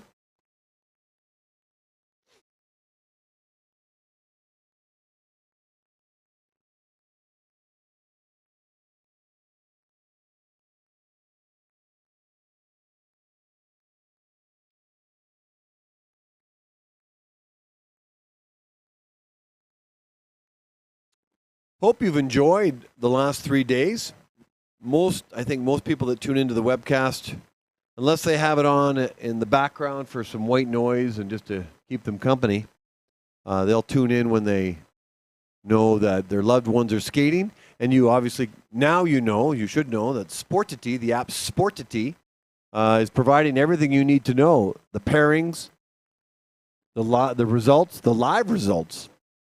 Any information that you need to know, the schedule, pairings, and of course a connection to the webcast. My voice and Wesley Lowe's video streaming. So Wesley Lowe is 6 feet away from me, and when you're watching a skater like Fergus English, Wesley's job is to keep a camera on him as he heads into the north corner, and you can see him head into the corner. Now he comes out of the corner. Where's the camera go? Now it shows the corner. There's Chris Veman coaching him. I see Phil Riopel. I see Sebastian Beaulieu, and that would be Scott Van Horn in the distance, coaching McPeak. 4 skaters, 4 coaches, 8 souls on the ice. I'm seeing negative splits out of Gilbert and English going the other way. And I'm seeing the same out of McPeak here. What's happening with these skaters? They must be saving something for the end. They know it's getting closer. 25 laps around. I think this might be Ian's first time to do a 10,000. When I talked to some of the skaters and they told me they were doing the 10,000 meters, I prayed for them basically. I said, I'll be thinking of you Ted Jan Bloemen, when he puts on the clap skates, he keeps his lap times under 30 seconds. So does Graham Fish. Two notables, long track skaters. And they train accordingly. And when things are working right, Bloemen he's had a fantastic career. And it's still going. Brock Gilbert is in the white armband. You see McPeak in the Manitoba black and yellow colors with the blue armband.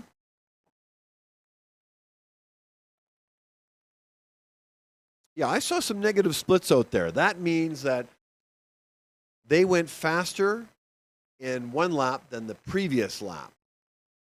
So that means I'm looking at English as he heads down to the south part, and he looks like he's got some strength going right now. He's looks fresh, a bit. I'm not going to say like a daisy, but he's looking quite fresh, and you're seeing it in his lap times.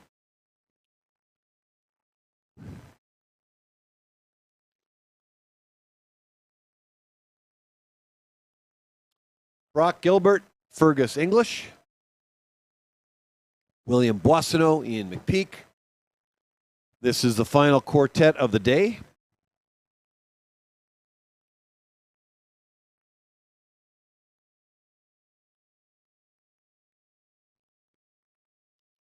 Anyway, I hope you're enjoying it. I mentioned that Connor House from Canmore, Alberta, just outside of Calgary, is Cochrane, and that's where Brock Gilbert's from, who's on the ice right now. Brock Gilbert from Cochrane. He loves the long distance races. He loves the 5s. He loves the 10, so he's right in his element. His goal is to make the national team. That's what he wants to do. And Mary and Brad, mom and dad, for Brock, you're watching. Well, your son's on the ice right now. I know Buster, your Yorkie, can't see Brock, but he can hear him, or if you could mention to Buster that, Brock is on the ice and he'll be around sometime. Brock's he's also got his level 2 track steward. Let me call this in. So here comes Brock Gilbert with a time of 14:34.11. And that is a personal best for him, a season's best for Fergus English at 14:44.35.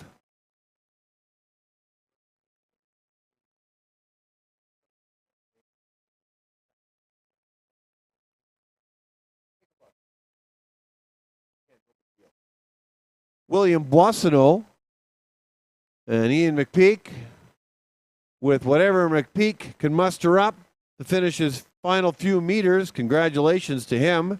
He's going to feel that. That's a personal best, 15:02. Impressive lap times for Ian. I think that's his first time. Boissonneau in a season's best at 15:11. Wow. The 10,000 meters was awesome today.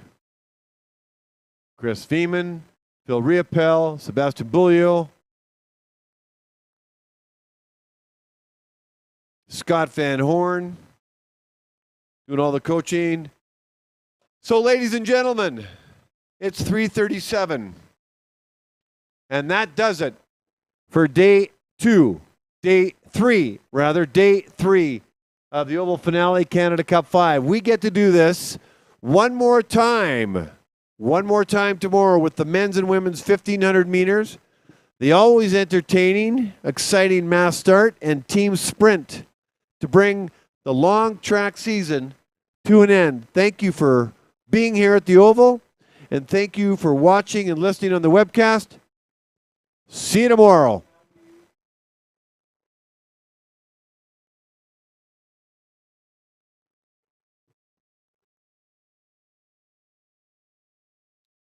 We will do the awards for the men's 10,000 meters. Once the skaters are near the podium, I'll be right down. Dust?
Student.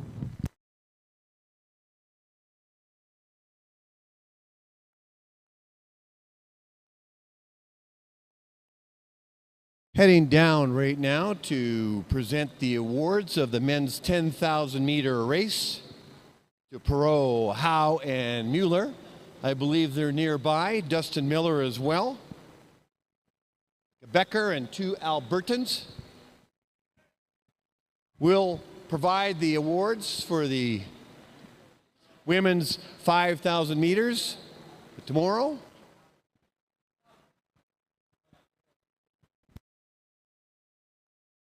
So if we could have Caleb Mueller, Connor Howe, Amy Perot.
Okay, we're actually doing awards for the men's 5,000 meters and the awards for the men's 10,000 meters. Let's get started.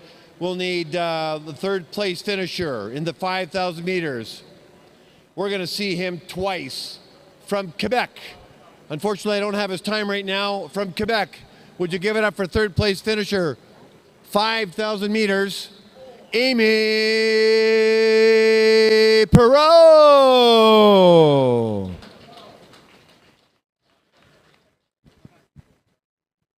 Taking the 2nd place position in the 5,000 meters, Pride and Joy of Ottawa, Ontario. Give it up for a gentleman and a scholar, Jake Weideman.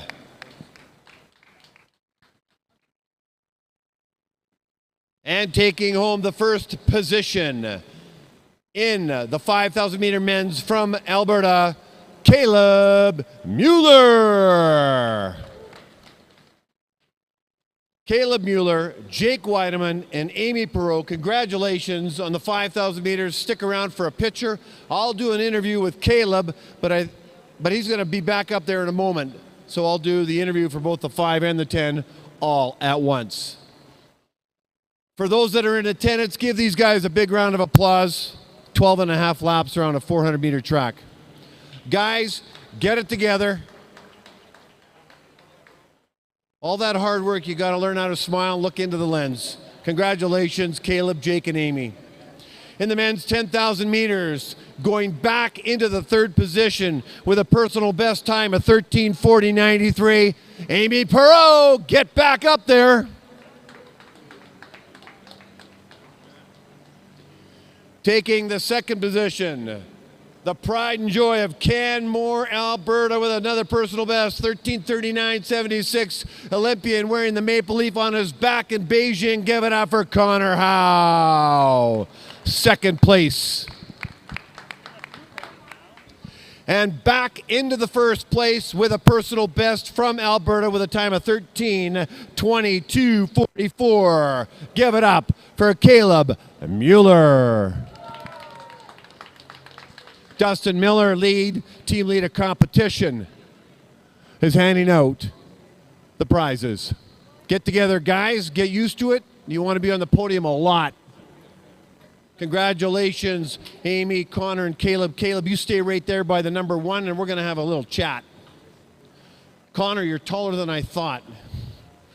First of all, Caleb Mueller, congratulations on 5,000, 10,000 wins. Not easy to get to the podium. There's a lot of skaters. What's working for you right now? How did you get to the podium and beat some of the teammates of yours with your times? What happened? Well, actually, this year I took a 2-month break from skating, and I feel like it was something I needed just to regain some energy and finish strong into the season.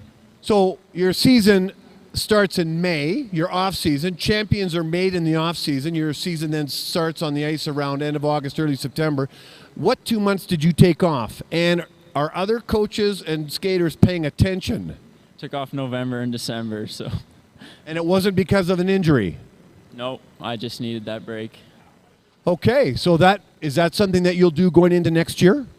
No, I think I was just a little burnt out from skating, and I was just telling myself that I needed something to refresh and find the love of skating again. So. Are you ready for the off season? Oh yeah, I got 2 ice cream and I'm ready to eat those. Well, congratulations! And one more thing, what's ahead for next year? What's one of the hopes and dreams that you can share with everybody here inside the Oval and on the webcast? Hopes and dreams. I really don't know. I know, Caleb, you don't know, but if you did know, what would you say? Do you want to make the Olympics? Do you want to represent the country at the World Cup? Do you want to get faster times, or do you want to just eat ice cream? What would be your hope, or all the above? I want to break 6:20 in the 5K. And how possible is that? Can you do it next year? Very possible. I'm going to say that I'll do it next year. Okay, you heard it here first. Gentlemen, ladies, congratulations. Give it up for Caleb Mueller. Podium finish, number 1, 5,000 meter, 10,000 meter. Way to go, young man. Tomorrow, the men's and women's 1,500 meters, the mass start, and the team sprint. We got an exciting day for day 4 at the Oval finale. Canada Cup 5. Don't miss it.